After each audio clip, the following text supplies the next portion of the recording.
What's next from the Trump merchandise store? Bumper stickers saying Melania did it? I'm Marjorie Egan. And Billie Dean Thomas is not only Boston City Hall's Plaza Engagement Manager, they're also the city's very own self-proclaimed queer B.I.G. They're playing Boston Calling next weekend, but join us first for Live Music Friday. All that to come, Boston Public Radio, 89.7 GBH, live from the Boston Public Library.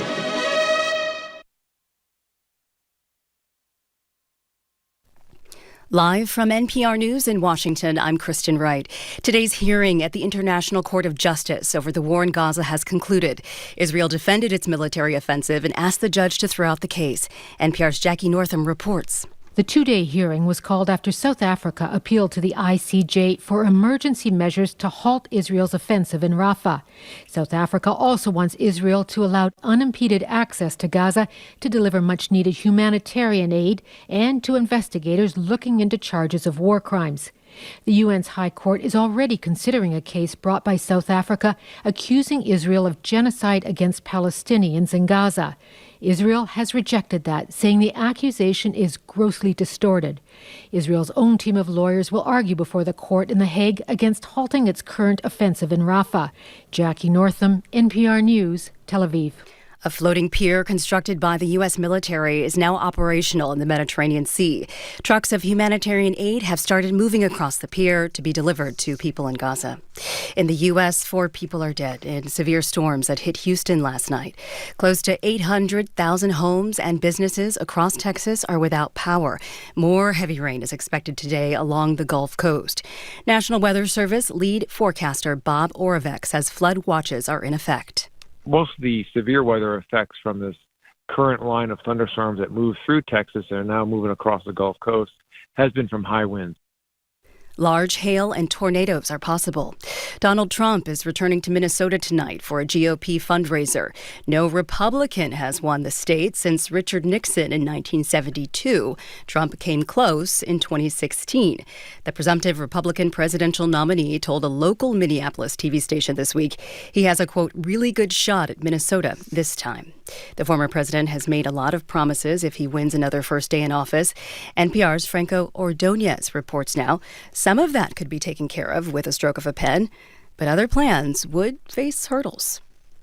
If he wins, the former president has promised to repeal federal subsidies for solar projects on his first day. He says he'll also cut funding for schools using critical race theory and reinstate a travel ban that's even bigger than the one he handed down in 2017.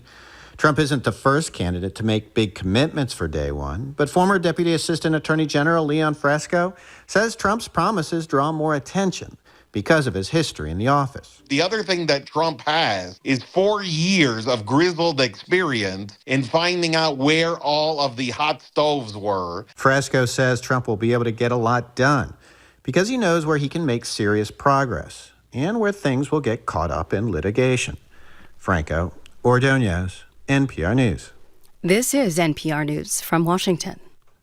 Good morning. With the latest from the GBH Newsroom, I'm Henry Santoro. PFAS chemicals linked to a range of health problems have been found in carpets, clothing, food packaging, and now fish and shellfish on Cape Cod. As GBH's Eve Zuckoff reports, researchers are hosting a weekend event to inform the public. Researchers measured PFAS in 114 samples of fish and shellfish from Waquoit Bay, Moody Pond, and the Quashnet and Santuit rivers.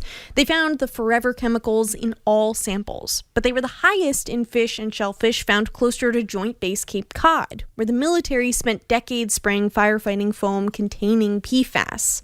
Heidi Pickard, a researcher from Harvard, says for people who consume fish from these waters regularly, most fish samples exceeded the state's fish consumption advisory. And I found that all of the fish from these different species coming from Moody Pond and the Quashnet River, so those freshwater surface sites directly down gradient of the base, exceeded that 1 meal per month limit. She'll be discussing these results on Sunday at 11:30 in the Tribal Government Center in Mashpee. Eve Zuckoff, GBH News, 89.7.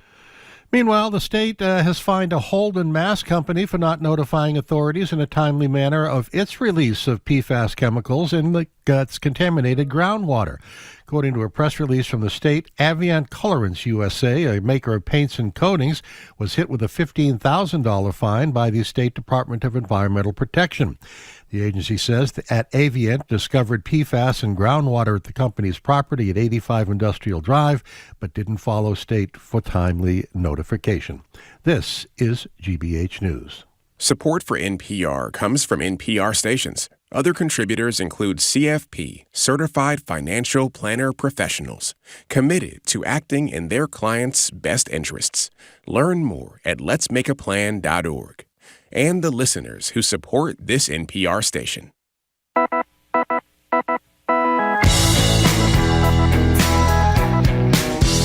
Rowdy, I am Marjorie Egan. You are listening to Boston Public Radio 89.7 GBH. We are broadcasting live from the Boston Public Library and streaming at YouTube. Thank you. YouTube.com/GBH News. Good morning, Jim. Hey there, Marjorie. How are you? I'm excellent, thank you. You know, this is almost not even real. There's a new report out from the New York Times yesterday afternoon.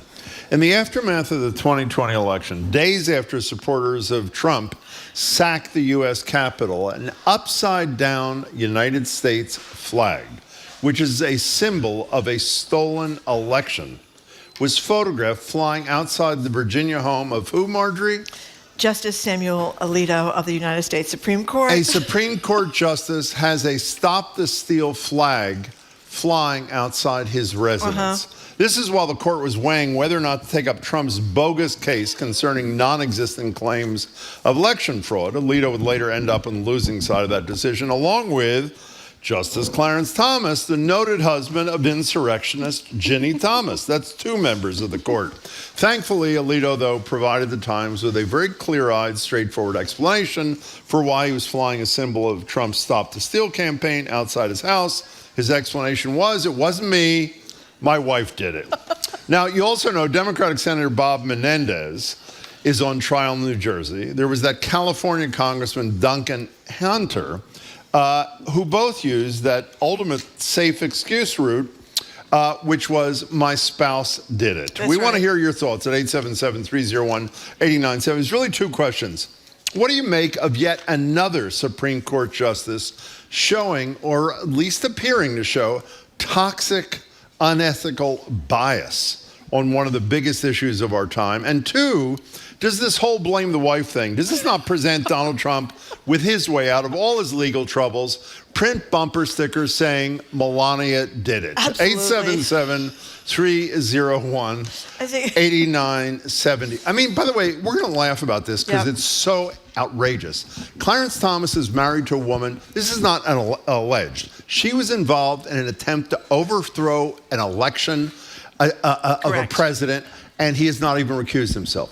Samuel Alito does not deny that an upside-down flag, which Trump supporters used, and by the way, not only did not deny it, his wife admits, well, explain why she put it up. This is how he explained it.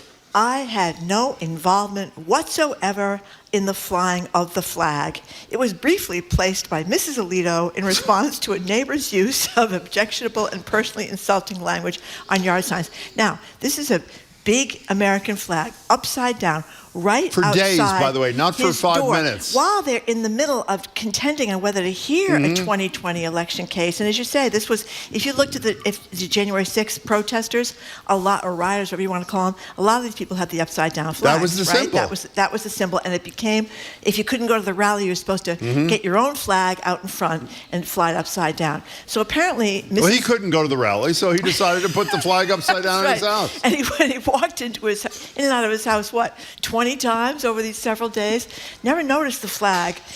I had no involvement. It was briefly placed by Mrs. Whoa, don't give him a break. Alito. He didn't say he didn't notice it.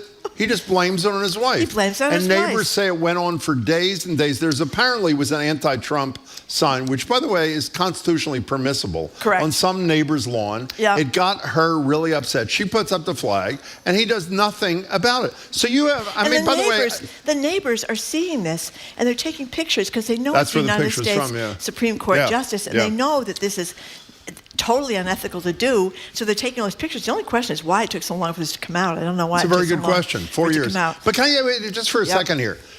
For those who are not Supreme Court, boy, I wish Margie Marshall was on today instead of yesterday, as great as she was, the former Chief Justice of the our state's highest court. So we have two justices. When there is a dissent on an overwhelming decision that's bipartisan around Trump, who are the two dissenters? Alito and Thomas. Alito and Thomas. Okay, so That's right. one of them is hanging a Stop the Steal flag at their house, and the other one has a wife who is actively involved in an effort to overthrow the government of the United States of America. These are 2 of the 9 justices. And by the way, when there's a 6-3 majority, this is really important, everybody. Okay. When there is a 6-3 conservative majority, which means they have 2 votes more than they need, who are always 2 of those votes? Samuel Alito and Clarence Thomas. Exactly. 2 corrupt, biased, unethical justices are part of the conservative majority that is rolling back the clock in this country. Okay, so Menendez isn't that big of a deal because he's not going to run again, very apparently. big. Well, he may run as an independent. He hasn't said yet. Well, that's a good point. He may run. He's not going to run as a Democrat. That's but correct. Here's his story that he's blaming on his wife. Let's hear about this. Who, by the way, is cancer. is about to get a mastectomy. The poor woman. She has got a serious case of breast cancer. But their story is she's charged too. We should say. She's charged too. That's right. Because they had They had $100,000 in gold bullion stashed around the house and $480,000 in cash. Now, supposedly, all her gold bullion was stored in her clothes closet, and he didn't know Where it else was would there. you put it? They had some other gold bullion that was around the house, but her stash of gold bullion was in her clothes closet. And then they had the $480,000 in cash stashed in pockets of clothing around the house. And Senator Menendez blames that on how his Cuban parents told him to stash a lot of cash around the house in case they needed it. And you know, the fact that they were able to afford all these astronomical. He claimed, by the way, that the $480,000 was his siphoning money out of his savings account. He's a United States senator. He's not running a business, or he's not Donald Trump or something like that. But that's what he blames. Good point. And then you have the case of Duncan Hunter. Now, Hunter did do some time. He did. Yes. He and his wife both pled guilty. He was a congressman from California. That's right. Yeah. He was a congressman, one of the first people to endorse Donald Trump when he ran in was? 2016. Oh, I didn't know that. Yes, he was. Okay. So Mr. Representative Hunter, again, blamed everything on his wife in that case, too, because she was his campaign manager, and she's the one that was misappropriating all these funds. But it didn't occur to him, I guess, to ask where his wife was getting all this money so they could take trips to Italy and Hawaii and London and pay all these school tuitions and all this dental work and go to all the fanciest restaurants possible and spend, $11,000 at Costco, like in one fell swoop. No, first of all, he did have an excuse. You didn't read the end of the story. The end of the story, he said, I did it because I learned it from my Cuban father. But the problem was he wasn't Cuban. So that really limited the ability to use that sort of defense. Well, he went to jail, we should point out. He did. Mr. Hunter. Not for long, by the way. No, 11 months in a federal prison. And Mrs. Hunter, we're not sure if they're still married. I suspect not, but I don't know. She spent 8 months in home confinement. But Senator Menendez, one of his excuses that he was dazzled by his new wife, and he wasn't really paying that much of attention to where she was. He wasn't looking in the closet. I mean, he should be looking in her closet. The gold bullion. You have a new wife, you look in the closet. Everybody knows that's one of the things. You have a new wife later in life. Okay. First thing you do before you say I do is you look in the closet. You look in the closet. That was it. He didn't look in the closet. Guilty. By the way, Karen Reed would blame her wife, but she doesn't have one. If she did, because that is the new defense. By the way, this is, I hope people are going to criticize us for making light of this, because we should be criticized. This is one of the most outrageous. I don't mean the wife blaming. That's pathetic enough. This guy has a Stop the Steal flag on it. And by the way, for those of you who are going to call us, feel free and say, well, he didn't know it. His wife put it up. According to neighbors, it was there for days. Yeah. Days, an upside-down flag. And it was huge. It was a huge flag. A large flag. Huge flag. I mean, right by the front, well, it was a little to the right of the front door, but you really couldn't miss it going in and out of the house. It's right by the driveway. So you get out of your car, there's the flag looking right at you. Anyway, 877. By the way, his wife had the upside-down flag hidden in the closet before she... These people have no shame. Can you imagine none stashing $480,000 like to. in pockets I of would clothing really like all to. around the house because that's what your Cuban parents told you should do? Brian in the car, I should get the number, 877-301-8970. Oh, my God. Brian in the car, thank you for calling. Hi, Brian. Good morning, guys. Hey. This, to me, this screams out that the responsible party is Congress, because without ethical oversight on the Supreme Court, they are not restricted half as much as a lot of us. And I'll give you an example.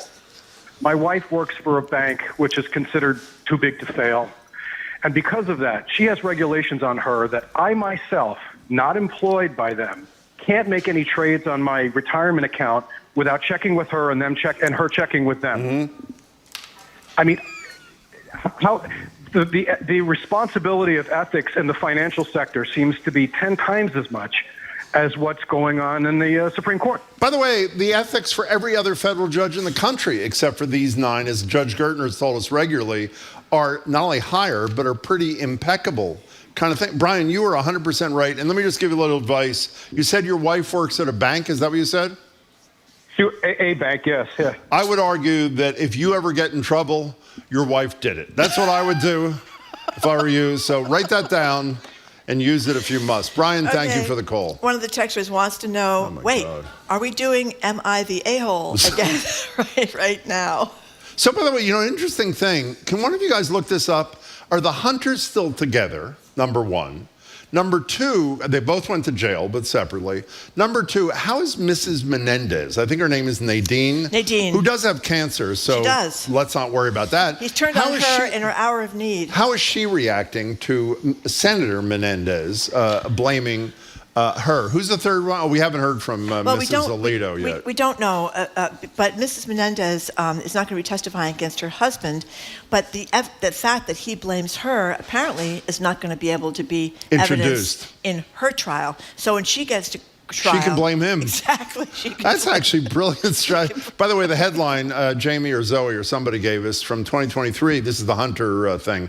Wife of disgraced ex-rep Hunter wins divorce after deal averts El Cajun trial. I don't know what El Cajun was. Yeah, what's the El Cajun trial? What does that maybe mean? that's the location. Oh, maybe that's the By the way, Marjorie and I are so close. We didn't even know what gold bullion was this morning. We had to look it up. I thought it was something special. I thought it was too. But it's just another name for a gold bar, right? No, not just bar. It's pure. It's 90. You got to be 99.5% pure gold. It could be a bar. It could be a whatever. I don't know what other forms gold takes, but that's the deal. Now, apparently, you think we should actually take a call here and there or not? She had a closet that was locked with gold all her bullion. clothes, all the gold bullion in her clothes. Yeah. Wouldn't you think? Wouldn't you say? Why is your closet locked? Yeah, it's a question you probably should have asked. Okay, John in the car. Thank you for calling. Hey, John, what's up? Hi, this is John. First time, long time. Thank you. Just want to call. My husband is a state court judge here in Massachusetts. Oh, great. And recently, a neighbor of ours was running for school committee, and we're friends with this person. And I was like, can we put a sign out? He was like, absolutely not. We can't put out any signs for anything. That's right. For any elections. And, I said, well, how about if I put it out? We'll say it was the spouse. And he was like, nope, don't do it. And, we sort of make these concessions. If your spouse gets a lifetime job and is going to be there, forever, you should be able to give up the right to give up some things, including putting up a sign. And to throw the wife under the bus is just completely cowardly. John, I am thrilled you called. And by the way, I don't know if you've ever heard former federal judge Nancy Gertner. Judge Gertner's husband is the former legal director of the Civil Liberties Union of Massachusetts, which obviously files a lot of legal cases. She has said to us repeatedly on this show, if her husband, John Reinstein's his name, if John even breathed on a case that came before her, she would immediately recuse herself. So this is what, like your husband, like Judge Gertner, this is what real ethical judges do, not buy into insurrection talk. Congratulations to you and your husband, John. Thanks for the call. As we all know, Samuel Alito has a long record in this regard, right? He was taking this luxury fishing trip with this billionaire, Paul Singer, whose hedge fund just happened to have business before the court over and over and over again, and Alito never disclosed that. And he also remember when he went on the private jet, Singer's private jet? I do. He said, there was an empty seat. If I wasn't in the seat, somebody else would have been in the seat. That's how he justified that one. That's not the only excuse he made. The other excuse was incredible. What was it about his wife? His wife, yeah, it was his wife. She was just dressed up as Justice Alito. Well, I'll say this for Clarence Thomas. He's not blamed the wife. He has not blamed the wife. No, he embraces though. He embraces the wife. He thinks she's great. So at least he's not throwing her under the bus. And in Menendez's case, throwing her under the bus when she's facing a serious, very serious illness. And by the way, actually, it's too aggravating. I'm not going to go to him. 877-301-8970. We have two questions on the table. Are you as appalled as we believe you should be by virtue of the fact that at least two of the justices, one appear to be pro-insurrection? By the way, we haven't even said that. Both of the things they've done, not recuse himself in the case of Clarence Thomas, is a pro-insurrection act. Having a symbol of the Stop the Steal is a pro-insurrection act. We have two of the 9 justices who essentially have embraced the overthrow of the government of the United States of America. What are you laughing about? Texter thinks bouillon. I thought bouillon was a soup base. That's a very good Let me point. have a picture That should be his defense, of by the way. bouillon. I thought she had canned bouillon in the closet there, the locked closet. Yeah, how many? What is $100,000 worth of gold bars? I think. You ever seen a gold bar? I've never seen a gold bar. No. And they also had the $60,000 Mercedes, and not just the money, but they had all these furnishings, and he was giving. Help to the Egyptians, and it wasn't clear that he should have been. He was the chair of the Foreign Relations Committee in the Senate. Yeah. While he was essentially doing them favors. We should have said that. That was the underlying charge. Isn't that where some of the Hamas? Qatar to you. Well, people say it both ways. Well, actually, we're not Jim. saying it that way on Qatar our and show. Qatar, but aren't some of the Hamas people in Qatar? I believe. No, well, Qatar is the one is the country that's trying to broker the deal for. I think some of the leaders are ensconced. They're living there. in Qatar. I believe so. Yes. Or in Qatar, in depending Qatar, on your Qatar point or of view. Qatar. You can go either way, Jim. Chris. By the way, before you take Chris from Cambridge, is this going to be like a 1-hour story? I don't mean just for us. Are people going to say, well, this is what they do. They support insurrections. They're on the Supreme Court. They blame their wives. I mean, is that what it's going to be? Overthrowing the government, you would say. They support overthrowing the government. government. Not would say. They do support overthrowing the government. I would say it's a problem. I don't want to go too far. Don't want to go over the threshold, but I would say it's a problem. You know something? No. On a serious note? Please. I mean, couldn't John Roberts say something about this? I'm so glad you say this every time. I am so glad you do. By the way, we should point out that they don't have any ethical bodies above them. They answer to nobody, which is disgraceful. Nobody. But you could have Roberts, or you could have any one of them. You could How have about the 3 liberal justices saying something? Get together and say they are embarrassed and humiliated by the conduct, and they think that Thomas and Alito now should recuse themselves from any cases involving the insurrection, because obviously they are pro-insurrection. Hi, Chris in Cambridge. What's up? Hey, guys. Good morning. I have to say, this is wild. I cannot stop gawking at the explanation. The explanation was that a neighbor was putting up a petty sign that had an expletive about President Trump. That's right. And then this was the reaction. Yep. And so I don't understand how flying a flag upside down addresses that or counters that. It's really just a completely different, ridiculous thing. And I have not seen a single flag driving around Massachusetts upside down. So I think this is actually really, really out of the mainstream behavior. I don't know like how people are contextualizing that, but do you have you guys seen those, Sarah? I haven't seen the flags in Massachusetts, but I would say, talk about understatement. What'd you say? It's like out of the mainstream behavior to support overthrowing the government of the United States? The only problem is there are about 170 members of Congress, as I assume you know, Chris. Maybe, I think it's like 19 in the Senate and the rest in the House in Washington, who voted not to certify the election of Donald Trump. So what is that? Like roughly a third, not a third, more, yeah, roughly a third of Congress are insurrectionists themselves, and they're serving and voting and whatever. But I'm with you. I mean, it is, to say it's out of the mainstream is being kind, and thank you, Chris, for your call. Have you ever seen an upside-down flag in Massachusetts? I think I saw one on the Cape once driving. About Trump or for before Trump. It was with a Trump flag, and the flag underneath it was upside down. At the time, I didn't really know what that meant, but then later I learned what it did. See what Jamie said? Jamie. Okay, the same thing. Okay, Jamie said in southern New Hampshire, usually with a bunch of Trump-Pence signs. Yeah, and Pence's name crossed out now. Yeah, I've seen the same, not the Pence's name, but I've seen the Trump flag and the upside-down flag. And you're not supposed to do that, obviously. What did Pence, before we take a break, was in the Bob Woodward book, speaking of wives, the night of the election when everybody, Trump and Pence were both surprised that Trump won in 2016. Doesn't he lean over to his, what does he call her, mommy or something, or whatever he calls her? Mom or something. Mom. He leans over to her, and doesn't she say, take your hand off me, according to Bob Woodward? You got what you wanted, like live with it, or whatever the hell it was? I think she was not a fan of President Trump. Okay. Got to take a break. We are talking about really disreputable conduct by the Supreme Court of the United States. The latest is Justice Alito, Samuel Alito, flying an upside-down American flag outside his home, blaming his wife, and doing all this for several days while the Supreme Court was deciding a case having to do with the riot at the Capitol on January 6th. You're listening to Boston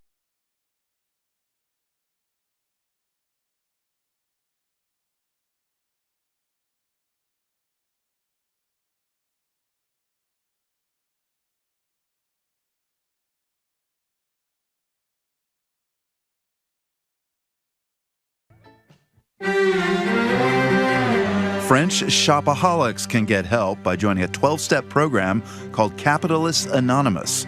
I'm Marco Werman. As chapters of the group open throughout France, we'll see what recovery from capitalism looks like. That story and other news from around the globe next time on The World. This afternoon at 3, here on GBH News 89.7.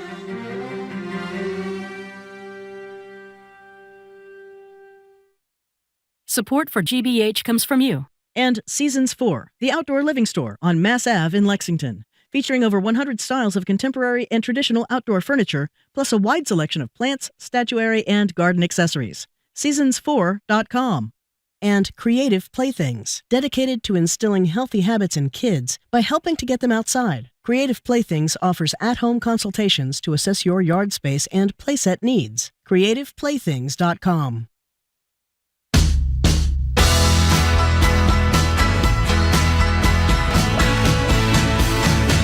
Welcome back to Boston Public Radio. Marge Regan and Jim Browder are live at the library, streaming at youtube.com/GBH News. Billy Dean Thomas and their band are going to be playing in a few minutes, and we heard them rehearse this morning. They were fabulous. It's going to lift your spirits. Stick around for that. It's about 10 minutes away.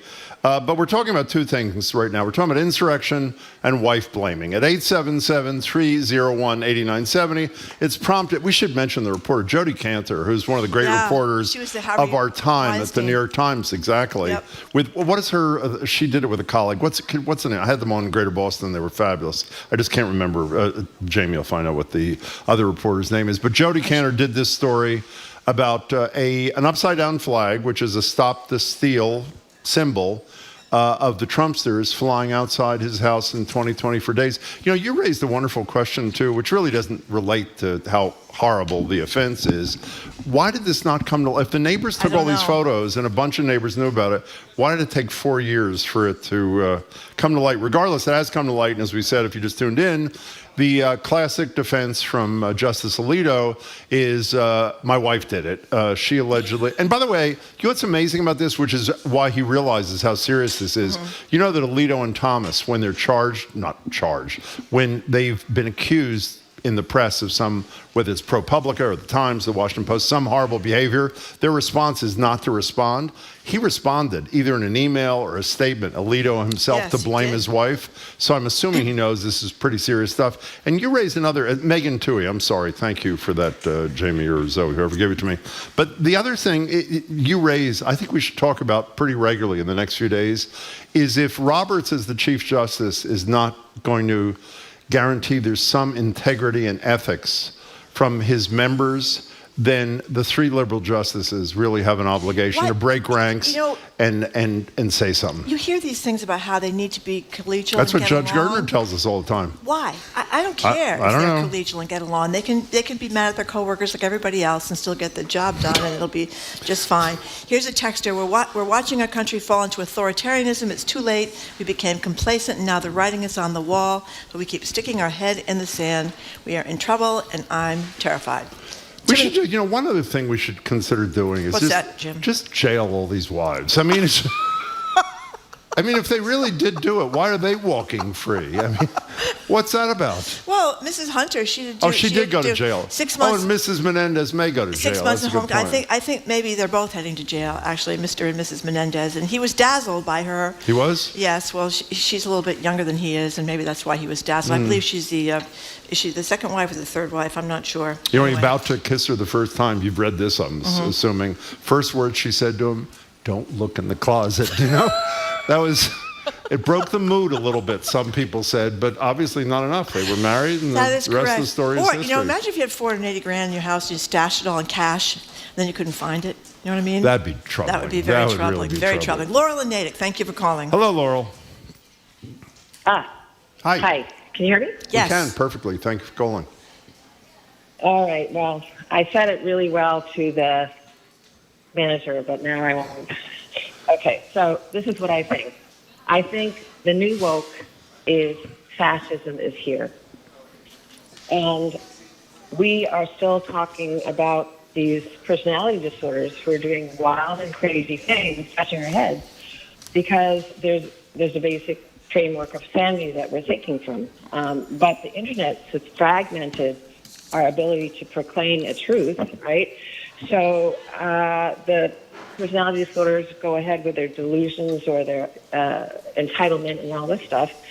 And I think that we missed the boat, and we could have headed this off at the pass if everyone named lies from the get-go back in 2015, 2016, Matt Lauer interviewing Trump. Even this past summer when this ordeal came on Channel 4 News in the morning, was interviewing Trump's ex-lawyer and didn't peep while he went through all the lies again. And here we have the white-collar criminals in Congress. I have a bumper sticker that says, "Fight fascism in Congress." But there's some timidity about having named this very clearly and simply, kind of in the way that, blanking on the two Republicans on the committee. Which committee? Place. We're talking about the election one. Jamie Raskin and you mean on the January 6th committee? Liz Cheney and whoever. Yes. Yeah. They have been naming things more clearly than the Democrats or journalism, and to see that the headlines in newspapers now so tepid, so talking as if the mistake is to have talked about Trump and his followers as a political party at all. It is not a political party. Laurel, first of all, you started this call by saying you said it better to the manager, otherwise known as our coworker with whom you spoke.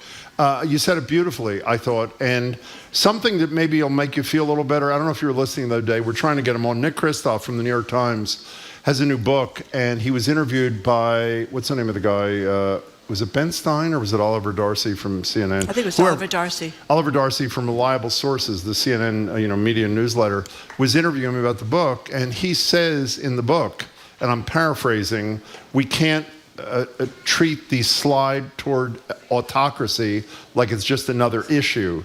And so he is totally with you, and hopefully he will have some influence on his colleagues, not just at the Times, but everywhere. Laurel, that was an excellent call. Thanks for making it. Reverend Jim from Plymouth texts and says, remember, Adam threw Eve under the bus too, which is totally correct. 877-301-8970 is our number. Let's go to John in Gardner. Thank you for calling, John. How are you? Hey, kids. I hope you're doing as well as you sound. Thank you. Very well, thanks. The despicable Bob Menendez. By the way, did you guys see the clip of him singing to his bride-to-be? No. You got to look that up. We will. Try to up. get that if we can. He was dazzled, John. Dazzled. And Jon Stewart did one of his funniest monologues since he's been back this past Monday, featuring Mr. Menendez, who I hope winds up in jail for about 90 years. Can you imagine if some liberal protesters were out marching with the flag upside down, what the what fit that Fox and everybody else would have for these despicable anti-American protesters daring to unfurl the flag in an upside-down manner? It's unbelievable. Well, John, I don't know, Marjorie, who did we have on the other day who said, and it wasn't the first person to say it, if the rioters, the insurrectionists on January 6th had been black, they'd all be dead, which I think is probably, forget in prison, I think it's a fairly... Yeah, I think the military and the police would have shown up almost immediately. But John, continue. Go ahead. He and his bride should have just put up a middle finger, because that's what him and Thomas do to Roberts and the whole country every time some of these things come up. They just are demonstrating that they don't care and they're above the law.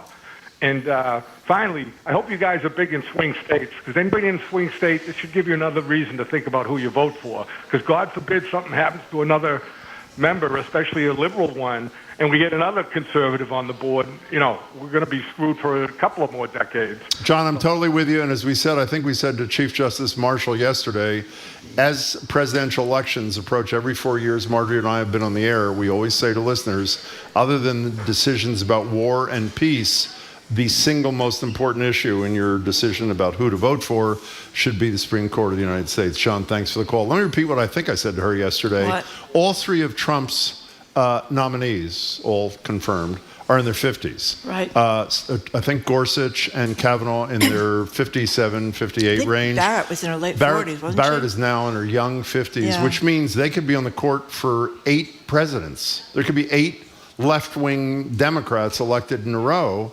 and the 3 Trump nominees would be there regardless. So, I mean, it's huge. Yeah, one of our texters is pointing out that, say what you will about Anthony Weiner, who got in a lot of trouble for posting pictures of him on the himself on the internet inappropriately. But he did not blame his wife for any inappropriate conduct. So there you go. He took it like a man, Jim, and went down in flames. That was a great film, by the way. Remember that film? Yes. Weiner? Were you here for that? He was really talented. I think we had the director on. Really talented politician.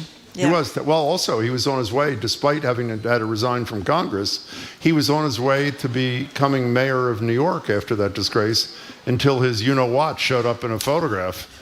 Lying in bed next to his kid. Remember that? Yeah. I remember Ted, oh, my God. Remember Ted Cruz, after Trump said his wife was really ugly and his father killed His father was involved in the JFK. assassination of JFK, and then he, did a flip-flop and said Trump is the best thing ever. Mm-hmm. One of the texters remind us that Cruz threw his wife and children under the bus during the ice storm that shut down Texas. Oh, when he went for Aruba or everyone? He blamed them. I think he was going to Cancun, Jim. Oh, Cancun, sorry. Cruz is what we call You're him. right. Tim in the car, thank you for calling. Hi, Tim.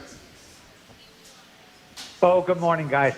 I'm going to wax philosophical for a second. Please. And say that we all know that humans are imperfect and we're made up of some good and some bad. Mm-hmm. I mean, who hasn't, popped the shampoo from the hotel or told a lie? We're imperfect. But generally speaking, most of us behave properly and are good most of the time. But then we have low-quality humans. Mm-hmm. Low-quality humans like Clarence Thomas and Samuel Alito, who sadly are not like the rest of us.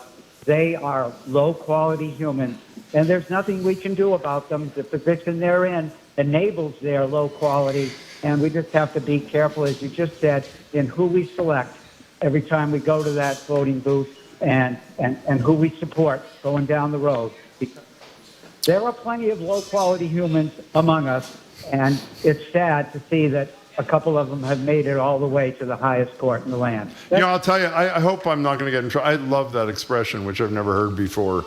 But low-quality humans, it's perfect. Thank you, Tim, for the call. An anonymous texter says, what's worse, that Alito put out the flag? Well, his wife allegedly. We don't even know if that's true. Or that he thought he could do it with no repercussion, because there will be no repercussions. And that's what people should remember and not let this disappear, that he did what he did. Whether it's true that his wife is responsible, he allowed it to stay up for days. He knows what the symbol is. He knows what the implications are, and there'll be no consequence. Several people are mentioning that they've seen these upside down flags. Uh-huh. Someone just texted from Taunton and said, there's an upside down flag across the street from my house, along with an F. Biden flag. Especially offensive, there's a school bus stop and a church right in the same corner as the home with these two flags. So apparently they're not that unusual. Do we have time for one more? Well, we don't, but do we have, we apparently have the, John from Gardner talked about this beautiful singing that Senator Menendez did to the indicted wife here. Do we have that, or we do not? Do we not? We do. Can we hear a little, this is, again, Senator Menendez, thank you, John from Gardner, serenading, I guess is the proper term, his bullion hiding, allegedly, wife, also indicted for serious crimes. Here it is.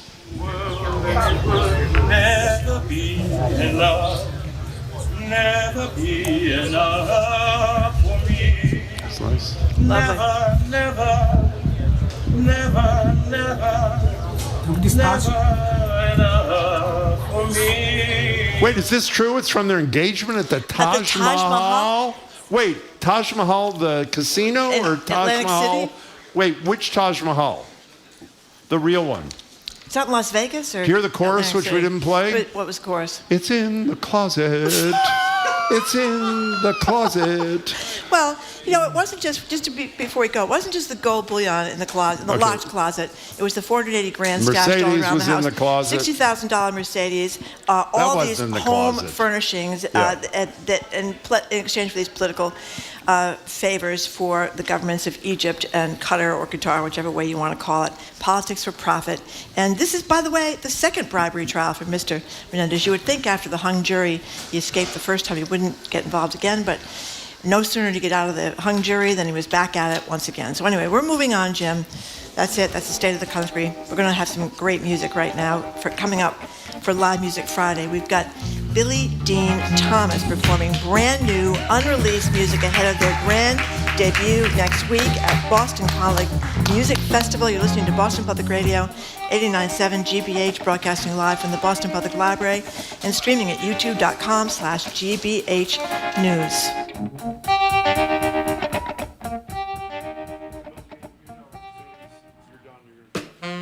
I'm Jared Bowen. Coming up on the Culture Show live at the Boston Public Library, it's our Arts and Culture Week in Review.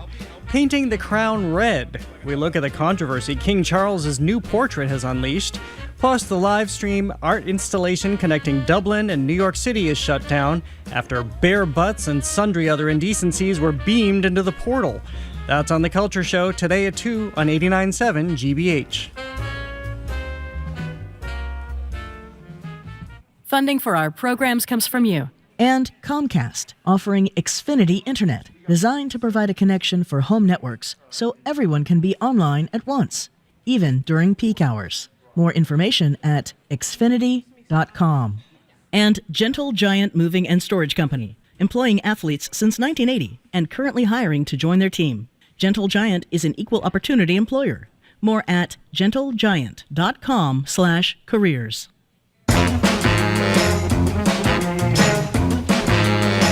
Welcome back to Boston Public Radio. She's Marjorie and I'm Jim Browning. We're live at the library, streaming at youtube.com/GBH. That's Marjorie and Jamie applauding. That's by the right. way. It's time again for, no, we thank you all. It's time for Live Music Friday here at the Boston Public Library, thank God.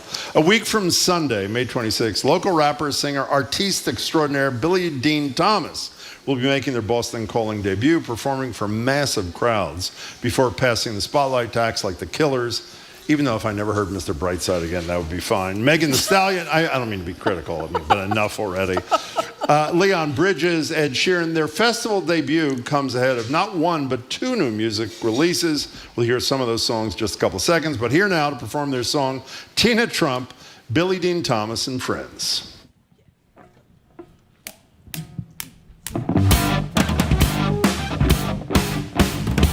Good morning, GBH. How y'all feeling out there? Yeah. My name is Billie Dean Thomas. Excited to be with you all today. Can we turn up a little bit? Can we turn up a little bit? Yeah. Pull up to the show like you don't see me, never Stevie. Do believe me, Billie Dean, cause I'm not doing freebies on the TV. Rappers give me heebie-jeebies. Not cause I'm scared of the flow, I just hate how they breathe in, no offense. I don't want them to die, I just want them to throw away their pen, notebook, and it rhymes always. Cause you know I'm bleeding the flows all day. Minstrel, black shows all day. Better stand back. First straw string tight like a backpack. White folks call mag, I'm like a rap back. War Franks like Sinatra. Sick and tired of feeling imposter. Got the sauce like a shoestring pasta. And we stay hot, life like a roster. Shabba. Shy guy like Saba. My shine don't honor, then they get caught up, no Barbara Streisand. I dance for Harlem. Won't stop living my honor. Talent with a little bit of drama. Trying to make coins rain down. Rihanna say, they my kids, it's time to let them go. Versus sweeter than some domino. Sugar, I don't smoke the sweet no more. I just want the switch, pick, roll. Greener than the grass on for the road. I just want the cash to go and go. I just want the residential road. Better look back, cause it's about to blow like a roster. Shabba. Shy guy like Saba. Take a chance like Vic, cause of what I sip pure. Agua, everybody want those. Commas, everybody want those. Commas, everybody gets a little man in my vision, man, and I feel like they. Father, T-I-N-A. Said T-I-N-A. Yeah, T-I-N-A. Said T-I-N-A. Just rock. This that Tina Turner, what you thought it was? Rockin' Mike and night, cause this ain't sweet peanut butter. And if you hate it, don't come around, Hollywood. Hold me for the blood, pop in, wait before the blood. Buzz me up, I'm Scotty in the pay. Only dudes I trust is in the bay. Benjamin was calling me today. I just told him let my freedom ring. Money, power, drop in between. I'm the largest up periphery. I don't smoke the butt, got the key, win forever, yeah, win forever, yeah. Lots of shabba. Shy guy like Saba. Take a chance like Vic. Water ice and pure. Agua, everybody want those. Everybody want those. Everybody is a little man, no vision man. Feel like they father. Turn up. GBH, turn up. Yeah. Tina turn up. Turn up. Thank you guys. By the way, I think I have Trump on the brain. It's Tina Turnup, not Tina Trump. My apologies. That was fabulous. Billy Dean is going to join us right now. That's right, and it's a week from Sunday. They'll be making their Boston Calling debut. So thank you very much. Good to see you again. It's Good great to see you again. Yeah. So tell us about that first song. Yeah, so Tina Turnup, I love Tina Turner. Rest in peace to her, one of my most incredibly talented artists that I grew up kind of watching. Incredible performer, so that's who I'm trying to match the energy of. So shout out to her. I think you did. I think you did actually. it. Yeah, I I think you did it. Do you want to, before we even talk about, well, let's talk about Boston Calling Yeah. first. This is huge, by the way. Thank I you. mentioned some of the stuff. I mean, to be included in that lineup is, so what's it feel like? I mean, I'm ecstatic. We've been rehearsing a ton. I just want it to be perfect. Want to give you guys everything that I've never given before, so I'm very excited. You sick of Mr. Brightside too? Tell the truth. Come on. I mean, is everybody sick of this song? They're cool. They are. They're fine. Okay. So you're nervous? Absolutely, always. Yeah. Always very, very nervous. And what? Until you like do the first note, or when does that go away? I don't think it goes away ever, which is it keeps me excited. That's you know great. what I mean? So tell us about Boston Calling for people that have never been. What is it?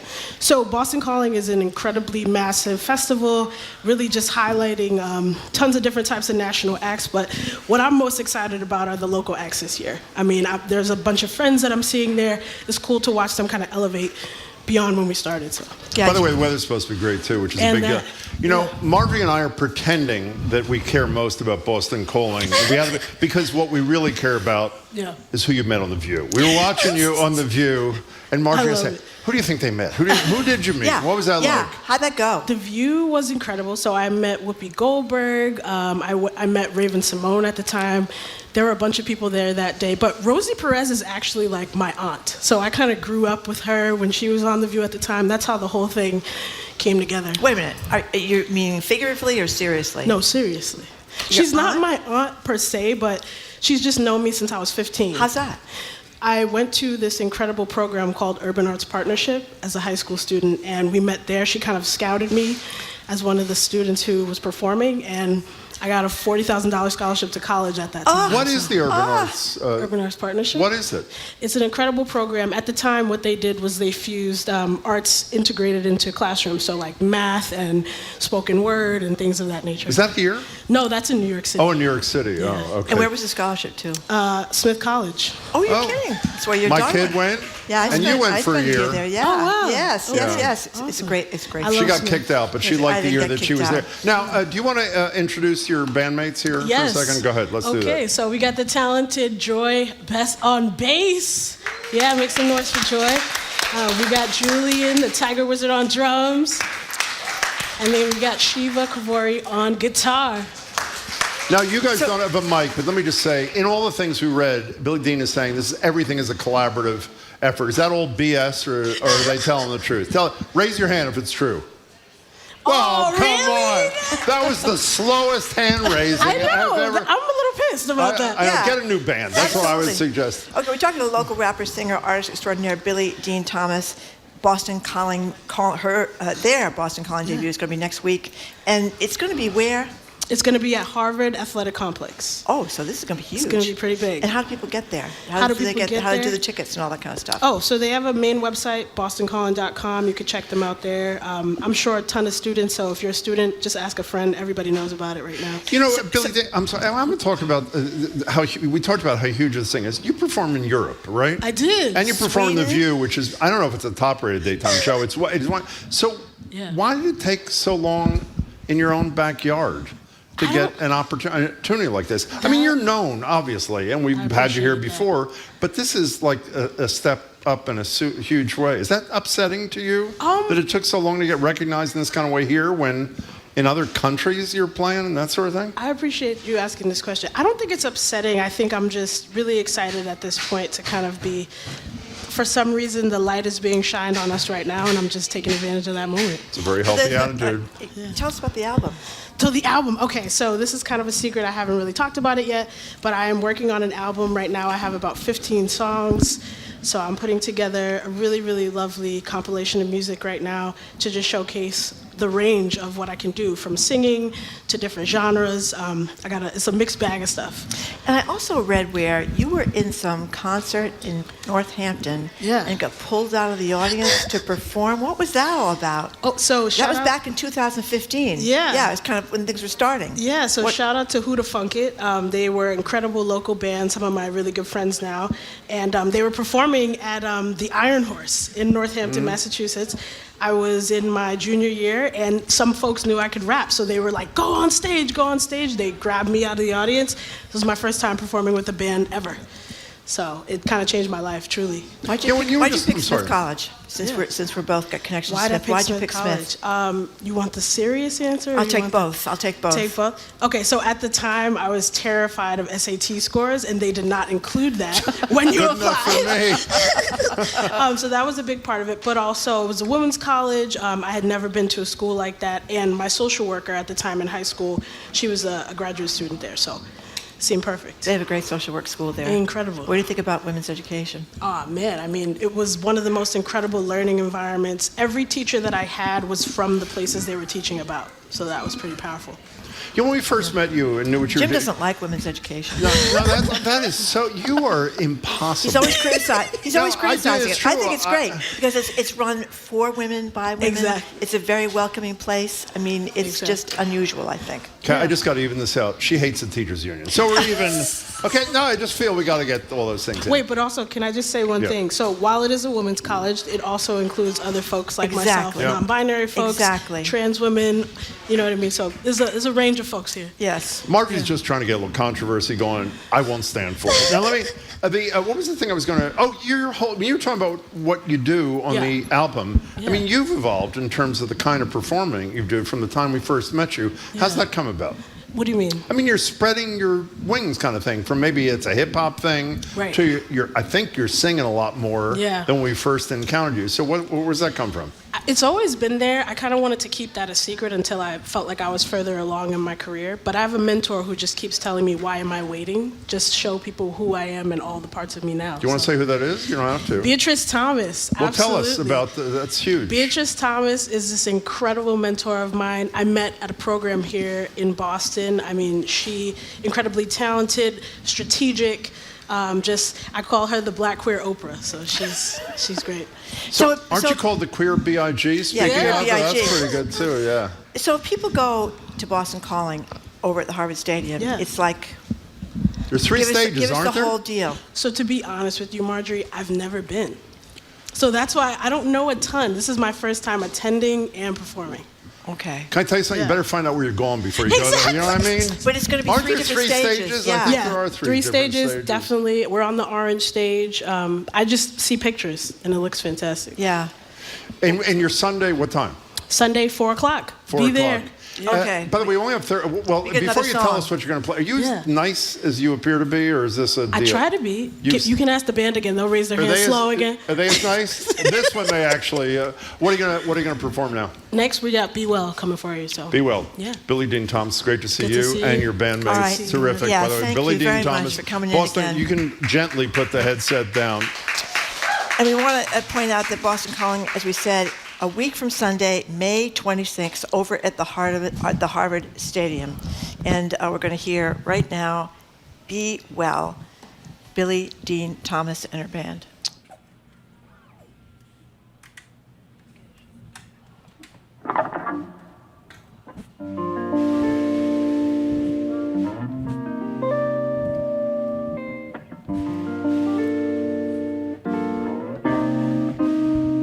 Be well.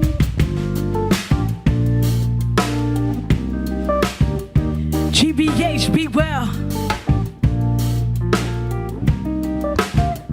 Yeah, I've been working on my flexing verses like the cardio, no Coca-Cola. Hit my lines, I'm about to pop off like the baking soda. Since they like the drugs, we give it to them sober. I just wanna break the records, keeping my composure. Shining glisten racks to riches, pile it like a folder. Never greedy, family needs me, so I built the dough up. About to break the doors down. Music is my peace treaty, and my club throw down. I'm like, don't tell, yeah, they mad at me, cause I've been doing so well. Sleeping on me like a pillow at a hotel. Everybody acting close still, they close still. But the beats he'll probably said steal from me. Man, why would he then rob me? Man, that's my D. Hams, I don't pretend we are not friends. I said B. Well, I got me. Still, I don't need friends. I got me. Still trying to grow up. I know we will. No more statements. Check my details. I said B. Well, I got me. Still, I don't need friends. I got retail. Trying to grow up. I know we will. No more statements. Check my details. Be well. Yeah, so tell a person be well. Let me tell you a story. I said, debit decline. Half of these people are not on my mind. Reason to rhyme. Half these kids my flow design. Frankenstein, you my little baby boy. I seen you at the cypher. I rock you just like baby boy. Beyonce say don't save that boy. Build that bed like some Play-Doh dough. Pennies and pray for more. Benji Washington, Mount Rushmore. Don't check my account no more. Self-love come from the self-absorbed. What I'm watching for, a hero that turned De Niro to dynasty. See light them like fire sticks. Jump through hoops like a lion did. My chakras aligned. Did I say that? Urkel bought the wave back. Nerdy kid that's flowing like wave cap. No cap, take that, stay fast. Hits pay tax, I charge pre-tax. Family's who I'm rooting for. Family at funerals. Demons before they go. My suits, they keep me suitable. Forbidden fruit come in a bowl. Knock me down, but I'll still bowl. Call, I'm on the road. Here's 3 lessons before I go. 1, watch the people who around you. And 2, it's always someone in your own crew. And 3, I never bite the hand that feeds me. No, like skin and they try to kill me. I said B. Well, I got me. Still, I don't need friends. I got retail trying to go up. I know we will. No more statements. Check my details. I said B. Well, I got me. Still, I don't need friends. I got retail trying to go up. I know we will. No more statements. Check my details. Be well.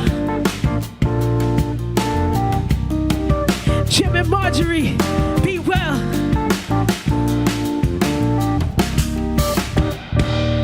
Thank you guys so much. Thank you. As Deepa Shivaram reports later today, Biden will be meeting with the Divine Nine, members of historically black sororities and fraternities. Biden's meeting with the Divine Nine is part of a week of engagement the president has done with Black Americans. Later this weekend, Biden will be giving remarks in Detroit at an NAACP dinner, and he will give the commencement address at Morehouse College, a historically black university and the alma mater of Martin Luther King Jr. That's NPR's Deepa Shivaram reporting. The world's #1 golfer has been arrested. Louisville Public Media's Giselle Roden reports Scottie Scheffler was on his way to the second round of the PGA when he attempted to drive around a traffic stop. This morning, Scottie Scheffler was arrested by Louisville Metro Police near the Valhalla Golf Club ahead of round 2 of the PGA Championship.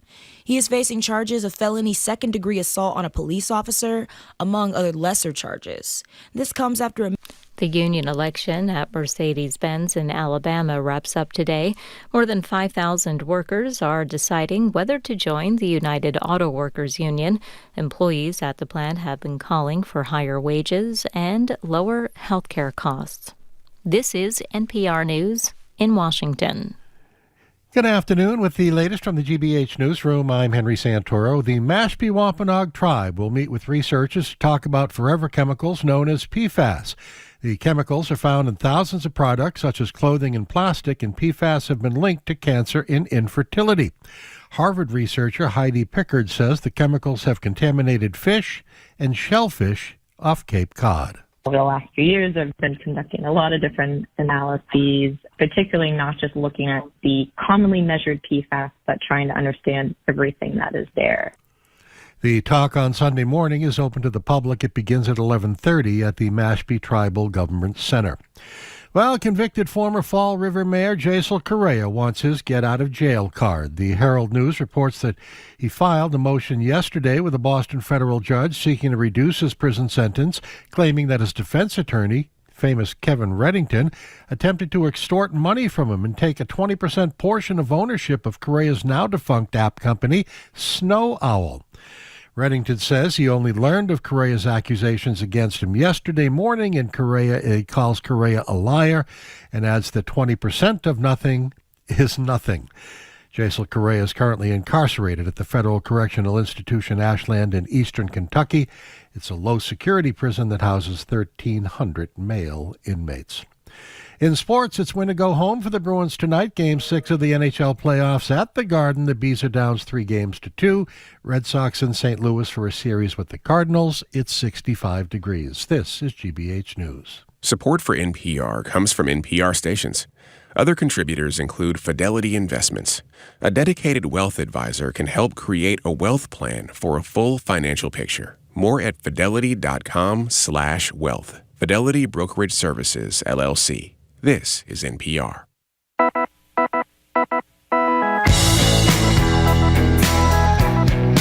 It's Jim Brady. I am Marjorie Egan. Welcome to hour number 2 of Boston Public Radio, 89.7 GBH. We are broadcasting live from the Boston Public Library, and we are streaming at youtube.com/GBH News. Hello again, Jim. Hello again, Marjorie. We're joined out at the desk by GBH's Kelly Crossley. Kelly's the host of Under the Radar with Kelly Crossley. You obviously can catch that Sunday nights right here on 89.7 at 6 o'clock. You can also hear her Kelly commentaries. That's Mondays for GBH's Morning Edition. She also co-hosts GBH's The Culture Show, which airs daily at 2 o'clock right here on 89.7. I hope you all know it is live at the library on Fridays, which will be today. So if you're here, stick around. And if you're not here, come on by. Kelly, it's good to see you. Good to see you. Be well. So, Kelly, I was listening to your radio show Sunday night, 6 o'clock here on GBH, Under the Radar, and you were talking about 70 years of Board versus Brown of Education. Had a woman who was a little kid, 7 or 8 years old, talking about driving in a bus from Roxbury to South Boston to go to school. And she talked about being on Dorchester Avenue. What'd she say? She said there was a point. First of all, they were prepped about how to prepare themselves to be in a bus to go across town to face what she said was a mob every day, little kids. And when she got to this certain intersection, they had been told to shift down in their seats so maybe that would not incite the mob. They couldn't see them. So now as an adult, or many years since being an adult, she can't go to that intersection without having a reaction. She's, it's just legacy trauma. Yeah, but you also had some academics talking about Brown versus Board of Education. But I was thinking when I was listening to this, okay, that's a long time ago, and schools are supposed to be more integrated now. But you look at city schools, they're not. Yeah.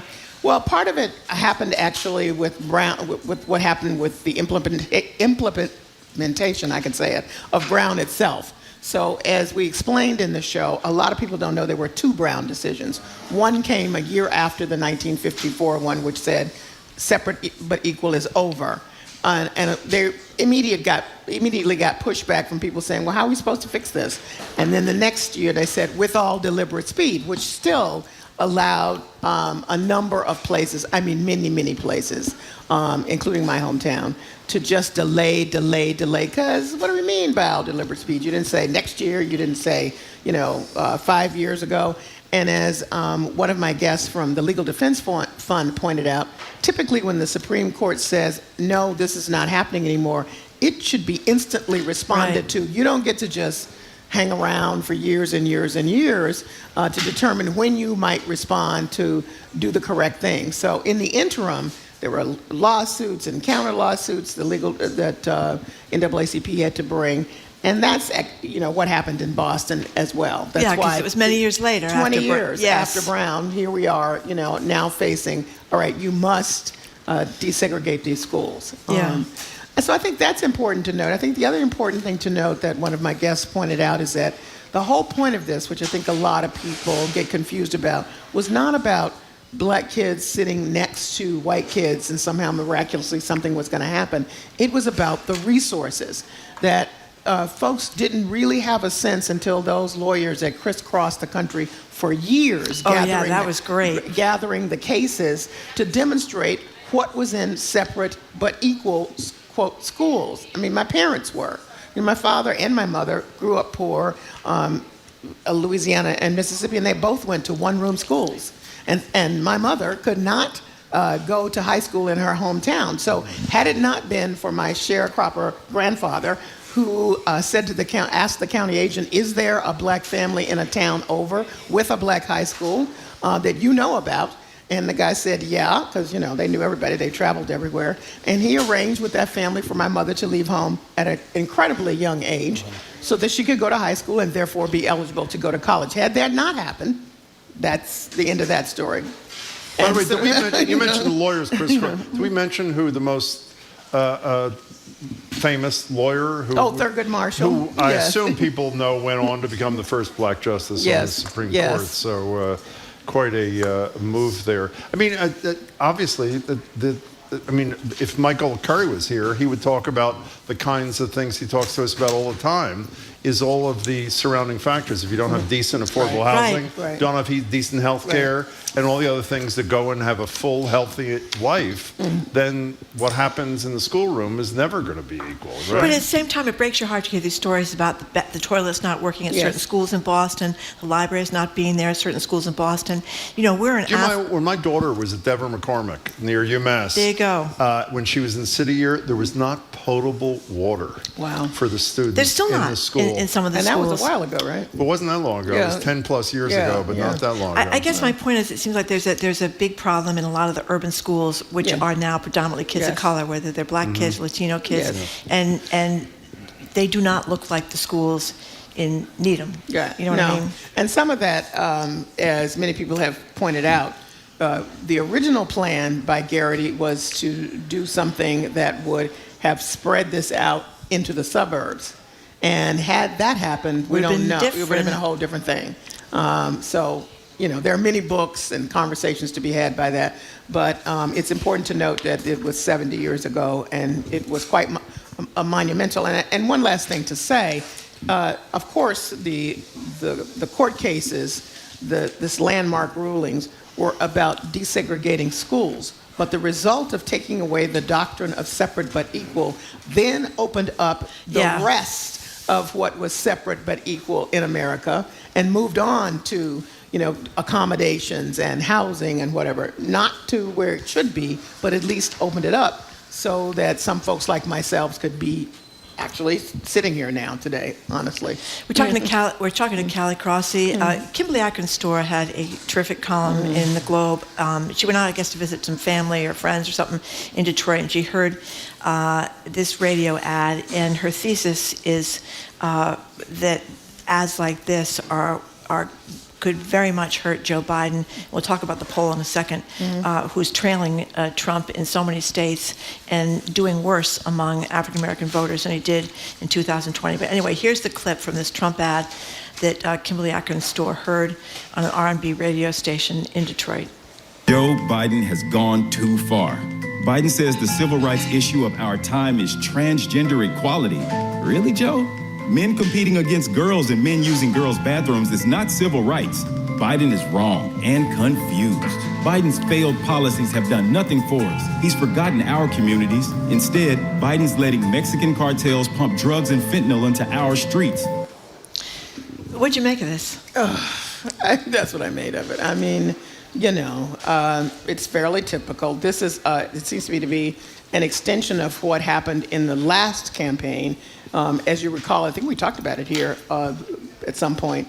There were, I wouldn't call them election campaign headquarters, but sort of Trump supporting places and malls and other kind of community centers where folks were paid to articulate the Trump message, and by folks I mean black folks were paid to articulate the message of it. They sold the hats, they sold the t-shirts, whatever, and that was sprinkled out throughout the communities. I mean, for me, that, an ad like this, yes, she's right, this could be dangerous, but I thought the other thing was more dangerous, because if you lose touch in the community or you have somebody out there all the time pumping this out, I remind myself that not everybody is sitting around watching every day, listening to the polls, trying to figure stuff out.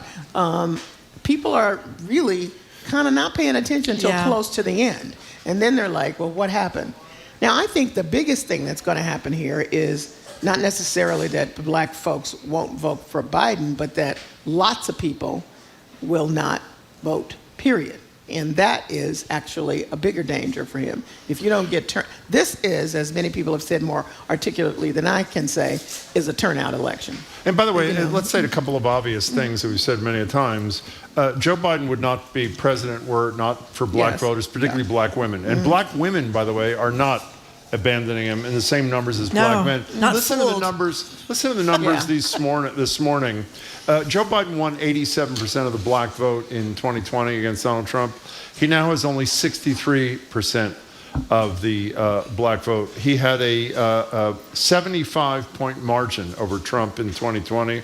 The margin is now down to 49%, which is really stunning. And, the flip side of this, I surely am not saying that Biden has done enough nor gotten his message out well enough. But for those who don't sit home, for those who are saying, I'm voting for Trump, I'm watching CNN last night, and there's a spot of, not a spot, they play a tape of Trump, which we've all seen, where he's saying, the black voters, is how he refers to them. Yeah. He says, they related to me most when, and by the way, I'm not characterizing, this is exactly what he said. They related to me most when they saw my mugshot.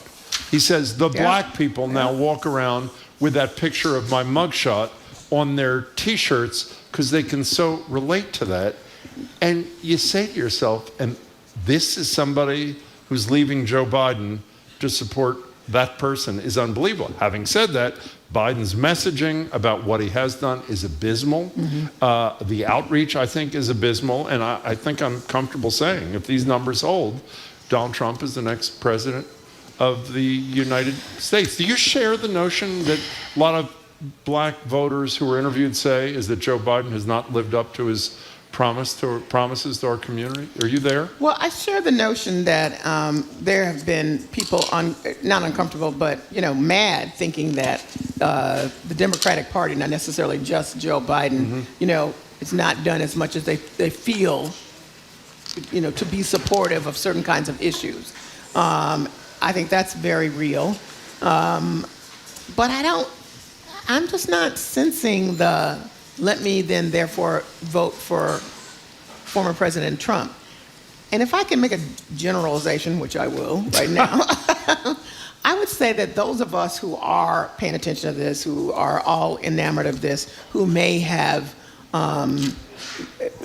risen to another economic level, are all very entrenched in our communities, our family communities, where that is not taken the case, where that is not the case, rather. And so when I have those conversations, I'm not having people say to me, I don't care what you and your friends are doing, I'm voting for Trump. I just don't hear that. Now, maybe I'm missing something, but I have a wide circle of folks, and they're not hearing that either. What I do think is a possibility, particularly when you talk about generational gap, is that they will just say, I'm just not going to vote. And I'll say one other thing. You have to keep reminding people that, black people's vote is not monolithic. A lot of the young people are some of the people on these campuses protesting the war in Gaza. They feel very strongly about it. So that's for them, a breaking point. And they, at this point anyway, have not decided, well, that to me is more primary than some of the other things he could have been doing or didn't do or whatever. Well, so I think there's a complicated, mix of what could happen. I'm so glad you brought up young people, because whether the issue is Gaza or, according to most polling, the economy is the major issue with young people, or so they say. That same poll I mentioned from CNN, Joe Biden beat Donald Trump among 18 to among, is that the right word? Yes. Among 18 to 29-year-olds by 24 points, and they're dead heat. He's lost a 24-point advantage with young voters in this country. And again, black women and young voters are why Joe Biden is the president of the United States, and he's had a precipitous decline in support, whether they sit home or vote for Donald Trump, which will obviously hurt him even more. It's a real serious issue and a real serious obstacle to getting reelected. Right. I mean, I'm just thinking about a young woman I saw interviewed, I think, in Michigan, saying, I was a young campaign leader for Biden. I will not do that this election. That was to camera. I'll also say something else. The Republican analysts will tell you, for those people who say in the party, who still are in the party, say, I just can't do Trump. They will come home. I would use the same kind of analysis with maybe some frustrated black folks at this point saying, well, maybe I just have to vote for Trump. I don't know. I have a sense that I don't know that people knowing exactly what he said, knowing who he is, can do that. And one more thing. Remember that guy in his election, what he used to point to as there's my black American, my African American. Yes, yeah. It was always very interesting to me at the rallies. When you go to rallies, there's almost nobody there is black, but somehow the black person winds up right behind him on the stage. So now, first of all, let me just make another generalization about which I have no knowledge. We do that every day. But this is my theory. The people right behind him, like the young people, I would swear they're paid. But that guy was not paid. He was there as a true believer. And he, remember, came out months later saying, this guy is not real at all. I am rejecting him, rejecting what he is saying. He is a racist, blah, blah, blah, blah, blah, blah, blah, blah, blah. Now, that was from my black American. Just pointing that out. Yeah. Speaking of racism, can we spend a minute on this decision by Governor Abbott, a big supporter of Donald Trump? He pardoned a guy yesterday who'd been convicted of killing a protester at a Black Lives Matter rally in 2020. In the trial in which this guy was convicted, they produced reams of racist propaganda and data that had spewed out of his either mouth or his computer and that sort of thing. And again, yesterday, he is pardoned. I assume part of maybe attempting to please Donald Trump. I don't know this. Well, that's what people are saying. What is there?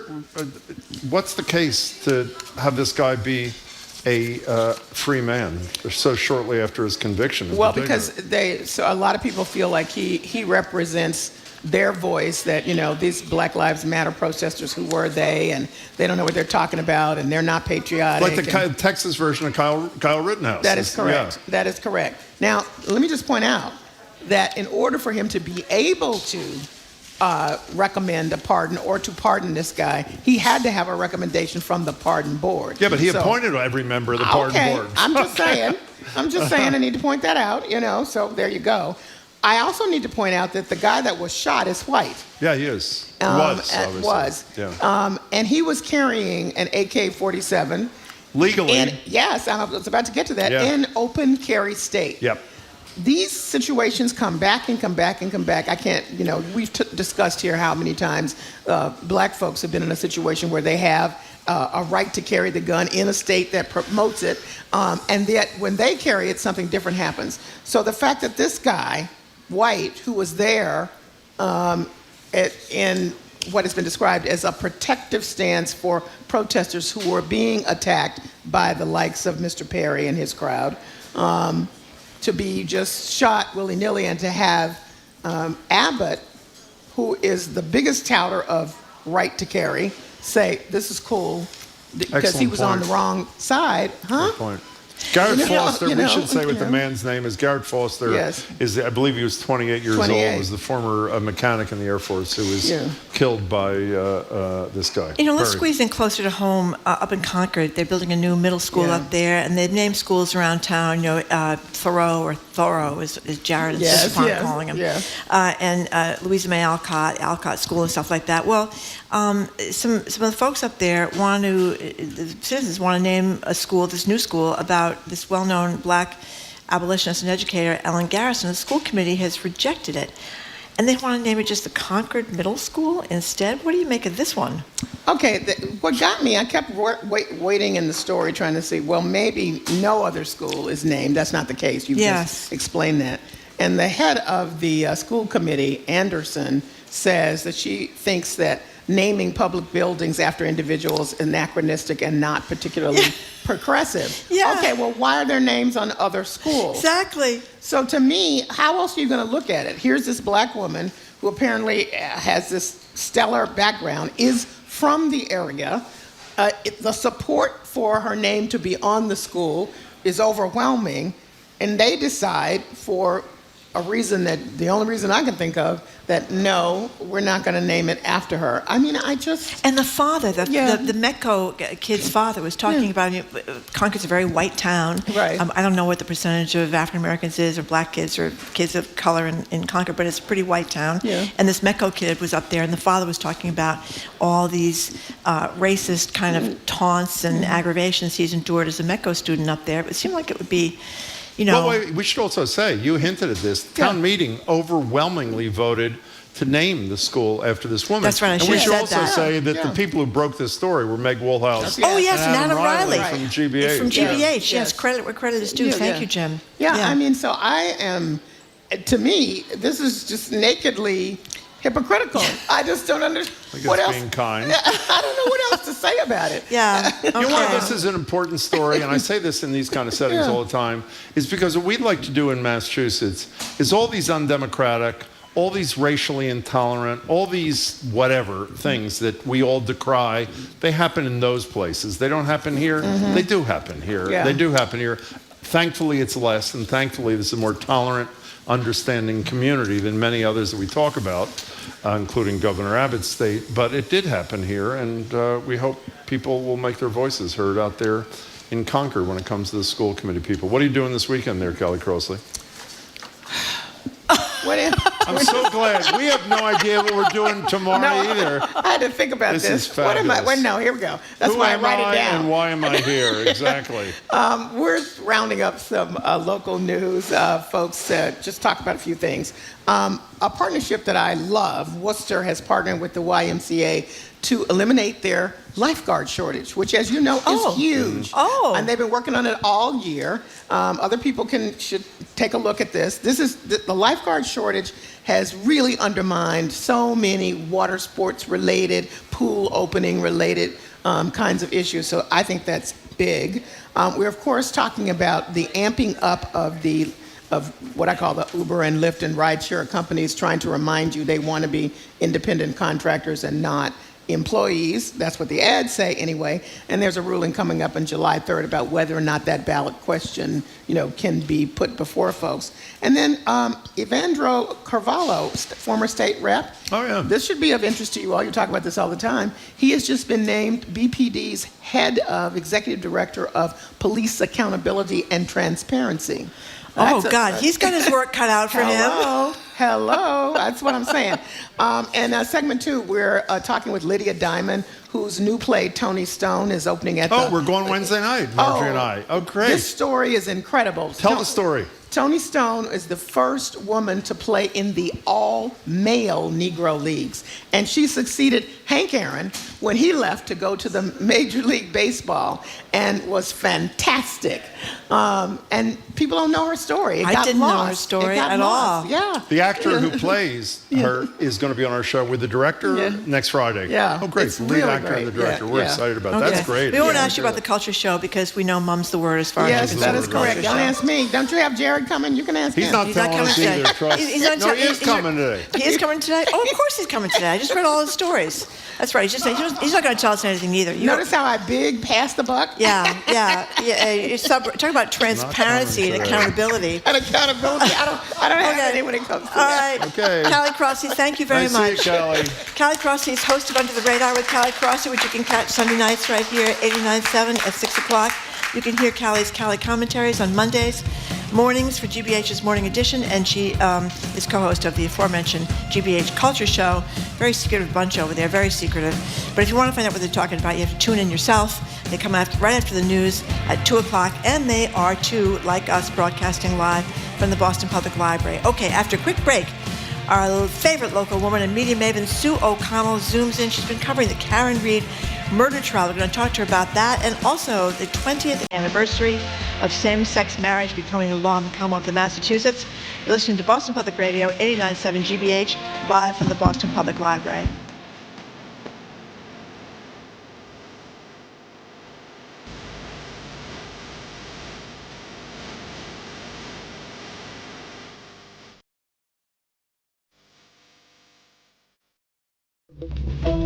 I'm Arun Roth, Coming up on GBH's All Things Considered, Couples and advocates are celebrating 20 years of same-sex marriage in Massachusetts.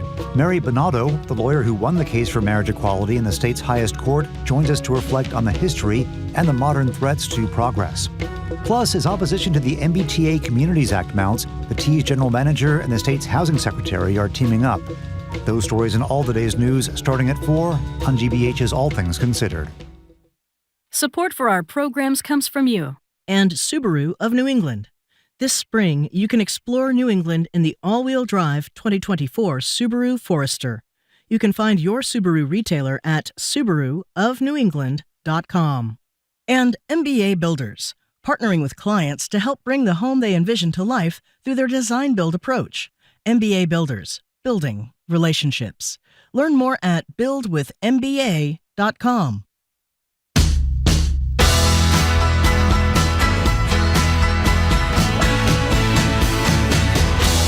Whoops. Welcome back to Boylston Public Radio. I am Jim Browdy, and she is Marjorie Egan. Is that correct? Yes, it is correct. Okay.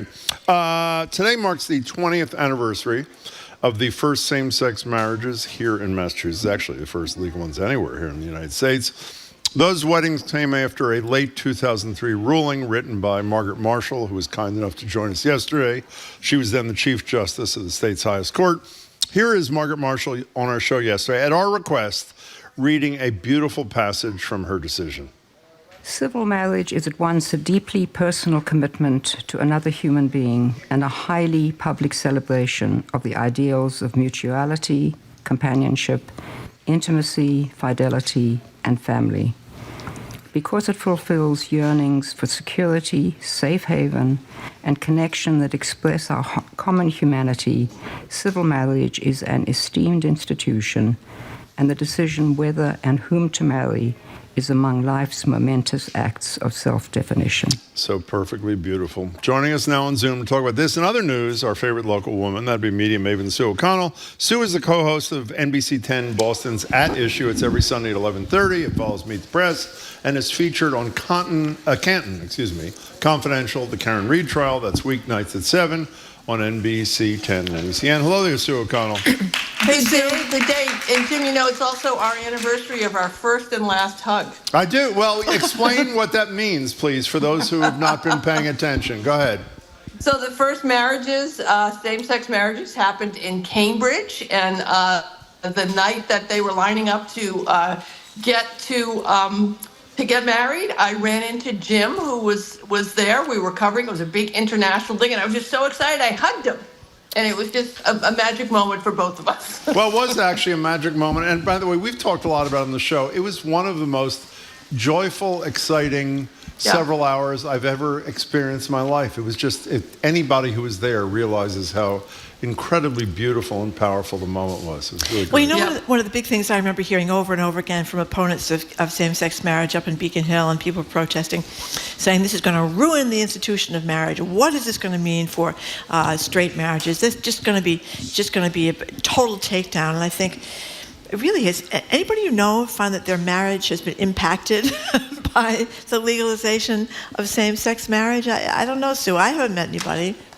Yeah, I mean, I was at an event last night at the ACLU with Carol Rose and Arlene Isaacson and Gary Daffin from the LGBTQ political caucus that worked on the political side of getting the Constitutional Convention, and we were also just talking about how nostalgic it is a little bit that we forget how terrible the battle actually was, right? And how many fronts we were fighting it on. We were fighting it on the lawsuit, the GLAAD lawsuit front, and then we're fighting it on whether or not having the residents and citizens of Massachusetts vote on a Defense of Marriage Act, if that was going to be a good or a bad idea. It would have been a bad idea. And also getting lawmakers to do the right thing, and just how hard that was to make it happen. And Arlene made the great point that I think gets lost sometimes, besides the fact of how bad it was to be, it didn't happen to me, but to be in a Catholic church and have your priest stand up and say that if gay marriage happens, elderly people aren't going to get the services that they need. I still don't know how they made that connection. But at the I'm sorry. Go ahead. Yeah, but at the same time, understanding that one of the reasons that marriage equality happened in Massachusetts is because for decades, our forefathers and mothers in the LGBTQ community had been working on putting systems in place and working for civil rights and doing all sorts of things that allowed us to have the infrastructure for us to be able to deliver same-sex marriage. And I was with a young reporter this morning from another station who I said, wow, it's been 20 years. And she said, really? I thought it's only been a few years. Oh, Massachusetts was first, so we still had a long way to go ahead of us, but it's been a 20 years is a good place to look back and look forward at the same time and try and keep a clear picture of what happened in the past. You can have another hug anytime you want. I just want to say two things. We kept saying yesterday to Margaret Marshall how she is far too humble considering what she did.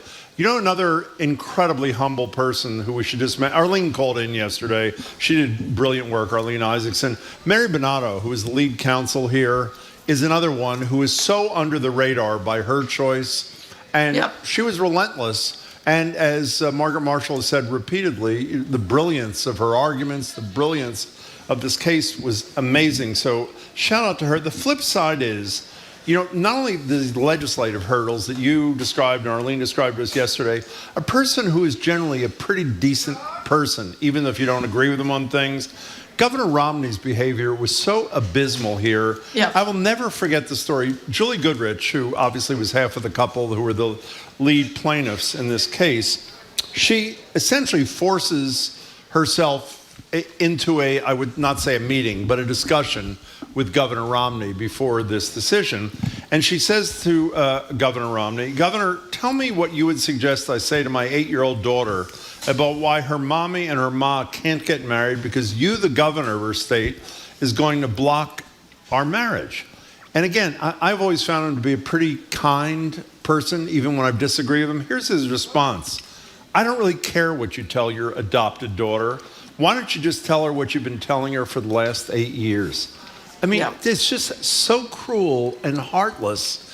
It's just unbelievable. So the hurdles were immense, and it's a great day, and I think people should go out of their way to celebrate a very important moment where we did lead the nation, thanks to Margie Marshall and Arlene Isaacson and you, Sue O'Connell, and Mary Bonato, and all these wonderful people. We're talking to Sue O'Connell. Jim, just one more thing with the Romney thing. You remember he was talking about how there would be chaos if same-sex marriage couples started getting married and how all these terrible things. I mean, he wasn't as apocalyptic as others were, but he was really painting this picture that the order was going to fall. And when 20 years ago, Bay Windows in the Pride Parade, we had one of those pulling, billboards that you had on the back of the truck. Sure. And my business partner, Jeff Copley, wrote a parody of how Mitt Romney felt when he woke up the morning the day after same-sex marriage became legal. And amazingly, he was still able to have eggs. The sun still came up. The toast was there. The dog was on the roof of the car. Everything was just as he had left it. Exactly. Yeah, Seamus on the roof of the car. So you have been reporting from the Karen Reed murder trial out there in Dedham, and I've been amazed. If a friend of mine was telling me this has been all over the Daily Mail, that there are international reporters covering this thing. Tell people what the case is about and what's happening and what's the scene out there. Is it still mobbed with people, or have things quieted down? No, it's quieted down. There's a buffer zone around the courthouse. There are a handful of Karen Reed supporters out there. Respectfully, if they're having signs, I understand they're in other parts of the area, not just at the courthouse with their free Karen Reed signs. And then if you're just wearing pink, you're able to kind of walk around. There's been some problems in the press line with some bloggers who have been disrupted. There's a couple of restraining orders between them, but that seems to have settled down. We're no longer allowed to line up on the state, on the court. On the court property, we have to line up the press to get in. There's only 10 of us who can get in at a time. on the sidewalk, which I think just means they made it the Dedham Police's problem instead of the court officer's problem. But that has calmed down, and on a day like today when there's Jennifer McCabe, who's a key witness testifying, there is a little bit more activity. But Karen Reed, of course, is being accused by the Commonwealth of Massachusetts for intentionally and drunkenly backing her SUV into her boyfriend, Boston police officer John O'Keefe, and she's been charged with second-degree murder. I mean, it's not been, it's a serious case with serious implications. And there are over 120 witnesses. We are still in the prosecution phase. It is a slow and monotonous trial in many ways.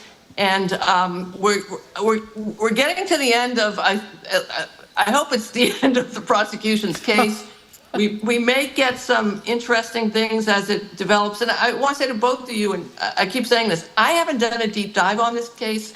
My job is to be in the courtroom and act like a juror. So I know that everyone can predict what's coming in if they've read anything or been to the hearings. But I can tell you that if we stopped a juror right now and asked them what the case was about, what the prosecution is alleging, they wouldn't really be able to tell you because we haven't gotten that narrative yet. And I also think they're getting really bored. And I've talked to a number of experts that say when a jury gets bored, it's dangerous because they start only hearing what they want to hear that affirms what they're thinking. And it is both a high-profile case at the same time and an exceptionally boring case at the same time. You know, Sue, I think it's fair to say when we spoke to you last week about Karen Reed, you were, as a sort of ad hoc juror, were pretty skeptical of the prosecution case thus far. Obviously, it's been another week.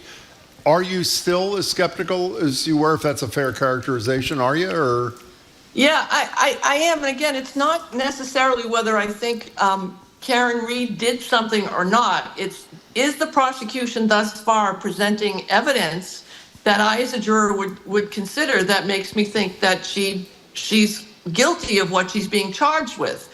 And at this point, we still don't have any idea what happened to John O'Keefe.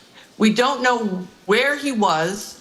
We have a number of people who were in this home at Fairview Road in Canton who entered and exited this home before it was snowing. I mean, there was a little dusting of snow. It's not like it was a full-on blizzard.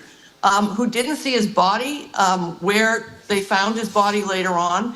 We're now getting to the spot today where people who were in every part of the story are now testifying. So maybe we'll get some more information there. We're going to hear things that Karen said to these people. So that might get us, I know that the prosecution doesn't have to give us a motive, but that might at least give us a narrative of why she might have been moved to kill her boyfriend on purpose. When all we heard so far, and even today we heard, were a loving couple. One guy his wife kept teasing him that they should be more like that. Karen cared for their kids. John O'Keefe was a wonderful human being by almost every account in every way. So we'll have to see what happens. If this is a slow build for the prosecution, like they're going to get to a point where then all of this information comes through, and for ADA Adam Lally, it's going to tie it all together. We'll see. But thus far, even court watchers are saying things like the defense has been dominating the witnesses. Like a couple of witnesses, you forget they're actually prosecution witnesses because the defense is eliciting the narrative that they want. Well, it's I mean, you've covered a lot of trials, and so have I. One of the things you see often, and I think it's definitely true in this case, Karen Reed has a big, healthy defense fund, which has enabled her to hire some hotshot lawyers. And so often, what matters in a case is not your guilt or innocence, but the talent of the legal team.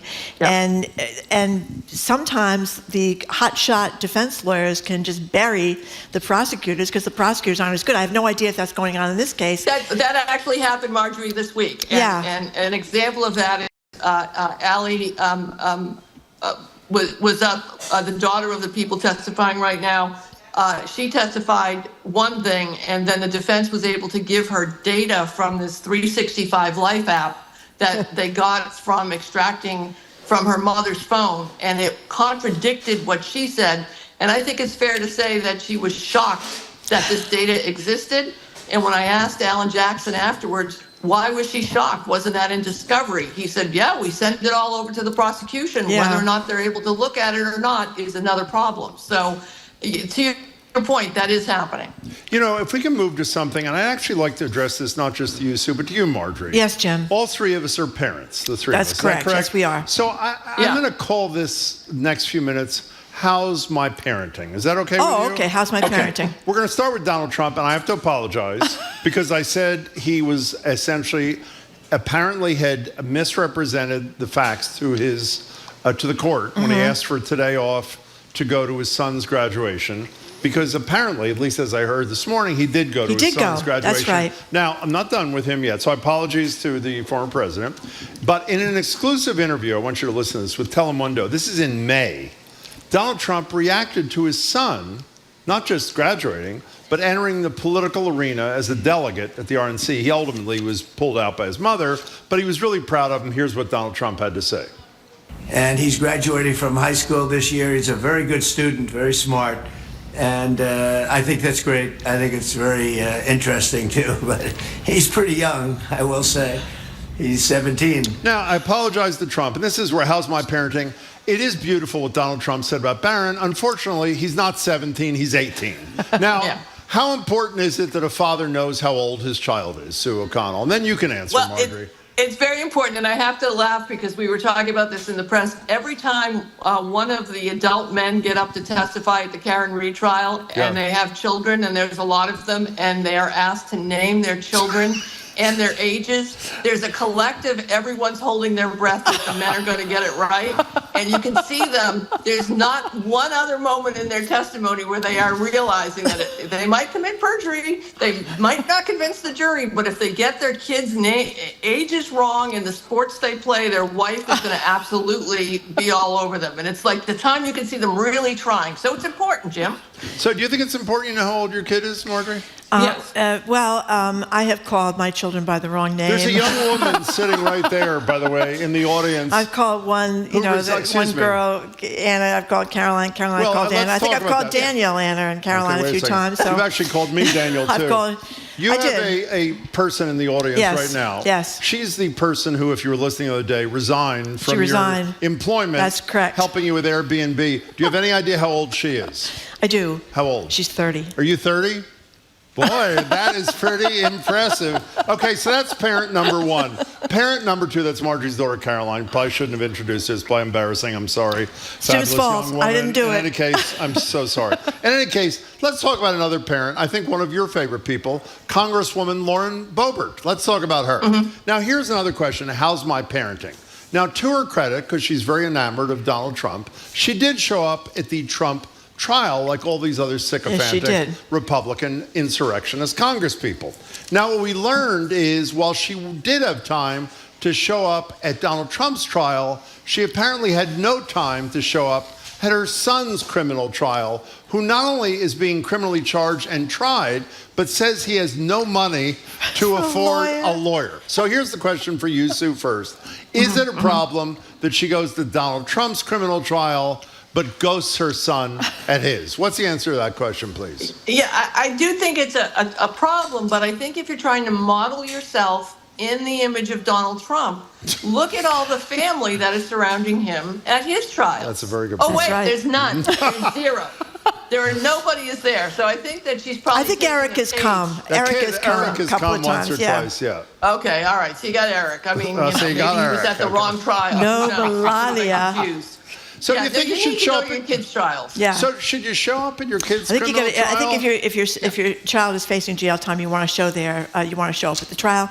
And if you're working in Congress and you have a mother and father, you want to try to get the kid a lawyer because, as we just talked about, legal talent can decide a lot of these cases. Can I be fair for 1 second, though, because we've been critical of Lauren Boebert. She's got a lot on her plate. One, she's a congresswoman. That's right. Two, she's busy attending Trump's trial, and she's busy with her hand in the pants of the guy she she went That's to the right. movies with And out meanwhile, there in Colorado. You So know it's what, very Jim? hard. If they actually held her son's trial in a dark theater, yeah, she'd probably be there. That's and right. he's been pretty busy. He's been robbing houses allegedly and The breaking son? into cars. Yeah, Allegedly, he's had a. maybe He's she a should give him some money. How about maybe that? should give him Just some money. So do we have time for this NFL guy? Because I want to get this in before he leaves. Well, I wasn't going to do it only because I thought, okay, yeah, let's spend a minute on it. Okay. Go ahead.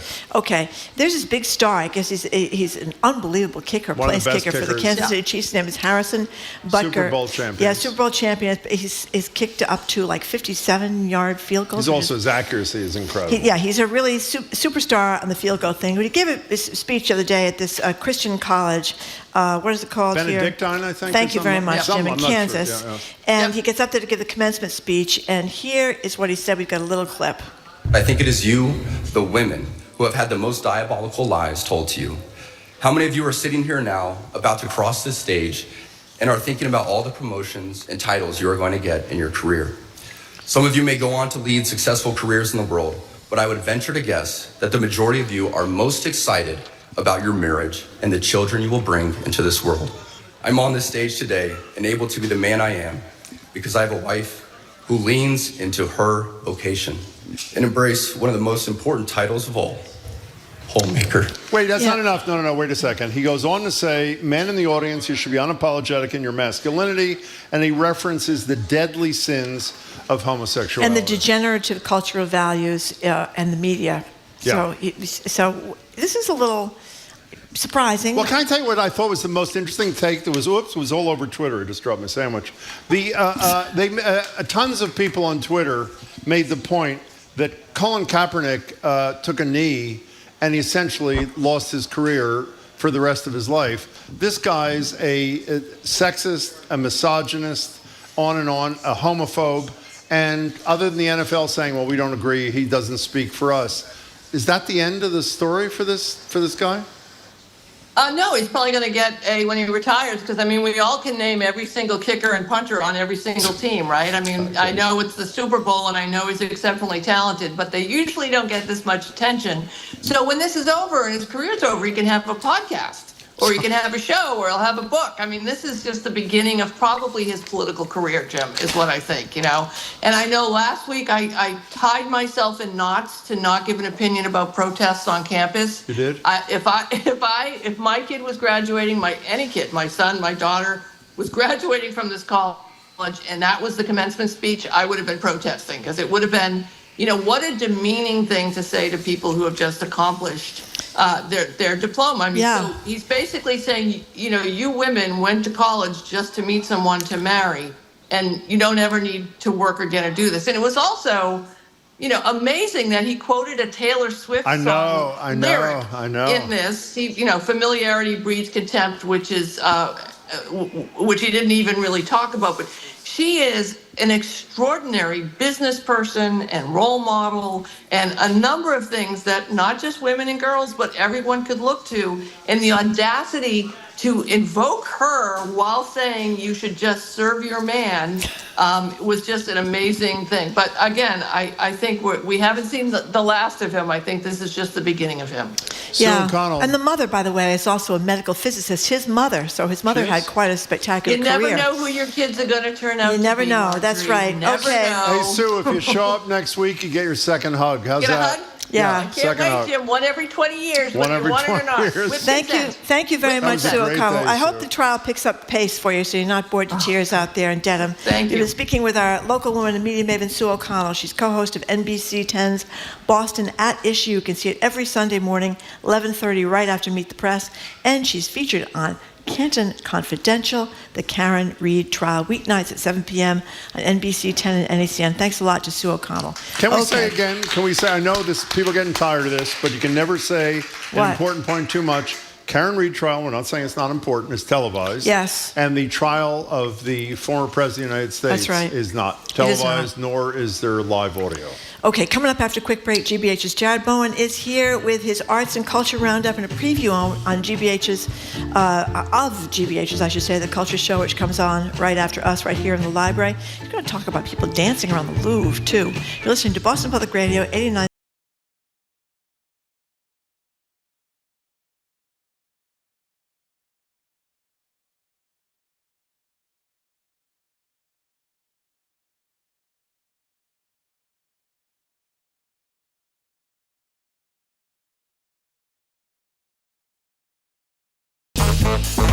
This week on Under the Radar with Callie Crossley, Boston's environmental chief is moving on.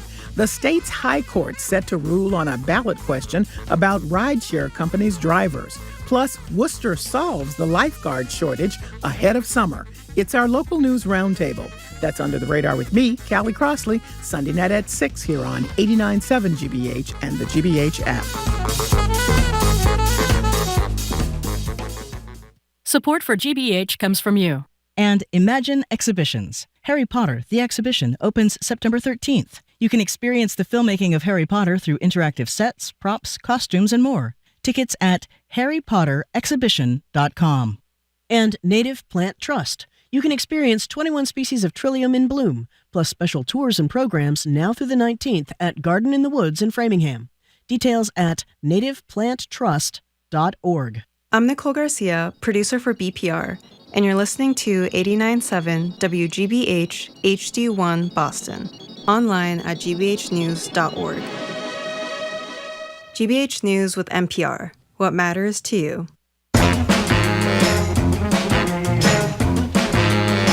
Welcome back to Boston Public Radio. Marge Regan and Jim Browdy. We're live at the library, streaming at youtube.com/GBH News. Joined now at the desk here by Jared Bowen, GBH News Executive Arts Editor, host of The Culture Show, which airs daily at 2 o'clock right here in 89.7. And on Fridays, I hope you know this by now, their Week in Review panel is live at the Boston Public Library. So if you're here, please stick around. And if you're not here, come on by. Hello, Jared Bowen. Hello, good afternoon. Hello, Jared Hello to Bowen. you. Good to see you. So let's start with something that it was pretty neat. Jim and I watched it this morning. Great. These people, it must have been 20 or 30 of them, dancing around the Louvre, dancing past the Venus de Milo, as the New York Times headline put it. What's that all about? I love this. So this started basically because the Olympics are about to be in Paris and lots of activity, and they'll go straight through the city, and the Louvre is right off the Seine River. The opening processional, as we know, will proceed down the Seine. So I think as a way to even more activate the space, they have opened up the Louvre for dance lessons. Sort of opened it up because tickets sold out within an hour. They're €38 to go and dance for an hour in 4 different galleries throughout the museum, including where you'll find the Venus de Milo. And so people may not realize that the Louvre was once a fortress, then it became a royal palace, and now it's a museum. So they used one of the former ballrooms to have basically a disco ball and dancing. And they moved their way into a courtyard and the old Egyptian antiquities. I think this is fabulous. So do I. We find the decor of a sculpture park and museum does yoga out on the lawn around all of the sculptures. Oh, that's great, frequently. actually. And I've always talked about that. I always joke about having kids come into a museum and run around when they're 4 or 5 years old. I'm not advocating that they do it, but we know kids. They just do things on their own sometimes. And if you have that experience, by the time you become an adult, it's old hat to you to be in these spaces. It feels comfortable. And if you're dancing in the Louvre, much less intimidating. Yeah. What's that movie that's fairly funny?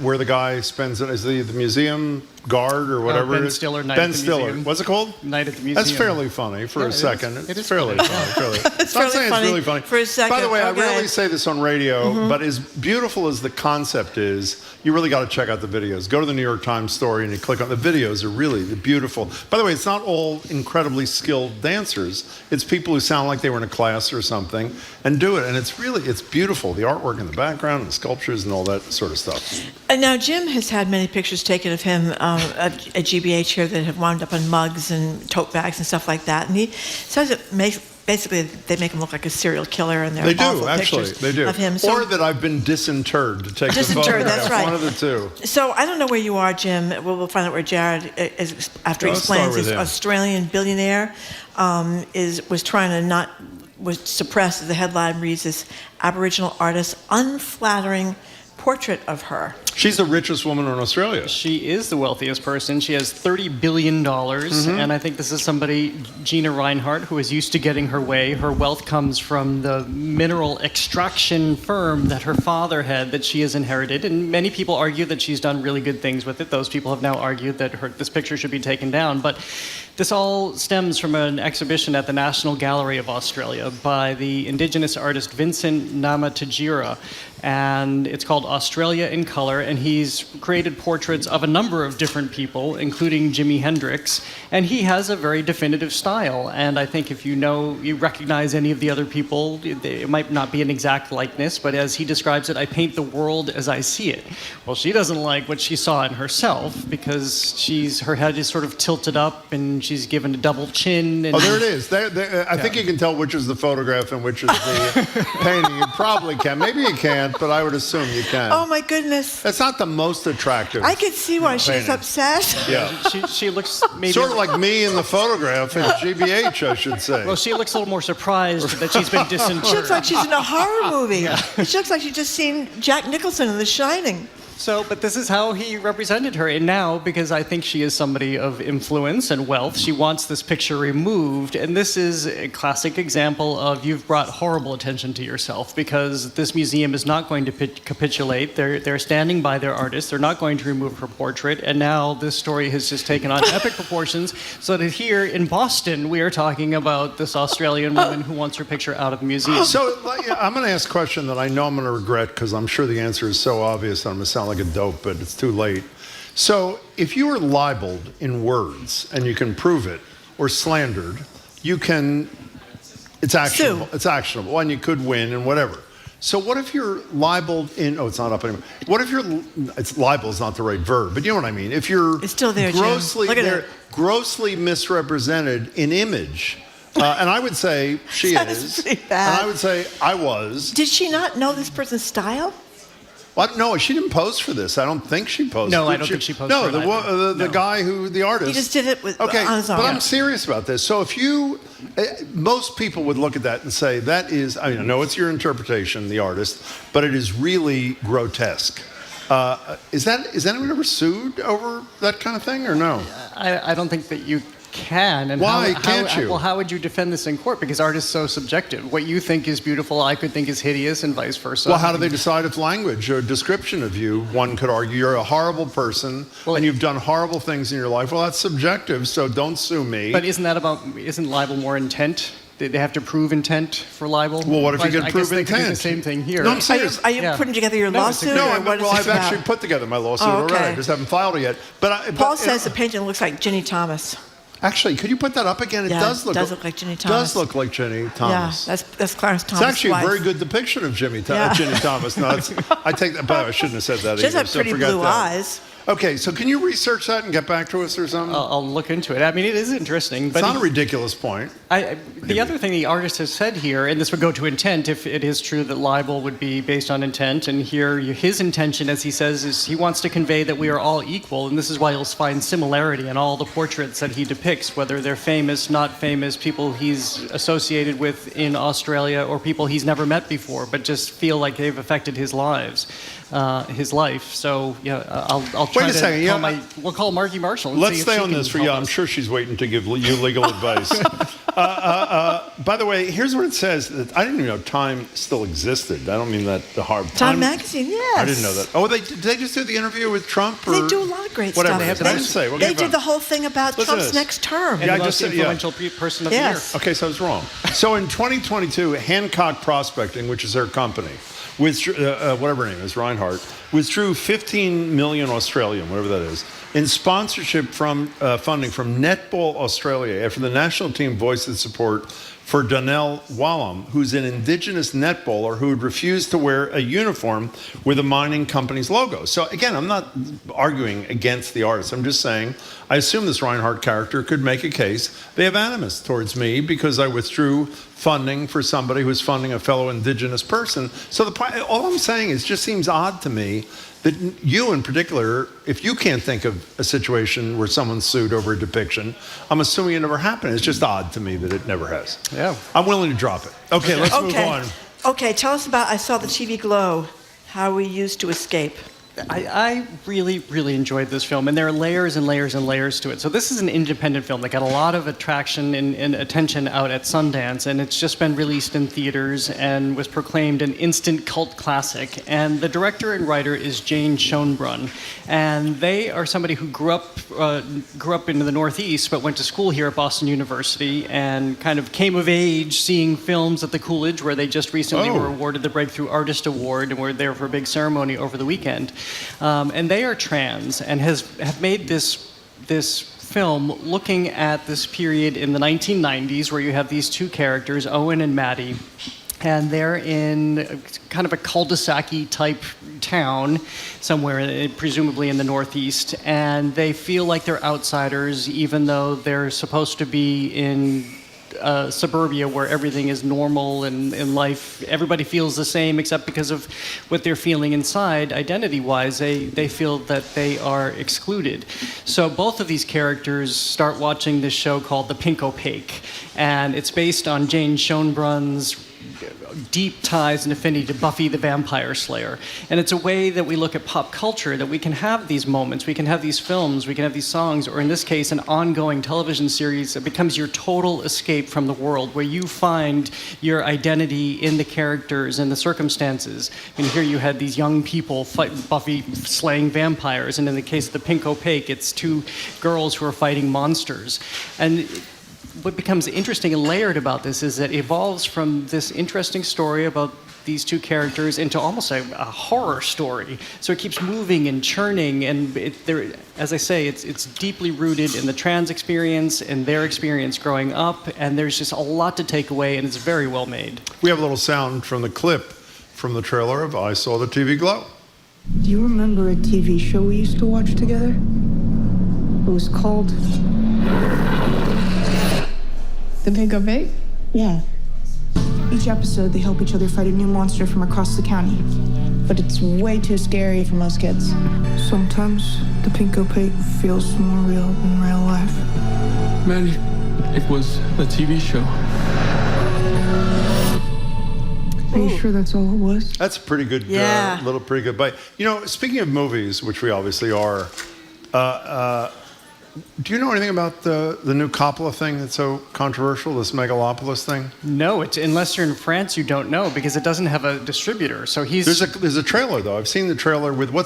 they've just started, Adam Driver. Adam Driver, yeah. So they've just started to roll it out, this $120 million film that... Which he financed himself, right? He financed this himself. Yikes. So a lot of people are starting to make a comparison to Apocalypse Now, which had all of these rumors about how everything had gone awry, and there was the Martin Sheen heart attack, and everything was exploding on that set, and he had created a horrific movie, and then people saw it and realized, well, you've actually created a masterpiece.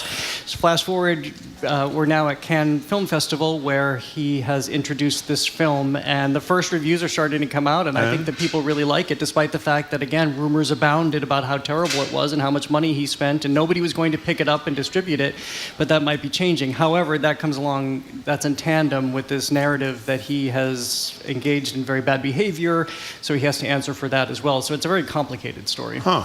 Okay, as long as Megalopolis. Megalopolis. So I'm giving your reviews really quickly before we get to Touching the Void. You thought Challengers is very good, that we should all see it. Yeah. Enough already. Okay. Remember, I even offered the other day that we could go see it. Together. I think we should go. It's about three young, handsome things involved in a tennis game. Okay. Yeah. You have no interest in tennis. You have no interest in the backstory.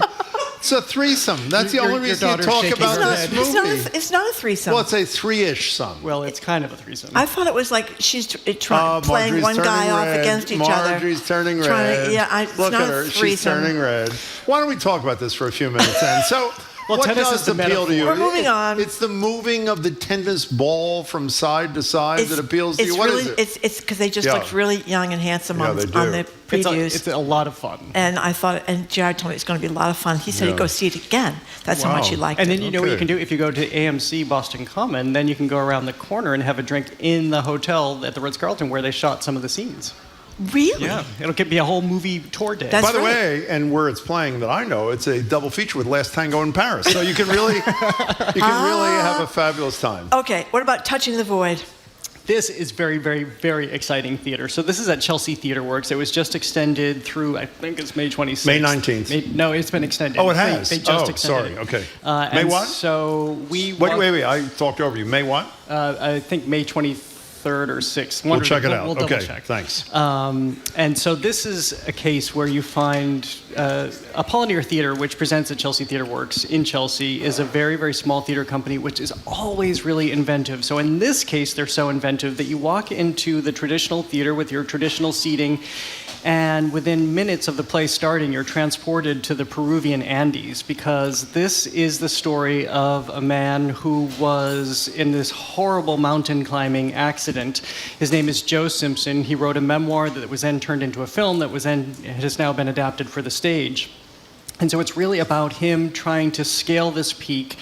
His friend has to make this life or death decision after he has this terrible fall. I'll stop saying any more of the plot so that you can experience it yourself. Okay. So some of it is told in flashbacks, and really the way that they have reorganized the theater and taken ordinary materials, it becomes this climbing experience. I saw it last Sunday. People next to me were exclaiming. I had the actors on the show the other day. They told me that people are yelling out, kind of the equivalent of "Don't go there," or it just conjures the drama of that experience.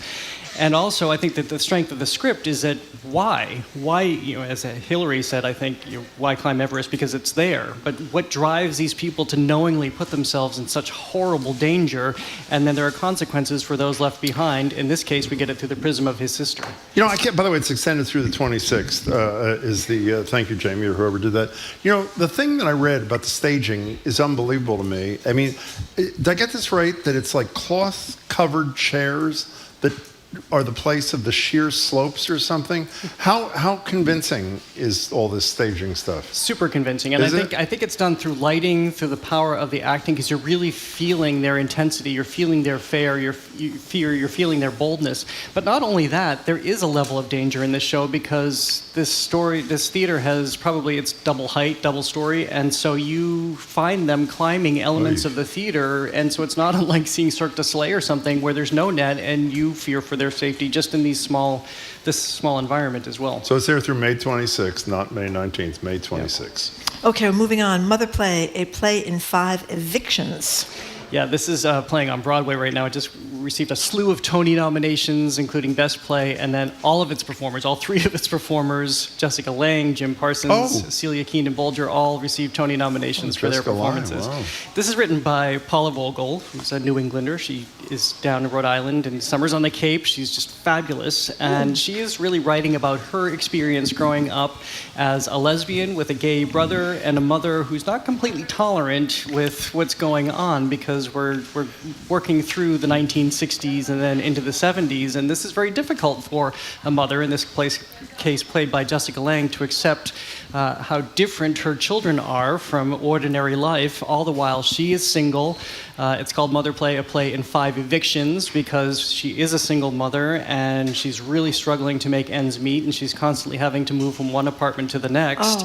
And so it's not entirely Paula Vogel's story, but it's the essence of it, and super strong performance by all of these actors, including, there's just one spell where we find Jessica Lange in her dressing gown at night, sitting down to try to prepare herself a dinner by herself, and it just breaks your heart, because anybody you know who is alone, and you sometimes wonder what they might be doing at night when they go home, or just during the day when nobody else is there with them, that is all conveyed in this one scene where she is mesmerizing. It's there through June 16th. She's had a great career. Yeah, amazing. Actually. Yeah, she really has. Of course, she was with Sam Shepard for all those years. He's no longer with us. Maybe the best-looking guy who ever lived. Best-looking guy who ever lived, really, was pretty good-looking. Okay, she was pretty good-looking, too. Can I raise a couple of things? No surprise. I think Margie wanted to raise something you forgot. What do I want to raise? She wanted to talk about the challengers for a few... Oh, no, I'm sorry. She did that already. Let me tell you, I have to object to something you did just now, Jared, if you don't mind. I don't like use of the word summer as a verb. And you just said... Paula Vogel, is that her name? Yes. How do you feel about the use of the word summer as a verb? I think that people who summer are quite chic. Well, Are they that's not? exactly my point. Yeah. It's like an effete. We You summer. can defend I yourself. think of myself How do as you feel someone who about this? summers. I summer. You've never used that word in your whole life. No, you haven't. I know it. I know you pretty well. You've never used the word ever. Jared, how do you feel? Don't you feel that raises you up on the Feel free to defend yourself. How do you feel about using that word? I understand that, but John Waters also summers in P-Town. I don't think it summers in conjures the P-Town. same level of luxury. I know and John affluence. Waters. We've had John Waters on the show. Jared, whatever. That was another thing. Okay, we have one last thing for you before you tell Where us. do you summer, Jim? What? Jim summers in, I don't summer. He summers in Truro. No, I don't summer With all anywhere. the- That's right. During the summer, I go to He Truro goes to Truro. occasionally. And when he Yes, I gets do. there, he summers. No, Okay, fine. He doesn't summer because he goes on holiday. He goes Okay. on holiday, okay. Now, in a few minutes, you're going to not tell us what's on the Culture Show. But before you don't tell us, we're going to end the show today with a question that I think is as existential as it comes. We're going to talk. There's a major case. Where was the case out? Indiana. Thank you, Jamie. There's a big case about whether an empanada is a sandwich. And so Taco. So whatever it is, a taco is a sandwich. And the court ruled it was. But here's the issue we're going to focus on, which I think is much more difficult. Is a hot dog a sandwich? Now, go ahead. Take 30 seconds, and you can think about it for a minute. You want to think about it anymore? You're ready. I think I'm ready. Okay, is a hot dog a sandwich, Jared Bowen? No. And why would that not be it? Because it doesn't have two pieces of bread with something in the middle. I just dismantled my own argument. So a didn't I? pita and anything in a wrap or a pita is not a sandwich either by that definition. It's sandwich adjacent. How do you feel about that phrase? That phrase I can relate to. Sandwich adjacent. I think That's Jared good. is right. Okay, Hot dog isn't really a sandwich. What are you doing today? It's in a world of its own. 2 o'clock live right Yep. here at the Boston Public Library. Well, everybody's seeing red, ha ha ha, because of Prince Charles's portrait that was just unveiled. I like it. I'm the only person in the world. Well, look at him. I actually like it. You don't like it? I like parts of it. In other words, he doesn't like it. Okay, I thought we're we going were to talk showing about that. I thought we were showing the king, but apparently Have you we're showing seen it, by the way? A sandwich. Have No, you I seen- haven't. Oh, you haven't? Is Okay. it terrible? Shall I look it's at it right now? essentially his head and then red. Yeah, that's your homework. So everybody look at it, and then we'll talk about it in about 45 minutes. Okay, what else? And then we have a couple of great discoveries. A new discovery about the Mona Lisa painting, and a discovery about Beethoven. So we'll talk about how those stories are now a little bit different. That's a hell of a tease. You know, I read something about Beethoven, how he started going deaf when he was so young. Yeah. And they think it might be from lead paint in the wine bottles. Is that true? Lead paint inside the wine bottle? I guess we could skip that part. I should say wine lead bottle. paint, lead inside the corks of the wine that they got. Oh, my God. Yeah, and that he realized early It's a little on. late to deal with it, though. You know what Well, I mean? and then he He's went on gone. anyway, and it came out, and when he went out to perform Beethoven's Ninth Symphony, what are you laughing at? Yeah. Where did he summer, by the way? Where did Beethoven summer? I don't get it. I'm missing the joke. No, we're just He was being deaf. When he privileged. performed the Ninth Symphony, he couldn't even hear it. Yeah, that is it. It may be true, it may not be true. Okay. Well, I think that's as good an answer as we're going to get. Okay. Thank you very much, Thank Jared you. Bowen. I'll Okay, call is you that later enough? to find out what was so funny. I wouldn't to if I were you. hysterical. Nice to see you, Jared Bowen. We've Good been luck speaking with the with show. 2 GBH's News o'clock. executive art editor, host of the Culture Show, Yep, which airs 2 daily o'clock. at 2 o'clock, right here, right after the news. Even though Jared is very close to the vest about what's on the show, Kelly's even closer. She won't even name the show. You know, okay, but it is called the Culture Show, and it's on at 2:06 or so, right? And it's going to be broadcasting right here from the Right Boston here. Public Library today. That we know. Yeah, it's going to be the Week in Review today at the Boston Public Library. That's correct. Okay, thank you very much, Jared. Thank you very much. After a quick break, we're going to talk with Boston Medical Center's Dr. Catherine Gergen-Barnett about our favorite medical story of the month. That, of course, would be brain worms that are on the head of RFK and apparently billions of other people. We're also talking about when you should get mammograms and cancer care viruses. You're listening to Boston Public Radio, 89.7 GBH, live from the Boston Public Library, streaming at youtube.com/GBH News.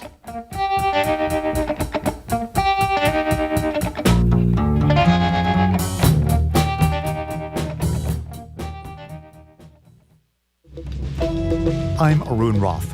Coming up on GBH's All Things Considered, couples and advocates are celebrating 20 years of same-sex marriage in Massachusetts. Mary Bonado, the lawyer who won the case for marriage equality in the state's highest court, joins us to reflect on the history and the modern threats to progress. Plus, as opposition to the MBTA Communities Act mounts, the T's general manager and the state's housing secretary are teaming up. Those stories and all the day's news starting at 4 on GBH's All Things Considered. Funding for our programs comes from you and Johnson & Wales University. striving to shape agile graduates who are real-world tested and ready to enter a highly dynamic workforce. You can discover more at jwu.edu. And Liberty Mutual Insurance. Liberty believes progress happens when people feel secure and exists to help people embrace today and pursue tomorrow. Learn more at libertymutual.com.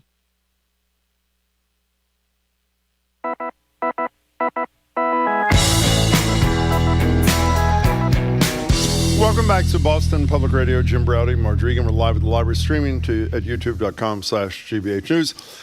Joining us to talk about the movie Challengers is Dr. Catherine Gergen Barnett. She is, what's so funny?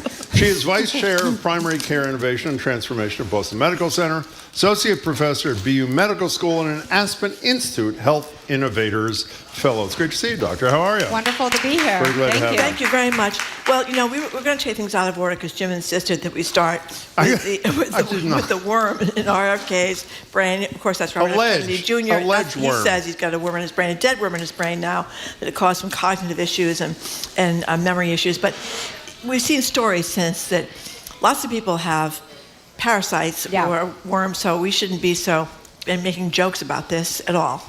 Yeah, I actually think it was probably very shocking to folks who live here in the United States, and certainly to have it come out in a deposition and have it be connected to a political story. But it's a huge issue. I mean, I've done international work. I know that he talks about having gotten it when he was traveling and potentially maybe when he spent time in India. But the WHO estimates that about 1 billion people are infected every year with parasitic worms. So this is absolutely something that we just don't talk enough about. And actually, parasitic worms is part of a much larger umbrella of what's called neglected tropical diseases. And again, I think it just goes to show you that we do not take enough heed or pay enough attention to things unless they're right in our own backyard. When you say we don't talk about it enough, it's all Marjorie and I have talked about for the last 2 weeks. Yeah. So you're not right in this instance. Since May 8th, you may have spoken about it nonstop. In all seriousness here, I mean, it's not a... first of all, we have... Yes. It was Chuck Todd, formerly of Meet the Press, who was with us the other day, said he's not convinced this is real. He was attempting to lower the amount of money he would pay his premium former wife. No, his former wife. Right, yes. But whether it is true or not, the billion number is true. It is, for the most part, not an issue here, as you say. And the troubling thing to me is until you have symptoms, there's no reason to test for it, right? Well, or am I wrong? You're right and wrong. So there's actually work that's being done by global health institutions where they're actually going out and they're giving preventive parasitic medications in high-risk endemic areas where they give these sort of anti-parasitic pills at a very high dose. It's modulated for adults versus children. And so the Gates Foundation and others have been really, critical in some of this deployment.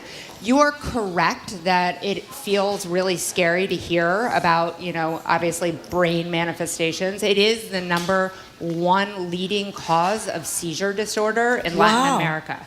So it is a very, very real thing. And, for anybody who wants, I happen to love talking about all of these things, but if anybody wants the details very, very briefly, essentially, it comes through what we think RFK Jr., if, allegedly. Assuming it's true, likely was a tapeworm. That's the most common cause of brain infection that comes from pork. So in many, many places, we know that live animals, there's a lot of pigs that are roaming around. Feces are close to water streams that people are drinking. We also know that the pork may not be cooked sufficiently. We also know that folks preparing meat may not be washing their hands sufficiently. And so it's really easy to have it transmitted, and the eggs come into your system, and then they hatch, and then this little larva travel all over your body, and they can go into your eyes, they can go into your brain. and again could cause memory problems, seizures, but it is usually self-resolving. So I think that's a really important thing. Seizure medicine, you need to be on seizure medicine for a long time. But the fact that RFK Jr. said, in fact, I did not need further medication, it went away on its own, is truly an idea that in medicine would stand on its two legs. And by the way, the reason he didn't need further medication is because he made it up. So it wasn't. Well, it could be. But you do think, with all the bacon people eat around here, I mean, we are a big bacon. We go to those restaurants with the bacon hors d'oeuvres, and it's just you and I are eating it right now. Eating a bacon sandwich right now. Well, bacon is cooked. It's very well cooked. Okay. So, obviously a public health measure across the world would be ensured that animals are not defecating close to public water sources and that water is clean and potable. But that, if you are eating things here, and I know we're not talking about avian flu today, but just cook your meat and, don't eat, don't drink, in this case, it's just really about the pork. But obviously we like things to be cooked and pasteurized for public health measures. So Dr. Catherine Gerger-Burnett, originally, I mean, it's fine to talk about this. There's a story in Kaiser Family Foundation News, federal panel prescribes new mental health strategy to curb maternal deaths, which is huge. And while it's interesting, a story that Ellen Barry wrote about mental health as well is really huge. I mean, I think every conversation we've had with you, any other medical person, Art Kaplan, is we don't talk about enough, we don't focus enough, we don't provide enough mental health care for people. The title of Ellen Barry's piece is, Are We Talking Too Much About Mental Health? But the suggestion being just the conversation, I'm quoting her, may lead to a negative effect, leading them, meaning young people, to overinterpret their symptoms and see themselves as more troubled than they actually are. What do you think of what you had to say? I think it's inflammatory. I actually think that, fundamentally we still know that not enough people get the access and the treatment they need. We know 1 in 5 people in the United States have mental health issues. We know, 1 in 20 are serious mental health conditions, up to 2/3, but at maximum get the care that they need. So if we are talking about it too much, that would be wonderful.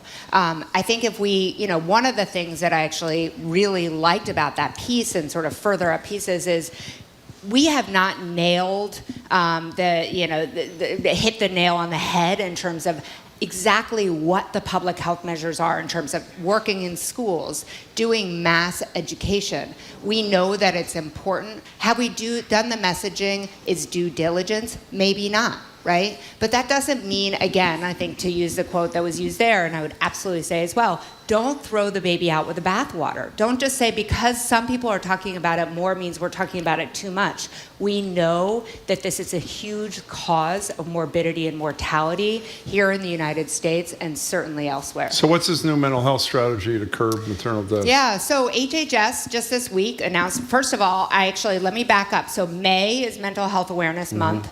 I feel like we're often talking about mental health, so it's hard to remember that May is a month, but it was established in 1949 in part to really bring light to the importance of mental health awareness. And the idea HHS put out is saying this has to be an integrated approach, especially thinking about it in maternal mortality. We know that women have some of the worst outcomes here, pregnant women, postpartum women, that anywhere else that has a similar socioeconomic status to the United States.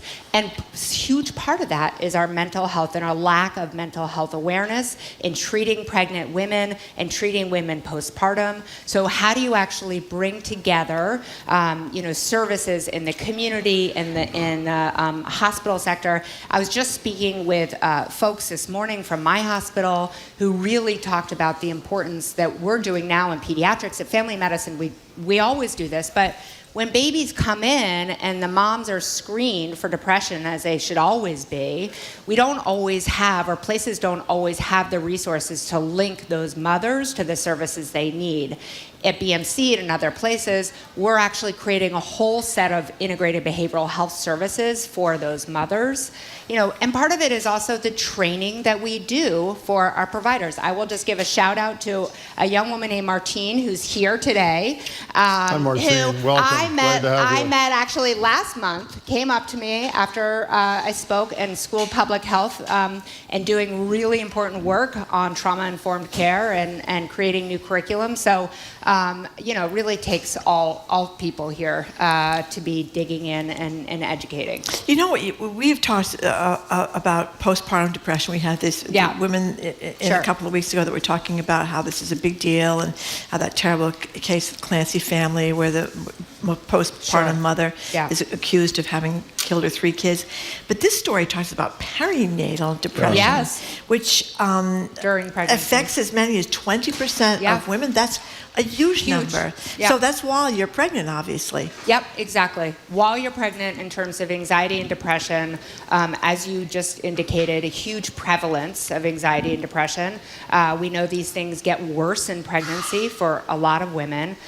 We know not enough people are doing screening and talking about it. And we also know it's directly related to, as I said, some of the highest rates of morbidity in terms of women actually hurting themselves. Is this about or hormones? having suicide? Is it hormones? I'm not going to blame everything on hormones. It's a huge shift for women. Yeah. A lot of women feel very isolated, lonely. It's incredibly stressful financially in our society to be, pregnant. Not to mention all of our access to choice that's happened in our country in terms of whether or not actually women are choosing to be pregnant. I mean, there's many, many layers that we could spend a whole show just talking about that. So can we move to mammograms? We touched on this a couple of weeks ago when the original recommendations came out with Art Kaplan, our medical ethicist, but we thought it was worthy of as much discussion as we could have. My understanding is the same organization that not too long ago recommended that women wait till 50, from 40, the original number, I think,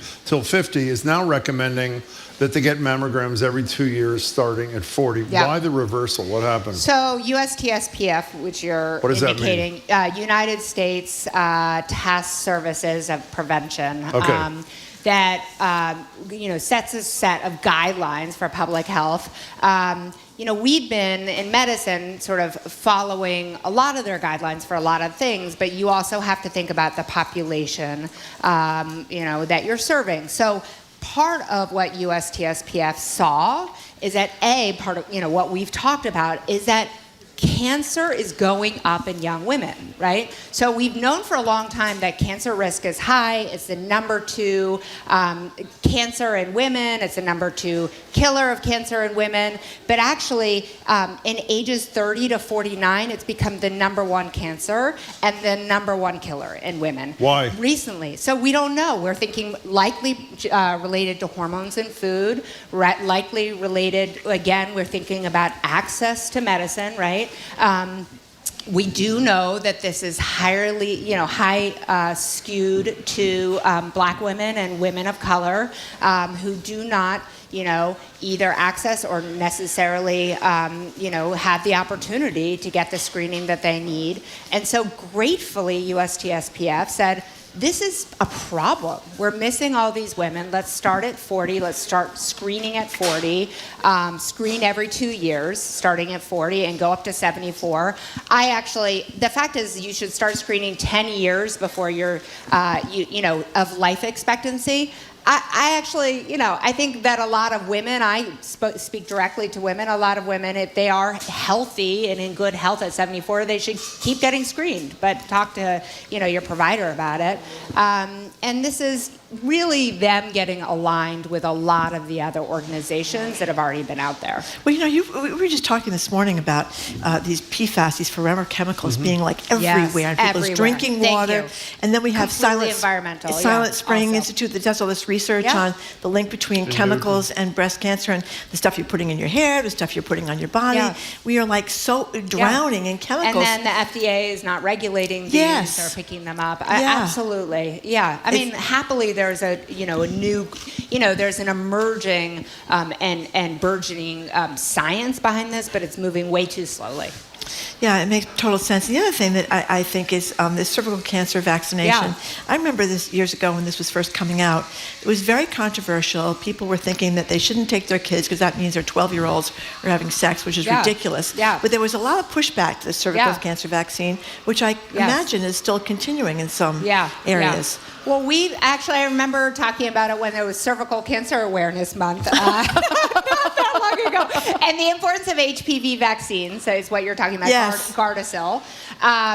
And so it's not just for young girls, it's also for young boys. And starting as early as 9 and going up to 24. I do think that it is still an under tapped. I don't just think. I know it's an under tapped resource. What I loved is that now we're starting to say cervical cancer is beatable.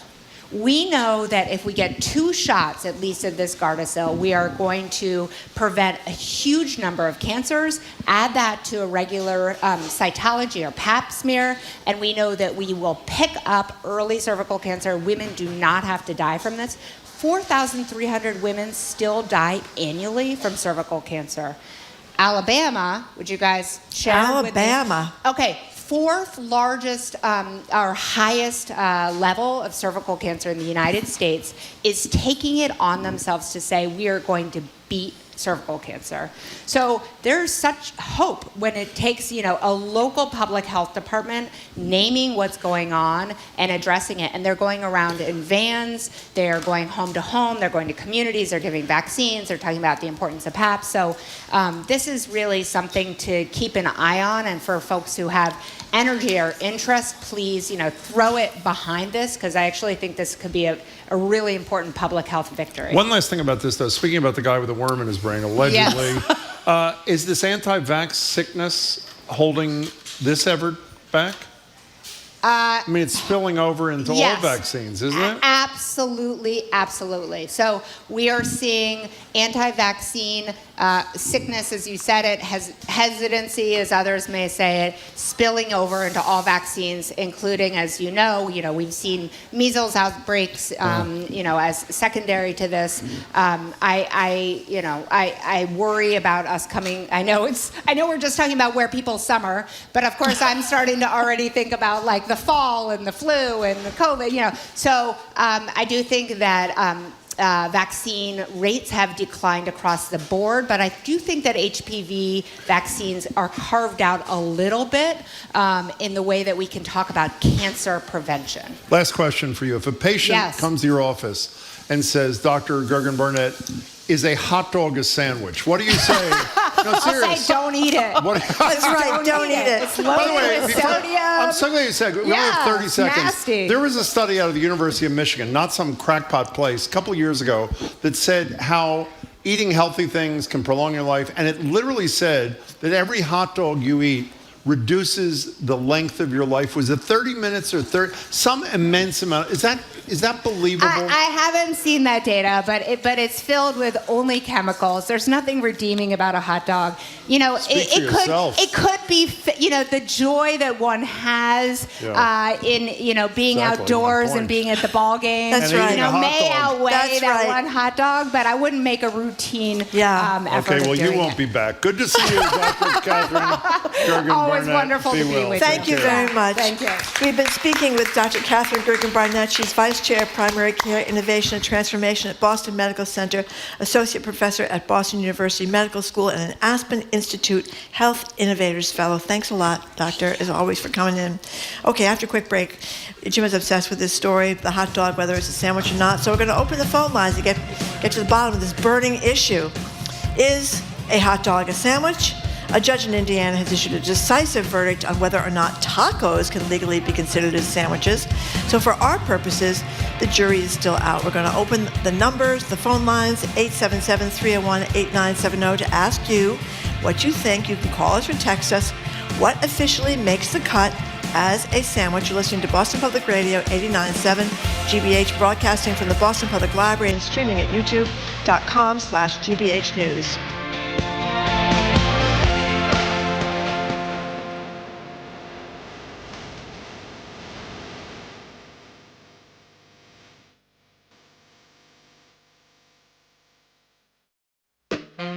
I'm Jared Bowen. Coming up on The Culture Show, live at the Boston Public Library, it's our Arts and Culture Week in Review.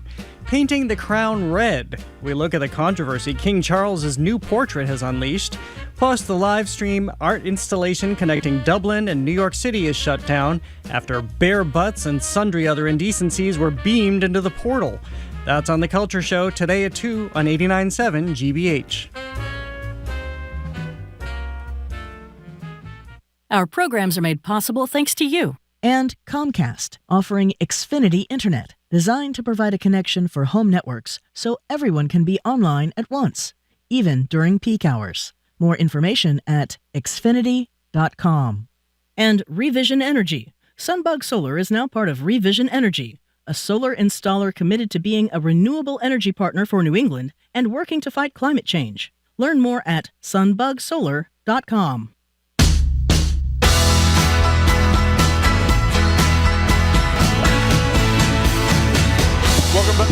Welcome back to Boston Public Radio. Marge Regan and Jim Browder. We're live at the library, streaming at youtube.com/GBH News.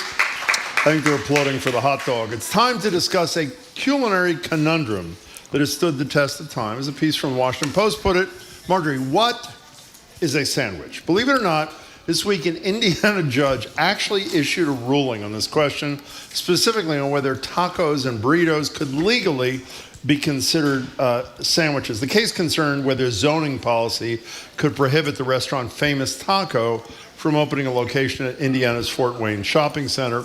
And so the judge's official ruling, quite interesting. Tacos and burritos, Marjorie, are Mexican-style sandwiches. Now, right here in the Commonwealth, a 2006 Massachusetts judge ruled that tacos, burritos, and quesadillas were not legally outrageous sandwiches. Most of us can look at a food and definitively say sandwich, not a sandwich. What about hot dogs? As I've asked Jared, who said no. I don't think, Dr. Gregor Barnett said don't eat one. Subs, Klondike bars, the Taco Bell Crunchwrap Supreme. We want to hear from you and settle this once and for all. 877-301-8970. What is a sandwich? And two, more specifically, I want to drill down, one of my least favorite expressions. Okay. I want to drill down into whether a hot dog is a sandwich. Now, Marjorie, is a hot dog Jim, a sandwich? Since you are so fond of hot dogs and food in general and sandwiches and all that kind of stuff, I think you were the person to answer this question first. What is a sandwich, and is a hot dog a sandwich? A sandwich is something that is surrounded by bread. Correct. It does not need to be two pieces, like I think Jared attempted to slip by us earlier. It needs to be surrounded. A hot dog, is a hot dog surrounded by bread? A hot dog is surrounded by bread. No, it is not. Yes, it is. The top is open, Jim. It is open. The side of a sandwich, even what you just ate a bacon and avocado sandwich. I'm still eating it. Fine, well, whatever it is. There is a side opening. Be eating the bacon. Is that not a sandwich because the side is open? Yes or no? It's a tiny. It's a tiny thing. It's not. That's not the issue. The hot dog is like a three-sided cabin. It does not have. Does have a That's cover actually on it. brilliant. That's you know what right. it's like? You know what it's called? A sandwich. In any case, somebody who we both respect was on with Stephen Colbert in 2018, and she was asked about whether or not she thought it was a sandwich, a hot dog. The person who was asked was Supreme Court Justice Ruth Bader Ginsburg. Here it is. You're asking me? Well, you tell me what a sandwich is, and then I'll tell you if a hot dog is a sandwich. A sandwich is two pieces of bread with almost any type of filling in between. Does that include a roll that's cut open, but still not completely? Wow. See, that's the crux. You've gotten immediately. See, this is why you're on the Supreme Court. A sub is not split, and yet it is a sandwich. Yes. So then hot dog is a sandwich? On your definition, yes it is. Well played, Lady Justice. I would say well played, Lady Justice, indeed. So Ruth Bader Ginsburg says it's a sandwich. It's a sandwich to me. 877-301-8970. A texter wants to know about an open-faced sandwich. Is that a sandwich? Well, you know, it's funny you say that. It's not two pieces of bread. I made myself a tuna melt yesterday on a One muffin. piece of bread. You know what that's called? Tuna melt. Tuna melt on a muffin. Yep. So Is it a is it a sandwich? sandwich? That is a real. I I don't know, would Jim. say it is probably not a sandwich. What would you say, Marjorie? I would say You're a big tuna fish person. I would say I usually have 2 pieces of bread well, on let's my, say on my let's assume tuna you fish. just had one person, like an open face. An open face sandwich. tuna. I would What say that an open face sandwich. Is I a would say it's a sandwich. That's what I would say. Let's take some calls. Jim Okay. in Providence, you are first on Boston Public Radio. We're talking about the critical question of what is a sandwich. Hello, Jim. Hi, how are you? I think we're good. Thank you. And I would say a hot dog is a sandwich. Why?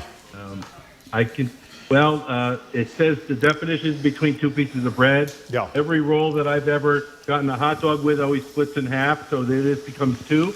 Yeah. So I would say it's a sandwich. I think that is really. Go ahead. Marjorie is wrong. Okay. Wow. Marjorie is wrong, and you are right, Jim. But Thank Jim, you. That's very nice. but now, okay, we may get different kind of hot dog rolls because usually I thought hot dog roll is it's almost like a 3-sided deal, 2 sides and then the bottom. No, often it is connected, as Jim brilliantly said. I don't usually have and them you 2 slice sides. it open. You I don't slice think it open. Okay, I think you Jim, can that was a open it up a brilliant little bit call. and stick Thank that you hot very dog right much. there in the middle, and it's a 3-sided deal.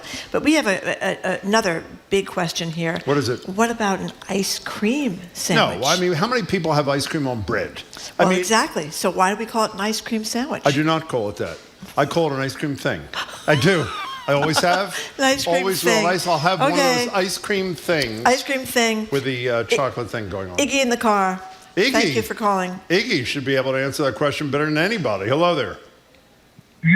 How you doing? I think we're good. Thank you. Awesome. Well, I'm from Massachusetts, Yeah.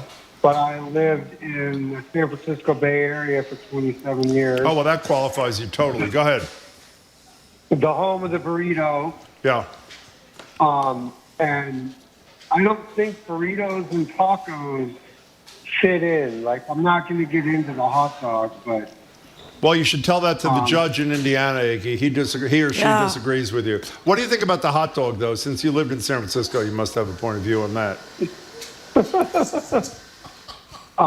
but, sandwiches are great. Yeah, they are good. Burritos are great. Tacos are They're great. fine. Hot dogs It's are not great. the question. But they're not all the same. They're not all the same. They're different. That's true. Well, a ham sandwich is different from a tuna fish sandwich. They're not all the same either. So, Iggy, don't avoid the question any longer. Is a hot dog a sandwich, yes or no?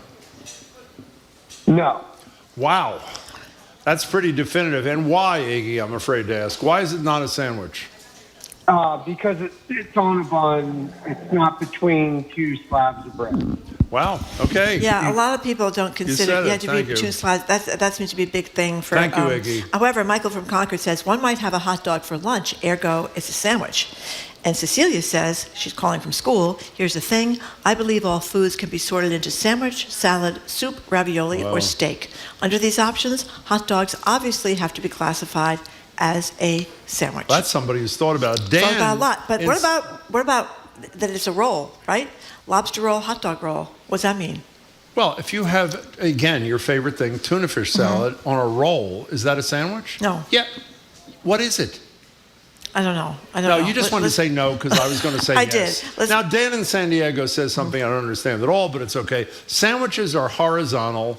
A hot dog is vertical. Now, what does that mean exactly? Do you have any idea? I don't know. Dan, the lines I don't are know. full, but why don't you call in if you have time? And somebody else says a roll is just a round sandwich. Exactly. So maybe that's correct. Well, there's square rolls, too. You know that. Okay, What are those things called? That bread, that Italian thing that's so great? You're Italian. What's that called?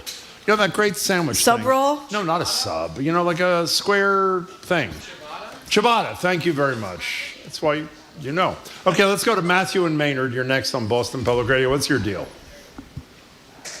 Yeah, I think the word you're looking for was panini for the Italian sandwich. Well, that's Oh, one. No, it panini. was ciabatta in this case, but a panini is a part of the discussion as well. Now, what do you Thank call that? That's a crushed sandwich. It could be, yes. Where you put it between 2 pans But or the key something. word is the second word, sandwich. Go ahead, all right. Matthew. Go ahead. But no, I don't think it qualifies a hot dog as a sandwich. Why? Because another definition for a sandwich is yes, 2 pieces of bread together, but filled with meat, cheese, or filling. Yeah. Well, what's I a guess hot you could dog? call a hot dog a filling. Well, I but, guess you could. You know, if that's the case, you might as well eat a Twinkie. Well, that's except Twinkie is not surrounded by bread. But don't go away, Matthew. Here is the issue, the conundrum for you and Marjorie. You're hiding behind this notion that it's like, what'd you say? It was like a couch into which the hot dog, what'd you say before? Do you have any recollection of that? Roll. Whatever it was. But if you... like a three-sided cabin. So this is directed... that was brilliant. Three-sided cabin, Matthew, and your thing is whatever it is. Now, let's assume, Marjorie and Matthew, you cut all the way through the three-sided cabin, or the roll, and then put the hot dog in the middle. By your definition, it would be a sandwich, Matthew, correct? Thank you. I know, you give up.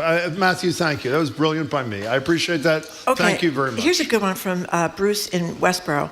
Jim, I dare you to walk up to a concession stand at Fenway and ask for a hot dog sandwich. I've done it many a time. And no one calls it a hot dog sandwich. Well, They just actually, call by the it way, a I don't plain old hot dog. Okay, I don't eat hot dog sandwiches. I eat sausage sandwiches at Okay, Fenway. all right. And you know what I say when I want a sausage sandwich?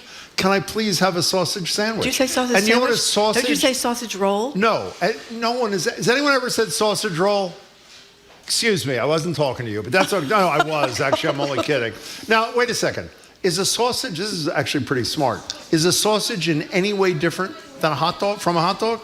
A sausage sits in that three-sided cabin or whatever you said a minute ago, and everybody calls it a sausage sandwich, except that one gentleman over there. Okay, listen to this, Jim. Yeah. My dad came home from lunch in 2008, made himself 2 hot dogs, not hot dog sandwiches, went to leave to go back to work, and immediately had a heart attack. My sister and I refused to eat hot dogs for 6 years after that. I don't know if they were 30 minutes of your life every time you eat one, but they sure are delicious, even though it seemed to have killed her father, whether you call it a sandwich or not. Now, an anonymous texter says a hot dog is clearly a taco. That is not correct. Yeah. And our colleague Erin, is that what Erin said? Erin said a hot dog can stand alone without a roll, thus it is not a sandwich. That is actually a decent argument, I would say. Do you see the picture of the vertical sandwich? No, I have not. Let me see that. Oh, yeah, that is. It's too Well, bad. if they can't, Look at they that, can right see there. it. It's right there. Yeah, people on YouTube can see How it. do you People in eat the that? audience How can do you see eat it. that exactly? Very carefully, I would say. yeah, okay. Okay. It's like the worst piece of processed ham, too. Kathy in Fairhaven, you're next on Boston Public Radio. No one is, well, I guess they are. What is a sandwich? And the corollary question is a hot dog a sandwich? You can answer either or both, Kathy. Hi. Hi. Hi. A hot dog is a sandwich. Yeah. When I grew up, my mother would not pay extra for hot dog rolls. We'd have to take a slice of bread out of the package of bread, slap our hot dog on it, and she said, that's it. Hold it up if you don't like it. You know, Kathy, I love you and your mother. I realized 90% of the hot dogs I eat, I've never even told you this, I eat on toasted rye bread, exactly like Kathy's mother said. Toast a piece of rye, wrap that baby around a hot dog. Would that be a sandwich, Marjorie? A wrapped piece of rye bread around a hot dog? I don't know, Jim. I'm so confused with all these texts Kathy, about this. thank People you for an excellent call. are very passionate What on are the they subject. saying? Well, Kathy, Karina from Newton says, let's just make it simple. A hot dog is a hot dog. A hamburger is a hamburger. A taco is a taco. You don't ask for a sandwich hot dog or a sandwich hamburger, and life is already too hard, and we are complicating it for Karina from Newton. That might be true. Yeah. You ever seen a ramen sandwich before this? Can we put this thing up here? No, I've never seen a ramen What is that about? sandwich. Is that real or is Oh, that my phony? goodness. You put a cheeseburger in between 2 clumps of ramen and somebody eats that? That is a horrible sandwich, I should say.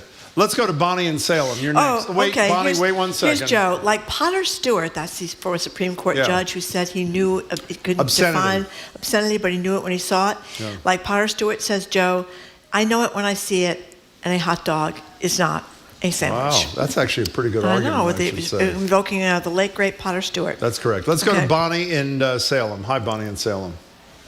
Hey, happy Friday, guys. And to you. Hope you're having a good day. We're having an excellent day. Thank So you. when you go to restaurants, most of the time, Yeah. if you don't feel like a meal, you want a sandwich, you look under the big, huge heading of sandwiches. You do. That's On good the point. left, you will get your Reubens and your chickens and your tunas and all that. Often on the other side, you'll get a long list of the burgers, and below that, you oftentimes will get your seafood rolls. So many restaurants will just categorize everything under just the heading of sandwich, and then you have the subcategories as you're all speaking about whether it's a hot dog or a sausage, and those will still be found under the main heading of sandwich. You know, let me tell you something. You are a genius, and I mean that. You are a total genius. Now, hold on. She should be before the jury. That was But brilliant. they also have sometimes sandwiches, and then they have burgers in a separate category, Bonnie. How about Well, that's that? a good comeback. How about that, Yeah. Bonnie? Well, see, that is true. So it could go either way. Either way. Beauty is in the eye of the eater. That's beautiful. And whatever you want to get, you get. Bonnie, I'm telling you, that was a spectacular phone call, well thought out, and great response to Marjorie. Thank you. Okay, for the we call. have a lot of people talking about the Earl of Sandwich, but for whom the hot dog, for That's sandwiches. true, right? I think so. I don't really know, actually. But Suzanne from Newton says the Earl of Sandwich is rolling in his grave. A hot dog is never a sandwich. And then Victoria from North Attleboro says, I don't think the Earl of Sandwich was thinking of hot dogs when he invented the sandwich. He invented the sandwich. That is, of course, 2 pieces of bread with something in between. By the way, whatever happened, years and years ago, we did a segment on what was supposed to be built on the common, what used to be a urinal. That's right. That was going to be made in, I shouldn't have done that. To a sandwich shop. And is that there, the Earl? I think it's like an Earl of something. By the way, an anonymous texter, another incredibly thoughtful person, said, a hot dog is a sandwich and cereal is breakfast soup. That is exactly correct. Very well thought out. Yeah, a lot of people too. can't get on board with the tacos and tortillas either. They just can't get on board By the way, with that it. was a critical decision for that company that was in the mall. You know that. That's not like an idle kind of thing. Declaring a sandwich gave them, I'm serious. Yeah, because gave they had them to far change the greater zoning, rights. right? Exactly. Would have had to change the zoning. That's correct. Okay. Oh, by the way, the thing is there. There's a photograph. What's that thing called? A Earl of Sandwich? It really is? Again, and I shouldn't have said it was a former urinal, even though it was a former urinal. Now- but it is the Earl of Sandwich shop somewhere in the common there. Now, I have no idea if this is true, but it's clever. What's that? This texter says the Earl of Sandwich, the test was food between 2 pieces of bread, so the Earl of Sandwich could either play poker or shoot pool and not have to stop and go to the dining room. I don't think that's true, but I kind of like it. He lived like, 400 years ago, too? Yeah, but maybe he wanted to be able to keep it. As the sandwich is easy, you pick it up with your hands and you eat it. You don't have to sit down at the table. You I can leave it understand by the the side concept. of the pool table. So maybe that's what was going on. By the way, just I so don't people know. aren't upset with me about the urinal thing, Atlas Obscura, isn't that written by a Newton guy, one of the brothers, the Farrer brothers Yes, or whatever? yes. A men's restroom became a sandwich shop. So I was right. That's what the thing is. I'm sure they cleaned it up before they converted it. Let's go. The next texter says the What? Earl of Sandwich was an addicted, degenerate gambler who ordered meat on bread. Yeah. Same thing, so he wouldn't have to leave the gaming table. Wow, that's an amazing Wow. story. I think we should check this out. This is really true. Do you I think that's true? I think we should not check it out. Let's Okay. go to Rosie in Rhode Island. You have like a minute or something. Go ahead, Rosie. Do your thing there. Well, it's interesting. You're already discussing the Earl of Sandwich. We are, because yes. That's exactly what I was going to say as well. Please. If it's attributed to the Earl of Sandwich, who simply wanted the convenience of eating with his hand versus a sit-down meal, then anything you eat with your hand should be a sandwich. That's excellent argument. Excellent argument. Do you, since you know so much about the Earl of Sandwich, we hear he was a degenerate, is what Marjorie just said. Do you have any firsthand knowledge of that or no? Well, No? is there a sandwich called the Degenerate at the sandwich shop? I don't know. That's actually I don't another know. excellent question, Rosie. But Thank you according for to the call. Merriam-Webster Dictionary, says a What'd she texter, say? a sandwich is defined as 2 or more slices of bread or a split roll having a filling Split roll, in between, Marjorie, which would make a split hot dog a roll. sandwich. Thank you. 1 slice of bread covered with food as well. And many people are asking, what about corn dogs? Corn dogs. What about corn dogs? Are they sandwiches or are they not sandwiches? Who would argue it's a sandwich? You know what it is? It's a corn dog. Well, I mean, what the hell is a sandwich? I'm just telling you, a lot of texters. Here's my phone. Is my phone a sandwich? No, it's not. Neither is a corn dog. Lots What kind of people stupid are question is texting. that? Well, don't insult the texters, Jim. Sorry, I didn't because there's mean about a dozen of them that think that they're concerned about hot dogs, and they're also concerned about corn dogs, and that's a big deal. Okay. By the I way, think we're some out of the time. defenders of the Earl of Sandwich are saying this story may have been propaganda spread by the 4th Earl of Sandwich's rivals, which is possible. We're going to get to the bottom of this. And by the way, here's another good one. Zoe came up with this. By Marjorie's logic, beef Wellington is also a sandwich. How about that? You know what beef Wellington is? It's meat inside of like a puffy thing. Like a puffy dough kind of thing. and it's really good. It's almost like a I've made it. croissant I've kind made of it. thing. Thank you. It's not like a croissant. Okay, many restaurants now call all these things handhelds. You know why they're calling them sick of this handhelds? discussion, To though. avoid the whole sandwich Really? debate, Jim. Yes. I think but we we're resolved done, that thank pretty God, much. with that one. Okay. Thank you very much for listening to another edition of Boston Public Radio. You can keep up with us 24/7 by way of our podcast, which cleverly enough is called Boston Public Radio. I love that name. We have one that's 3 hours long and one that's a half hour long. I go for the half hour one if I were you. Tune in on Monday. We'll talk with New York Times reporter Jessica Bennett, who's following Trump's election interference trial with the feminist. She's fantastic. Our NYU medical ethicist Art Kaplan, author Jess Zaferis on her latest Words from Hell, Unearthing the Darkest Secrets of English Etymology, plus Harvard Kennedy School's Kahil Gibran Mohammed and Emrys Elon Stavins. Our crew, Zoe Matthews, Aidan Conley, Nicole Garcia, Hannah Loss, our engineer, John the Claw Parker. Our executive producer is Jamie Bologna. Special thanks to the team here at the Boston Public Library, Maddie Geyer, Carly Cochran, Matthew Glover, Erin Callahan. Thanks to our host at the Newsfeed Cafe and across the street at the Lenox Hotel. Stay tuned both on air and on YouTube and also right here at the Boston Public Library. The Culture Show's Week in Review, which starts here right after the 2 o'clock news. I'm Marjorie Egan. I'm Jim Browdy. Thank you so much for tuning in today. I hope you can tune in tomorrow. Thanks, people at the Boston Public Library. Hope you can tune in again on Monday. See you later. Or left. Depends on how you dance. An evening of jazz tonight at 9 on GBH 89.7. Support for our programs comes from you. And Subaru of New England. This spring, you can take your adventures on the road in the new all-wheel drive 2024 Subaru Outback. You can find your Subaru retailer at subaruofnewengland.com. On the next Great Performances, award-winning singer Audra McDonald, accompanied by the London Musical Theatre Orchestra, performs classic Broadway songs. Watch Audra McDonald at the London Palladium tonight at 9 on GBH2. GBH Music invites you to celebrate the 125th anniversary of a musical legend at Jazz Now, a salute to Duke Ellington. This tribute concert will feature performances of Ellington's best works, performed by the Aardvark Jazz Orchestra. Explore the music of this iconic jazz pianist, composer, and bandleader either online or in person. This event will take place on June 6. Tickets are limited. Reserve yours now at gbh.org/events. Hi, this is Oedipus, and you and I are listening to 89.7 WGBH, HD1 Boston, online at gbhnews.org. GBH News with NPR. What matters to you? I'm Jared Bowen. Coming up on The Culture Show, live from our GBH studio at the Boston Public Library, food restaurants, including Summer Shack. Plus, a live stream installation connecting Dublin to New York City has been shut down because people are using the exhibition to be exhibitionists, bearing bosoms, butts, and beyond. That and more next on The Culture Show. Stay with us. The Culture Show is made possible in part by a generous contribution from the Fiducia Fund, proud to support this station's arts and culture programming. Live from NPR News in Washington, I'm Windsor Johnston. The Israeli military says it has recovered the bodies of 3 hostages taken during the attack carried out by Hamas in October. NPR's Hadil Al-Shalchi reports authorities say the hostages were attending a music festival in southern Israel when they were kidnapped by the Palestinian militant group and taken into Gaza.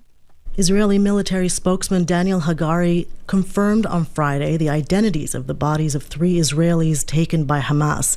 He said that the hostages were killed before being taken into Gaza. Shani Luke, Amit Buskila, and Yitzhak Lerenter were murdered by Hamas while escaping the Nova Music Festival on October 7th, and their bodies were taken into Gaza. Israeli Prime Minister Benjamin Netanyahu said the deaths were heartbreaking and promised to return all the hostages. Israel says more than 130 hostages remain inside Gaza. The November election. It's going to be the first time in months that President Biden has directly engaged publicly with young college students. And it comes against the backdrop of the war in Gaza, which, as we know, has been a hot-button issue on several college campuses. And Morehouse in particular, I think, is really unique when it comes to social justice issues. Martin Luther King Jr. is an alum. And when I was on campus last week, a student told me that they really take pride in the idea that this school is built upon the legacy of of peaceful protests. That's NPR's Ozma Khalid reporting. Families of survivors of U.S. nuclear testing are urging members of Congress to reauthorize the Radiation Exposure Compensation Act, which has already been approved by the Senate. NPR's Claudia Grisales reports advocates are meeting with lawmakers, urging them to keep the program from sunsetting. Speaking to reporters with other advocates, Phil Harrison, a Navajo Nation tribal member and former uranium mine worker, urge House Speaker Mike Johnson to help. We were the first responders to the national security. They gave a shovel to miners that didn't know how to read and write. They took advantage of people that didn't know what they were doing. We hope Speaker Johnson will call this for a vote, and let's get this thing going. If the House refuses to act, the 34-year-old compensation program will expire June 7th. Claudia Grisales, NPR News. This is NPR. Good afternoon. With the latest from the GBH Newsroom, I'm Henry Santoro. PFAS chemicals linked to a range of health problems have been found in carpets, clothing, food packaging, and now in fish and shellfish on Cape Cod.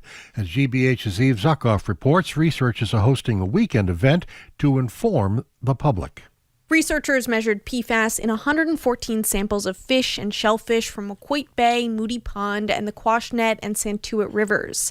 They found the forever chemicals in all samples, but they were the highest in fish and shellfish found closer to Joint Base Cape Cod, where the military spent decades spraying firefighting foam containing PFAS.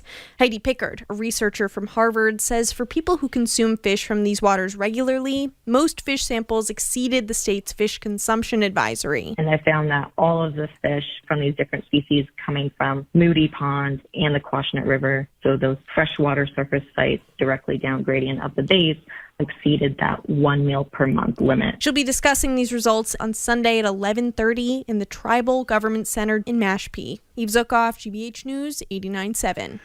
Meanwhile, the state has fined a Holden Mass company for not notifying authorities in a timely manner of its release of hazardous materials like PFAS that contaminated groundwater. According to a press release from the state, Avient Colorants USA, a maker of paints and coatings, was hit with a $15,000 fine by the State Department of Environmental Protection. Red Sox, St. Louis Cardinals tonight, Bruins, and the Florida Panthers tonight. This is GBH News. Support for NPR comes from NPR stations. Other contributors include Schwab, with Schwab investing themes like artificial intelligence, renewable energy, or pet passion. Over 40 themes to invest in. Learn more at schwab.com. And the Doris Duke Foundation. Support for GBH comes from you. And Gentle Giant Moving and Storage Company, offering professional local, long-distance, office, and piano moving with 23 locations throughout New England and across the country. More information at gentlegiant.com. And S&H Construction, committed to using craftsmanship and technical experience to build spaces that work, and professional management to guide you through the process. shconstruction.com.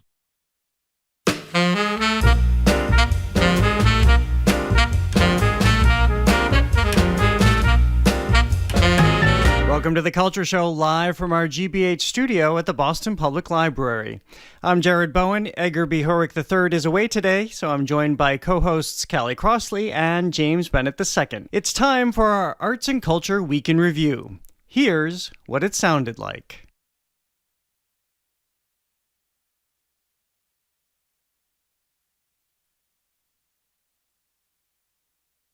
Ladies and gentlemen of the class of 2024, I would like to start off by congratulating all of you for successfully making it to this achievement today. It's a swirling scarlet and crimson delight from end to end, with King Charles's face looking remarkably handsome and youthful, emerging from psychedelic red. Famed chef Jasper White has died. He was known for his summer shack restaurants that specialized in New England favorites. He began to make his mark on the Boston food scene in the early 80s.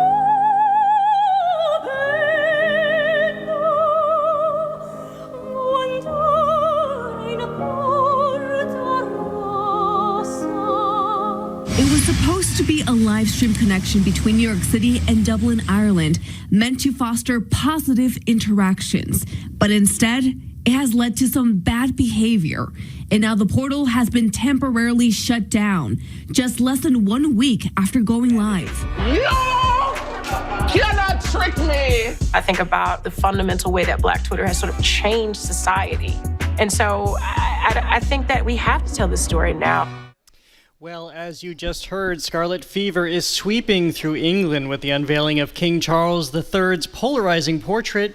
Is it red meat for royalists? From there, the NFL is distancing itself from Kansas City Chiefs kicker Harrison Butker's controversial commencement address. Plus, we remember the culinary legend who boosted Boston's flavor profile with a series of successful restaurants, Jasper White. Plus, diva Kathleen Battle returns to the Met decades after being fired for being, well, a diva. And her latest act does not disappoint. Finally, Irish eyes are smiling, crying, and definitely rolling after a live stream portal connecting Dublin to New York City is shut down because people just couldn't help themselves, bearing butts, breasts, and committing other indecency. But first up, it's violent brushstrokes and volcanic flames fit for a king. The first official portrait since King Charles' coronation was unveiled this week, sparking worldwide arts criticism. It's been described as a poster for a horror film, a ripoff of Ghostbusters 2, and a depiction of death with a disembodied head floating in an ocean of blood. But also, Queen Camilla says the artist nailed it. So this is fascinating. This was unveiled this week.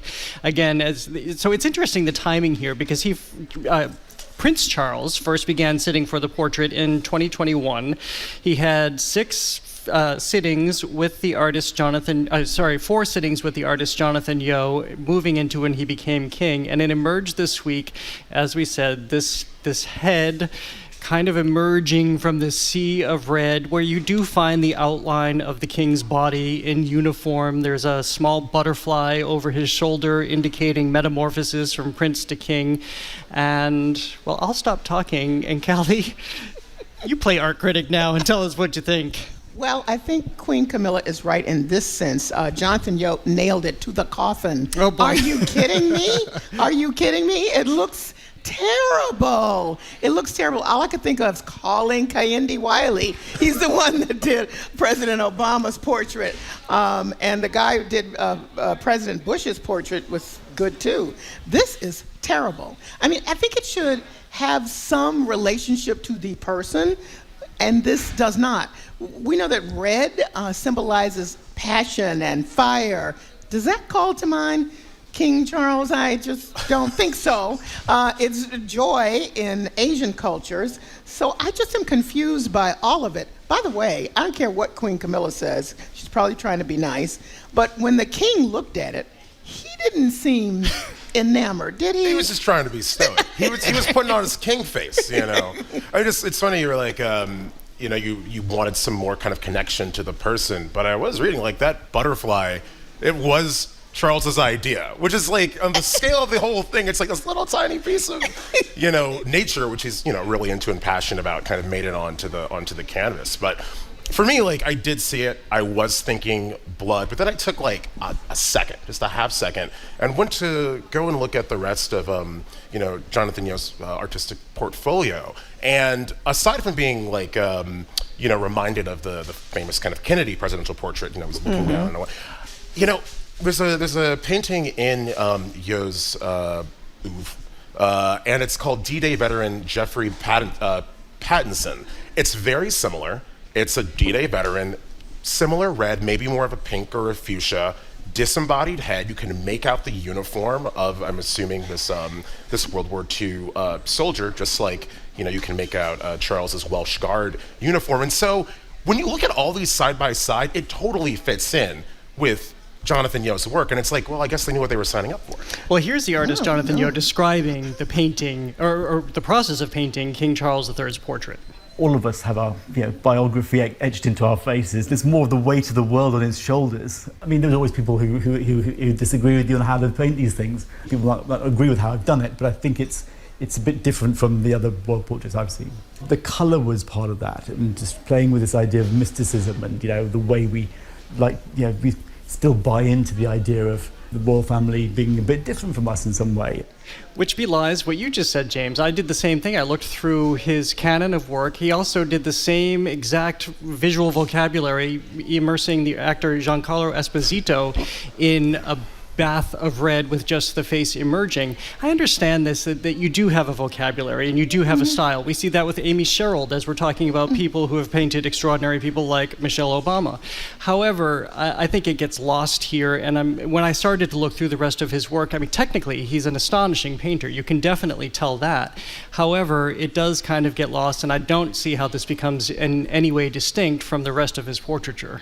I keep thinking that if you're talking about the D-Day portrait, red to me, and using this technique makes sense. This is King Charles. This just didn't have the connectivity.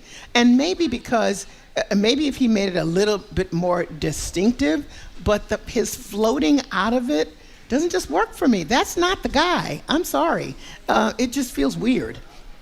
Well, I'm kind of reminded now, too, just comparing, I forgot who the artist is, but Elizabeth II also sat, I think in like 99, 2000, for a kind of more contemporary, future-forward portrait. I think you're talking about the one with Lucian Freud. Right. Yeah, with the yellow, just kind of no, that was a different one. That was Justin Mortimer. The one with the yellow, cutting off like her head.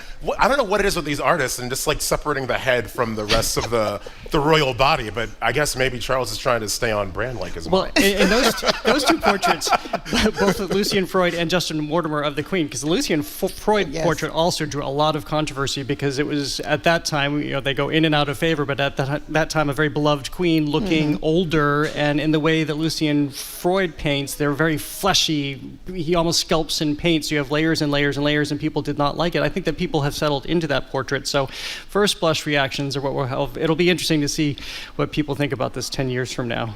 It's not going to be good. I think I might agree with you on that one. Well, moving on back to this country, and Harrison Butker speaking at a commencement ceremony out in Kansas last week. He's a Kansas City Chiefs kicker, and his commencement speech at Benedictine College, a small Kansas Catholic school, called out homosexuality as a deadly sin, blasted, in his words, the DEI tyranny, and implored women to seek out and take pride in their place as homemakers. So this was a small college. This address for just hundreds of students, but this, of course, has exploded, I think, because of who he is in relation to Travis Kelce and, by extension, Taylor Swift. And now everybody is talking about this conversation. As well they should. Now, first of all, these are his thoughts. That's his positions. They should have known what they were getting. However, if you were to look around, as has been made clear in many of the analyses of this, there was no evidence that he was going in any of these directions. Maybe he felt that and talked about that in private conversations, but there was none of that anywhere else public, all right? So the college, I think, had the right to think, well, here's a guy who's probably going to talk about his family and, his strong Catholicism, because that's what the school represents. But I am certain they did not know he was going off to insult women in the crowd and to question diversity. By the way, he wouldn't have a ring were it not for the black quarterback, Patrick Mahomes. Let's be clear. So maybe he needs to rethink that. And then calling trans people and gayness a sin, it just felt, that can be your feelings, but really, it didn't feel gracious. And finally, his mom graduated from Smith and is quite accomplished professional. So what's happening? Yeah, a physicist working in cancer research. Yes. What would have happened for the world if his mother had stayed home and become a homemaker as he implored? As a franchise, the Kansas City Chiefs are what you could say successful over the last decade or so. And it's interesting to me because it's like, I just had the feeling, I looked up the directory of the Kansas City front office, and last I had checked, like an hour ago, there were 5 women in the front office. And so I'm just kind of like, well, what do you feel about, how do they feel about this? They're helping drive this organization, but, critically, I don't think it was a good speech, social views aside. I feel a commencement address should speak to the students and encourage them, propel them forward into the workforce and into the world. And within a minute and 30 seconds, Butker just makes a hard left, and it's just kind of like, here's everything wrong with the world. And even if he's not connecting it back to the graduates in front of him. And then, finally, apart from all of this, another thing that kind of stood out to me was how he was really going on and on and on about being a good Catholic. And he had this bit of the commencement speech where he's like, bishops put out these decrees and no one bothers to read them anymore. What's funny about that is he also gets in veiledly to the notion of Jewish deicide, which is highly anti-Semitic. And what he doesn't seem to grasp apparently is that in Vatican II, Pope Paul VI, back in '65, they issue Nostra Aetate, and this decree tries to open up, interfaith dialogue between Catholics, Jews, and Muslims, and it does kind of, say hey, we shouldn't be casting this, blame on the crucifixion of Christ on an entire group. Let's distance ourselves from that. So if he bothered to read the decrees of bishops and popes, that might have been left out. So. Well, let's listen to a bit of the speech that we've been talking about, and you'll hear some of the comments he was making. Again, these were last weekend at Benedictine College in Kansas. I think it is you, the women, who have had the most diabolical lies told to you. How many of you are sitting here now about to cross this stage and are thinking about all the promotions and titles you are going to get in your career? Some of you may go on to lead successful careers in the world, but I would venture to guess that the majority of you are most excited about your marriage and the children you will bring into this world. I can tell you that my beautiful wife, Isabel, would be the first to say that her life truly started when she began living her vocation as a wife and as a mother. One of the things I think is interesting about this is if you pull back, in the moment, he got sustained applause, and he received by some, and he received an ovation. So there wasn't immediate condemnation, or I've read nothing about boos that were happening during this speech. And he had been involved in an anti-abortion ad campaign in Kansas going back to 2022. So I think that people probably had a sense of his views. One of the discussions that's blossomed out of this is whether you keep talking about it. And I guess they're kind of talking about us in this moment. I mean, is there value in being aware of how somebody is trying to steer someone? James, I think it's very interesting what you said about your notion of what a commencement speak address should be, which I think we all share that. It's imploring somebody to do something, and here we exactly hear what he's imploring women to do, which is to stay home. But then how much do we talk about it? How much is it derided, and how much does it deserve space in the cultural sphere? Well, as someone about to go off to deliver a commencement speech, let me just say I'll be imploring people to do things. But I do think it's also interesting that my college now has asked for a copy of the speech in advance. Only in the last couple of days? Yeah, so I don't know if that's policy or if they just want to make sure I'm not going to go crazy and say, put this guy in jail or something. I don't know. To say that you couldn't slip a secret speech out of your pocket. That is true. That's not my intention. But you listen, again, I'm not going to take away his right to say his thing. But you know what? He could have been inclusive, something he disagrees with in this speech, by saying, listen, there may be some of you who choose to do whatever. My mother did. And she's great. I'm assuming he thinks his mother is great. But my wife and I chose a different path, and we believe that brings us closer to our faith. Okay, that didn't insult everybody in the room. So to me, I think that should be part of it. You're not trying to insult everybody in the room, no matter where you stand, right? It's supposed to be a dialogue with the audience, encouragement, but also to bring everybody together. It's a celebratory moment. Well, let's stay on that theme for a second as we move to and we're celebrating a legacy here, and that is of Jasper White. We learned this week that a very legendary food figure, restaurateur, chef, friend of Julia Child here in Boston died recently, and people are taking stock about he was part of that major generation of artists like Lydia Shire and Gordon Hammersley who really changed food in this town. And as I'm seeing the writing about his impact come out, not only did he change the nature of food in this town, which a lot of people consider very provincial, but he changed the course of American, not intentional, of American cuisine. I was just fascinated by him because the way that he treated seafood when I first arrived in Boston and, heard about him and heard what he was doing with fine dining. And I was, of course, very interested in butter poached lobster, which was one of his signature dishes. And then when he started Summer Shack, that was very interesting to me. So I always had this sense, even though I didn't appreciate all of the connections with the Julia Childs and everybody else, that, he had such a presence in this town and also in shaping the culinary adventures of all of us. But I was told by our own Henry Santoro something I did not know. Of course, he's known for the seafood. That's his thing. He said apparently his fried chicken was the best around. That was the secret thing about him, that he could really make fried chicken. Which makes even less sense knowing that he had Italian lineage. Yes, yeah. I know. So and also the fried chicken too. It's like he managed to lean into seafood. I was watching an interview that he did with Epicurious some years back. And he was explaining how when he first started, he had that balance of meat and seafood. But he knows people weren't even ordering the meat. They were just really enamored with his, his penchant for just molding this fruit of the sea.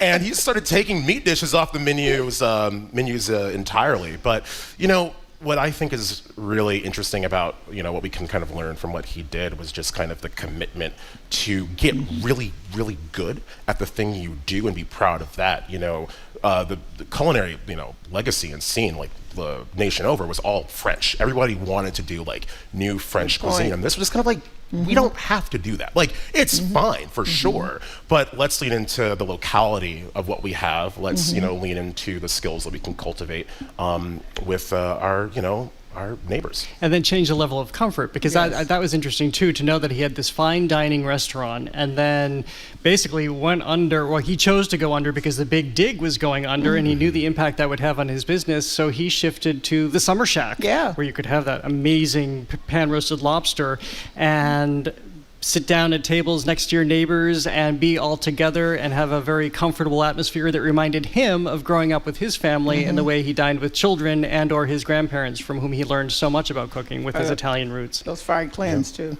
Yeah, well, at least the restaurant still exists. It lasts. Well, coming up, a new docuseries examining Black Twitter dives into the origins of a cultural force. That's next on The Culture Show, live from our GBH studio at the Boston Public Library. Stay with us.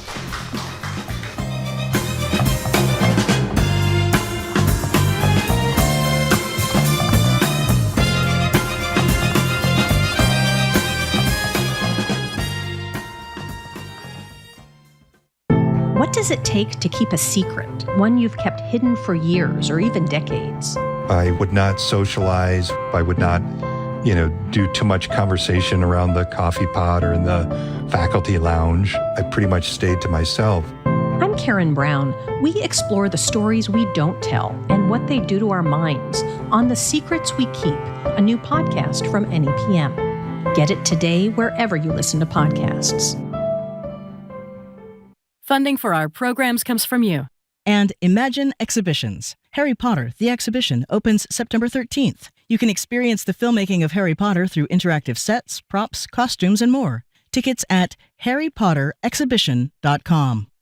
And Rockland Trust Bank. Their team is dedicated to bringing the vision of your business to life, providing support and advice tailored to your specific goals. Rockland Trust Bank, where each relationship matters. Member FDIC. I'm Arun Roth. Coming up on GBH's All Things Considered, couples and advocates are celebrating 20 years of same-sex marriage in Massachusetts. Mary Bonado, the lawyer who won the case for marriage equality in the state's highest court, joins us to reflect on the history and the modern threats to progress. Plus, as opposition to the MBTA Communities Act mounts, the T's general manager and the state's housing secretary are teaming up. Those stories and all the day's news starting at 4 on GBH's All Things Considered. The Culture Show is made possible in part by a generous contribution from the Fiducia Fund, proud to support this station's arts and culture programming.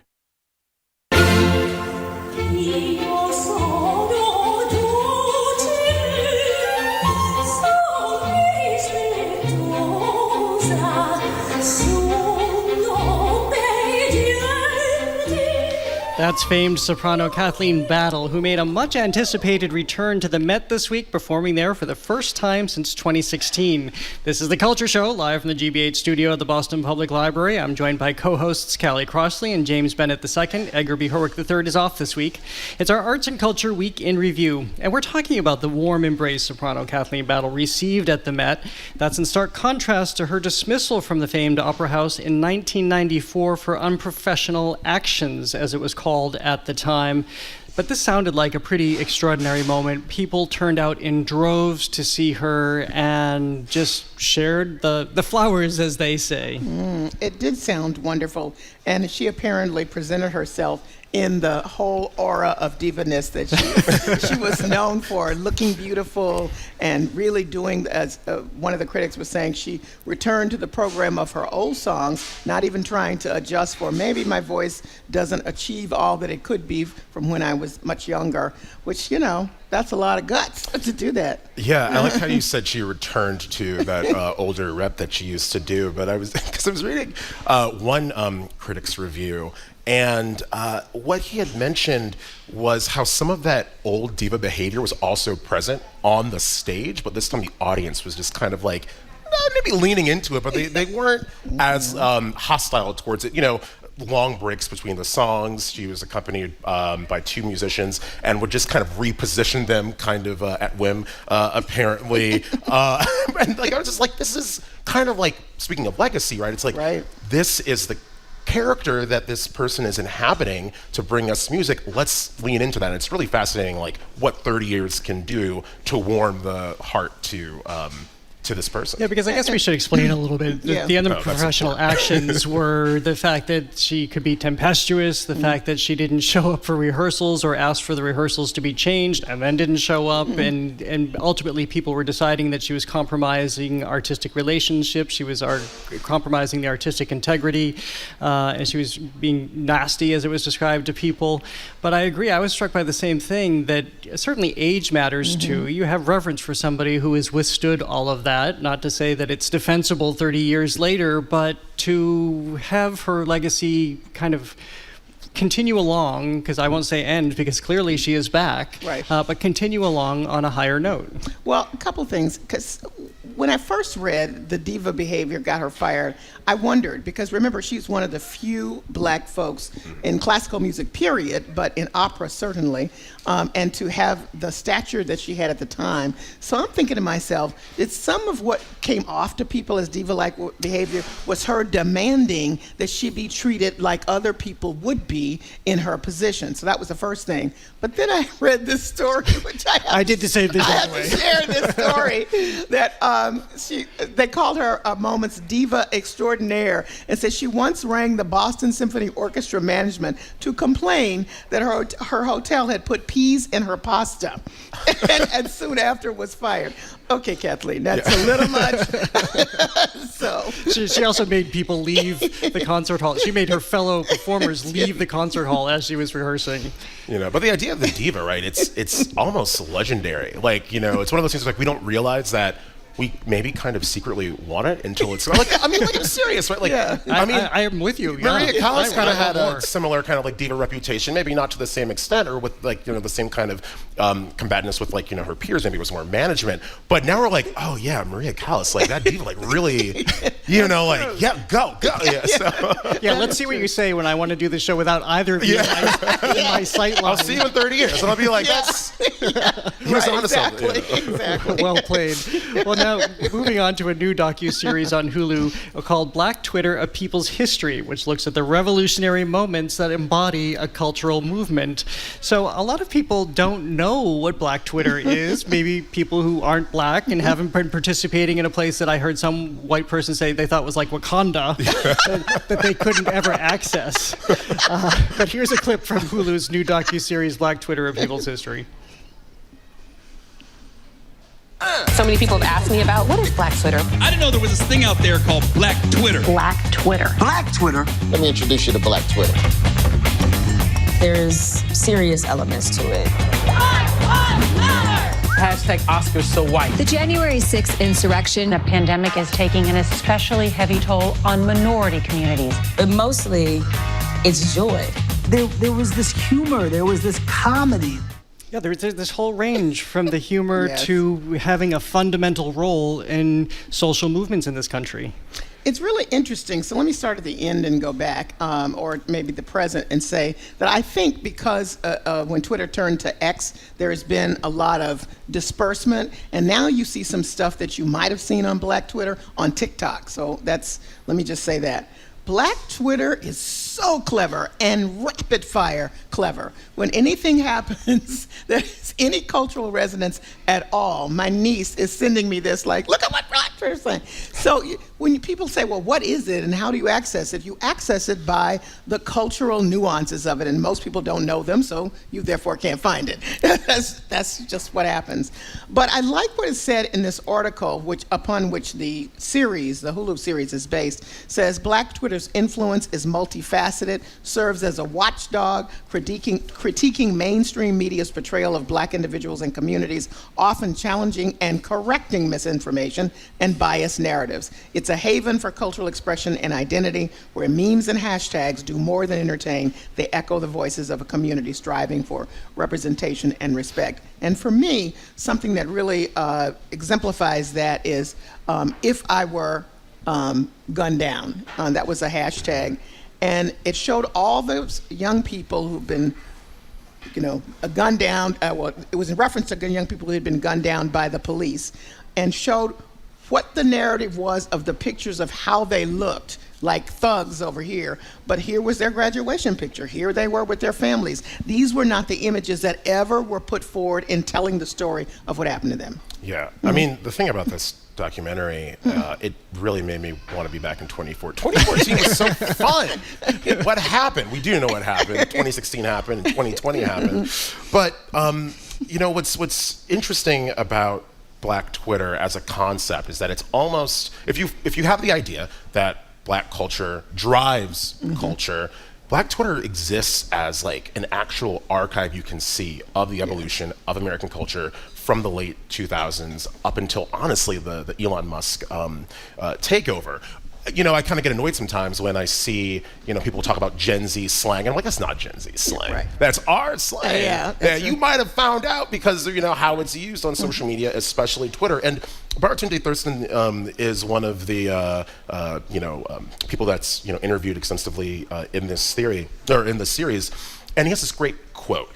Black people were so defining to what Twitter could be that Twitter hired a bunch of Black people to make it even blacker, because no one knew what Twitter was supposed to. There was so much like, what are we doing here? And you got to see the collective effort of a people and a culture kind of like figure it out. And whether it is the jokes and the watch parties, or it's the self-reporting, or the self presentation of how we want to be seen. It was made into a powerful tool when no one else really knew what to do with it. Yeah. So it leaves us off in this moment. What is this moment for Black Twitter? Is it the end, as some people have mentioned? Well, you're not on Black Mastodon. Yeah, no. That's right. Or Black Sky. No, I don't know. No, I just see elements of it on TikTok, as I've said. During that moment when, for example, when Vice President Kamala Harris was on with Drew Barrymore, and that just people lost their minds because Drew Barrymore had lost her mind and asked the vice president to be the mom of the nation. There was a woman on TikTok talking about the Hush Ministry, and she wanted to send a fax to Drew to sign up. That's the kind of stuff that you would see on Twitter, and it would be just Black Twitter would be fast. Yeah. So I don't know what's going to happen now. I don't know. I mean, the culture always finds a way. It's like Jurassic Park. Life finds a way. Yeah. Good quote. Well, coming up, how an art-loving geologist may have solved a Mona Lisa mystery. That's next on The Culture Show. Stay with us.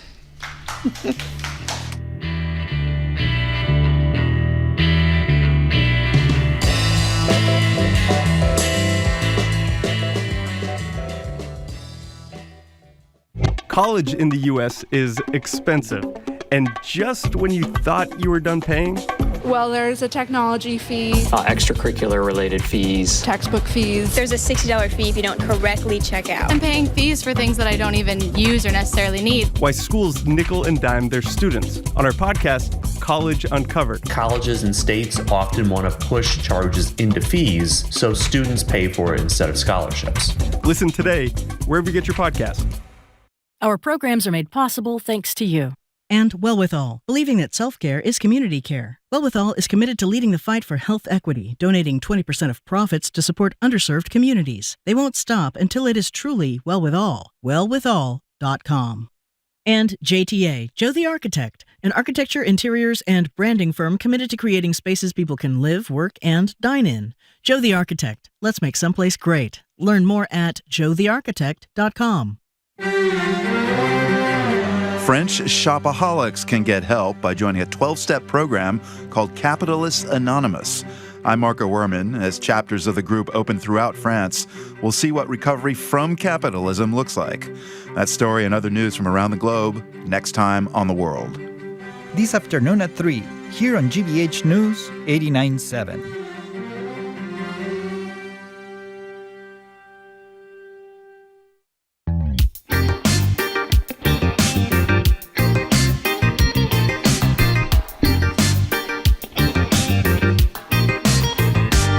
Welcome back to The Culture Show. If you're just tuning in, co-hosts Callie Crossley and James Bennett II are here for our Arts and Culture Week in Review. Edgar B. Herwick III is off.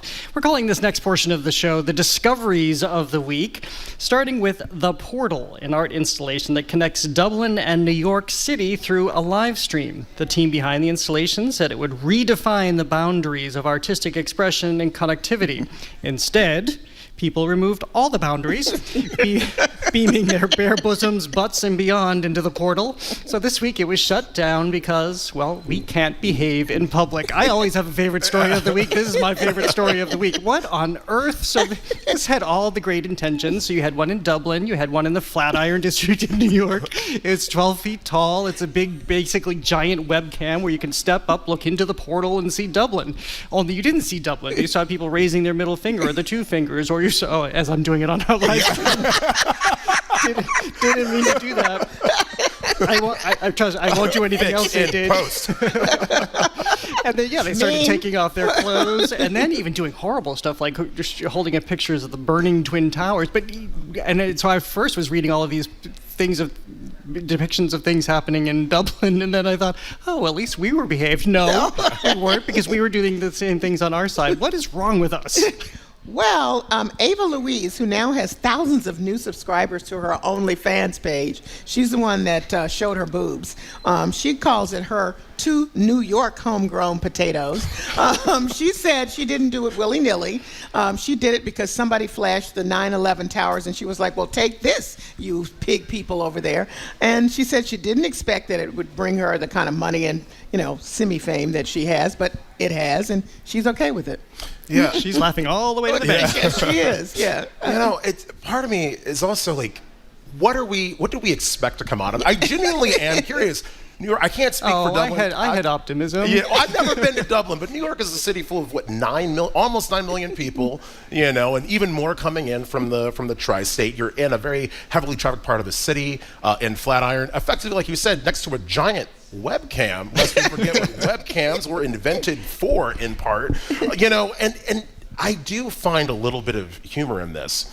Because right now the portal is, I'm trying to be serious. Okay, the portal's been shut down temporarily, not removed. They're going to bring it back up. But the thing is, there's nothing they can do to really censor anything in real time. So that means that effectively the cities of Dublin and New York are in timeout to think about what they've done. And their privileges have been taken away, and it's going to go back up. And I don't know, maybe in 2 months we'll be having the same discussion again. Then it's back on, punishment, and it's going to be a cycle. And maybe it's just the perpetual children in all of us. I don't know that we're going to learn from the lesson. We can't have nice things. No, I don't think so either. This is fascinating. I guess, to your point, James, it's like a big mirror. And if you think about people who like to, do the selfies everywhere, you just encourage people to selfie themselves in ways that they would normally do, which are questionable, to a worldwide audience. That's all. Yeah, and this is so much about capitalism too, which is really interesting, because a lot of people, including the OnlyFans woman, they were trying to draw up business for themselves. A lot of people were flashing up their hashtags and their sites and this and that, so it became advertising for them. So Jared, she said she wasn't trying to do that. She was trying to respond to the political statement of the 9/11 towers, and then as an aside, she got some new subscribers. I totally believe that. Okay.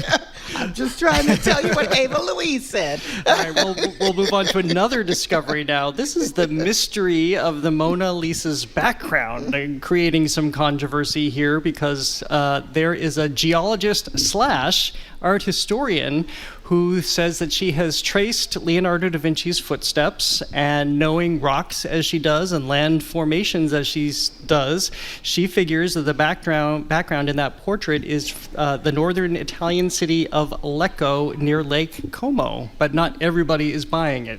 Listen, I can be honest and say that like the Mona Lisa has never really drawn me in. Maybe it's because I haven't seen it in person. Maybe I can go to the Louvre and check it out. And so I was trying to figure out like why could this matter? Like what's interesting about it? And there's something about like Ann Pizzarizzo, the art historian, geologist, geologist. Having the curious drive to figure out what's going on and where this was. And one thing that she said was there's the idea that the Mona Lisa depicts a noblewoman, and Da Vinci's kind of idea to put her in this rugged setting, it's like an interesting juxtaposition. So there's something there to really chew on. What's funny about that, though, noblewoman at Lake Como, I've never thought about vacationing Lake Como because I can't think about it. I would only think noble people go. So it is interesting to see, too, like the connotations of different spaces and destinations and how they evolve and morph. But yeah. Well, maybe Lake Como then wasn't Lake Como, George Clooney, Amal Clooney. Yeah. Now, you know what I mean? Could be a whole different thing. What I think is fascinating is, can we pick this painting apart anymore? It seems like every week there is something going on with the Mona Lisa. So now, if you're going to tell me where it was done, I really want to know, well, where did the clothing come from that she's wearing? I think that would be more indicative of what class was in many ways than maybe where Da Vinci sat his person to be painted. So I think it's interesting. I think it's all interesting when there are ways now to answer some questions. I actually didn't know this was a long-running question about where was it painted, so it didn't have any impact on me. Well, you just made me realize, Kelly, that there is this ongoing allure that prompts people to continually want to investigate the painting, and she's presenting her findings this week, and I have to say that they're pretty compelling because she even has photographs that match up to some of the landscape, but there are others who say no, Leonardo da Vinci was somebody who was completely interested in biology and landscapes and trees and science, and so he is just rendering all of that. It's no specific location, so we'll do what we want with it. Another discovery this week, this time takes us to Beethoven and why he may have been so sick throughout his lifetime. This is very much in your world, James, in classical music. How you say, Callie, can we pick apart the Mona Lisa anymore? Come on. Is it going to change when I listen to his music? And I was struggling for a while to figure out why this ultimately would matter. And I came across this quote that Beethoven had left behind. The man was not in good shape for most of his life, and he wanted his ailments to be studied so that, quote, society can, as far as possible, at least the world will be reconciled to me after my death. So it's a contribution that I guess we're fulfilling, a wish of his. And what's funny about this, though, is that in his hair, a lot of lead, a lot of mercury, a lot of arsenic, way too much.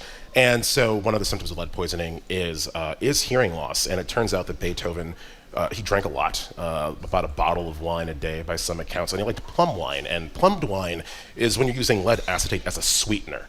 So you're just, I guess, sweetening your wine with a little bit of lead, and you're down enough of it. That's what's gonna happen. He also liked fish, and the Danube was not in the greatest shape in the early 19th century. So the fish from that polluted river may have also contributed, but I guess we fulfilled his wish. I know. It's so fascinating. Now, this one I actually find really fascinating. I do too, yeah. Because to know that lead, and arsenic and mercury, which we know so much about now as a result of all the scientific work that has been done, could have played a part in this guy's whole life. Imagine the torture. Because the way the scientists have described the impact of each of these on patients or persons is gross. And I don't know how he was able to walk around or to even think to get to the level of what we describe as, miracle kind of work. I mean, so how does he do that? He's human. He was human like all of us, and like he had some really intense mental struggles that he's also written about in his letters and his diaries. So that did affect him. I don't think he was transcendent, like kind of in that way that we expect genius necessarily to be. But maybe mental wasn't really based in physiological stuff, though. Yeah, I remember. And we know all of this just because of the advent of DNA technology and people who own strands of hair, which they were able to confirm were his actual strands of hair that apparently ravenous fans pulled from his head on his deathbed. I mean, this man did not live a good life from beginning to end, it seems. That's the way that we can learn that there are these exceptionally high levels of lead and mercury and arsenic poisoning. So presumably as science develops, we'll learn even more about things going forward. And our final discovery of the week happened right here at the Isabella Stewart Gardner Museum. And James, you were there for the first time an instrument has been played in how long? It's an 18th century viola d'amore that has been in the Gardner collection for some time now, and they were curious about whether or not it could be fit for public use, basically, to like play in a concert hall with a full program. And so they invited violinist Rachel Barton Pine to enter the museum, pick up the violin, which is or the viola d'amore, which is a mind-boggling thing to think about. To me personally, we don't touch the art. You know what I mean? And you pick it up, and she's tuning it, and she plays a couple of pieces. I think we have some sound of it. It's by the composer Carl Philipp Stamitz, and she just kind of was able to coax the sound out of this particular instrument, and it's really something to hear. Let's take a listen now.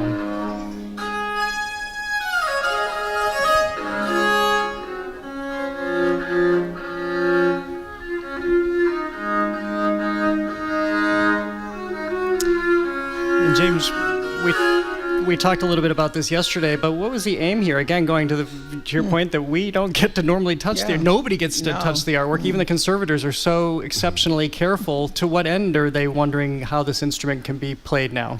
Yeah, well, again, it's the idea, that these are actual instruments that were created for the purpose of, bringing, music to people. The viola d'amore, it's not an instrument that you really kind of like pick up. These days. I'm sure if you have like a skilled luthier that can make one for you, then good on you. But we kind of have to reach back into the past, I think, and be able to interact with these instruments to kind of, get a sense of sound that we may have lost. It also has me thinking about the relationship we have with objects in museums. The bowls, the plates, these are things that people use. It's like we're interacting with this kind of art in our daily life, and it's just a new dimension to the appreciation we have for this thing, in this case, an instrument. I'm not an expert, but it sounded pretty good to me, given how old it is. And then I was thinking to myself, they don't make them like that anymore. No, these days when we talk about products, they die. I remember getting a new television, and the guy said to me, "Oh, this will be gone in a year," and he was replacing the one I had from my parents that was still going. So when you think about the quality, the level of quality that went into making the instrument, it should play now, right? And it is. Well, and I think that, this will be fun to watch in museums, too, to decide what objects in their collections are no longer simply artifacts and which are objects that we should and can be engaging with and then playing going forward. I don't know that we're going to get to have dinner at the MFA on some of the fine china in the cases, but at least the instruments are starting to come to life. Well, that lightning bolt is time for us to move on to our lightning round. These are the headlines that caught our attention this week. Callie, what's yours? I'm very excited about George Clooney, speaking of Lake Como, making his Broadway debut in a play that he wrote. It was actually on television, I think. I don't think it was a film, called Good Night and Good Luck, about the famous journalist Edward R. Murrow.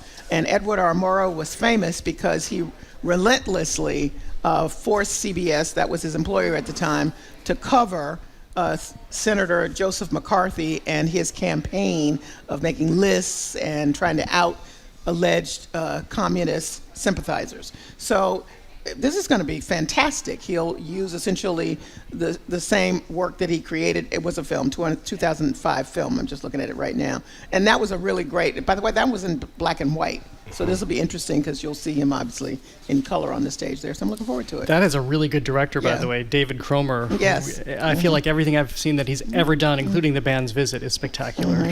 You know, I watched that movie in yearbook class when I was in 12th grade. You know, Oh, wow. It's part of the yeah. So I am curious about that too. So what's the headline that caught your attention, James? So this morning, labels release the bulk of their new music on Fridays, and so I've been listening to Childish Gambino, Donald Glover, his new album Ata Vista, which is like not necessarily a new album. It's a reissue of an album called 3/15/20. That's the date he released it, March 15th, 2020. And it might have been the day he released it or around then, but the point is COVID. A lot of despair in the world. He puts this project out.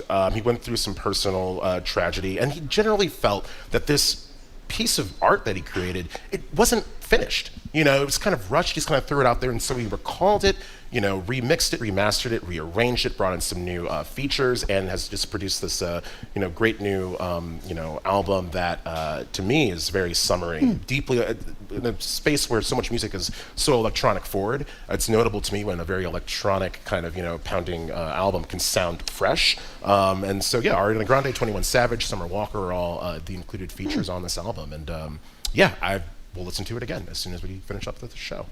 Well, in the headline that caught my attention, if I say fishing shack in the Northeast, there's probably one image that you have come to mind, because it's a fishing shack in Rockport, Massachusetts, that painters have been painting since 1884 when it was built on Bradley Wharf. And Billy Baker, writing in the Globe this week, wrote this fascinating story that it was in dire need of some painting.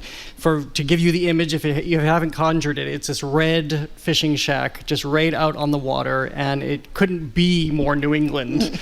And so as they've been painting it, there is some question now, is it the right shade of red? Which is a really interesting conversation. So the work is called, the shack is called Motif Number 1 because so many people are going to the Gloucester Rockport to paint it, that's what one of the teachers finally called it, because they were so tired of everybody doing it. So this is why this is so beloved, even though I learned that it was actually blown down in the blizzard of 78. It has been rebuilt, but now that's almost 50 years ago, so it is long-standing.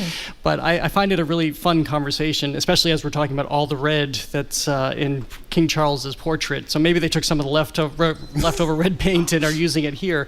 But that's such a subjective question too. What is red, especially when it changes in the light, and how are they interpreting it? You're also talking about authenticity and trying to make sure that it is authentic. And I think they haven't been able to ascertain, and they did paint many streaks before they got it. So people were a little scared at first because it was a gray primer, and so they thought they had changed it to be the gray fishing shack. Absolutely not the case. They've returned it to red, and it's made many people happy. So that's all for our show. So, Callie, what's coming up on Under the Radar this week? Mind freeze. I'm doing a little local news. I'm very excited about a program in Worcester where they're partnering with the YMCA to eliminate the lifeguard shortage in the summer. They've been working on it all year. If communities don't know, this is a huge problem. So for them to have solved it, they can be a model for other places. And also, I'm talking to Lydia Diamond, who's the playwright for Tony Stone, which is a fabulous new play about Tony Stone, the first woman to play in the all-male Negro Leagues. Fantastic. And this opens at the Huntington. The official opening is at the Huntington next week. Next week, yeah. Well, as I said, this is all for this edition of The Culture Show. And you can also tune in on Monday for writer and director Ethan Hawke on his new movie about Flannery O'Connor. If you've been reading, this is a film. He spends a lot of time when he's crafting his films and how he's thinking about them. So he spent many years working on this project about the Southern Gothic writer, namely because his daughter Maya Hawke wanted to tell this story. So he has co-written it. He's directed it. So we'll talk to him about that. And also, he is the face of Gen X, and so we'll ask him about what it's like some 30 years on to be the face of Gen X and what this generation means to people going forward. Well, thank you today to the BPL technical and logistics crew, to Glenn Heath, Sai Patel, Josh Polonsky, Maddie Geyer, Matthew Glover, Eddie Hickey, Sandra Lopez-Burke, Carly Kokorin, and thanks to City Table, the Lennox Hotel, and the Newsfeed Cafe. If you ever miss us live here on the radio, you can always catch us by way of our podcasts, wherever you find your podcasts, Apple, Spotify, wherever you go. I'm Jared Bowen. Have an arts and culture-filled weekend.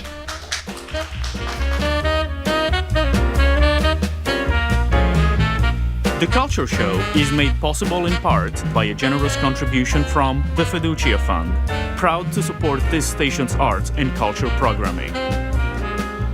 Where's Mary? Where is she? Where is she? She's just about to close up the library!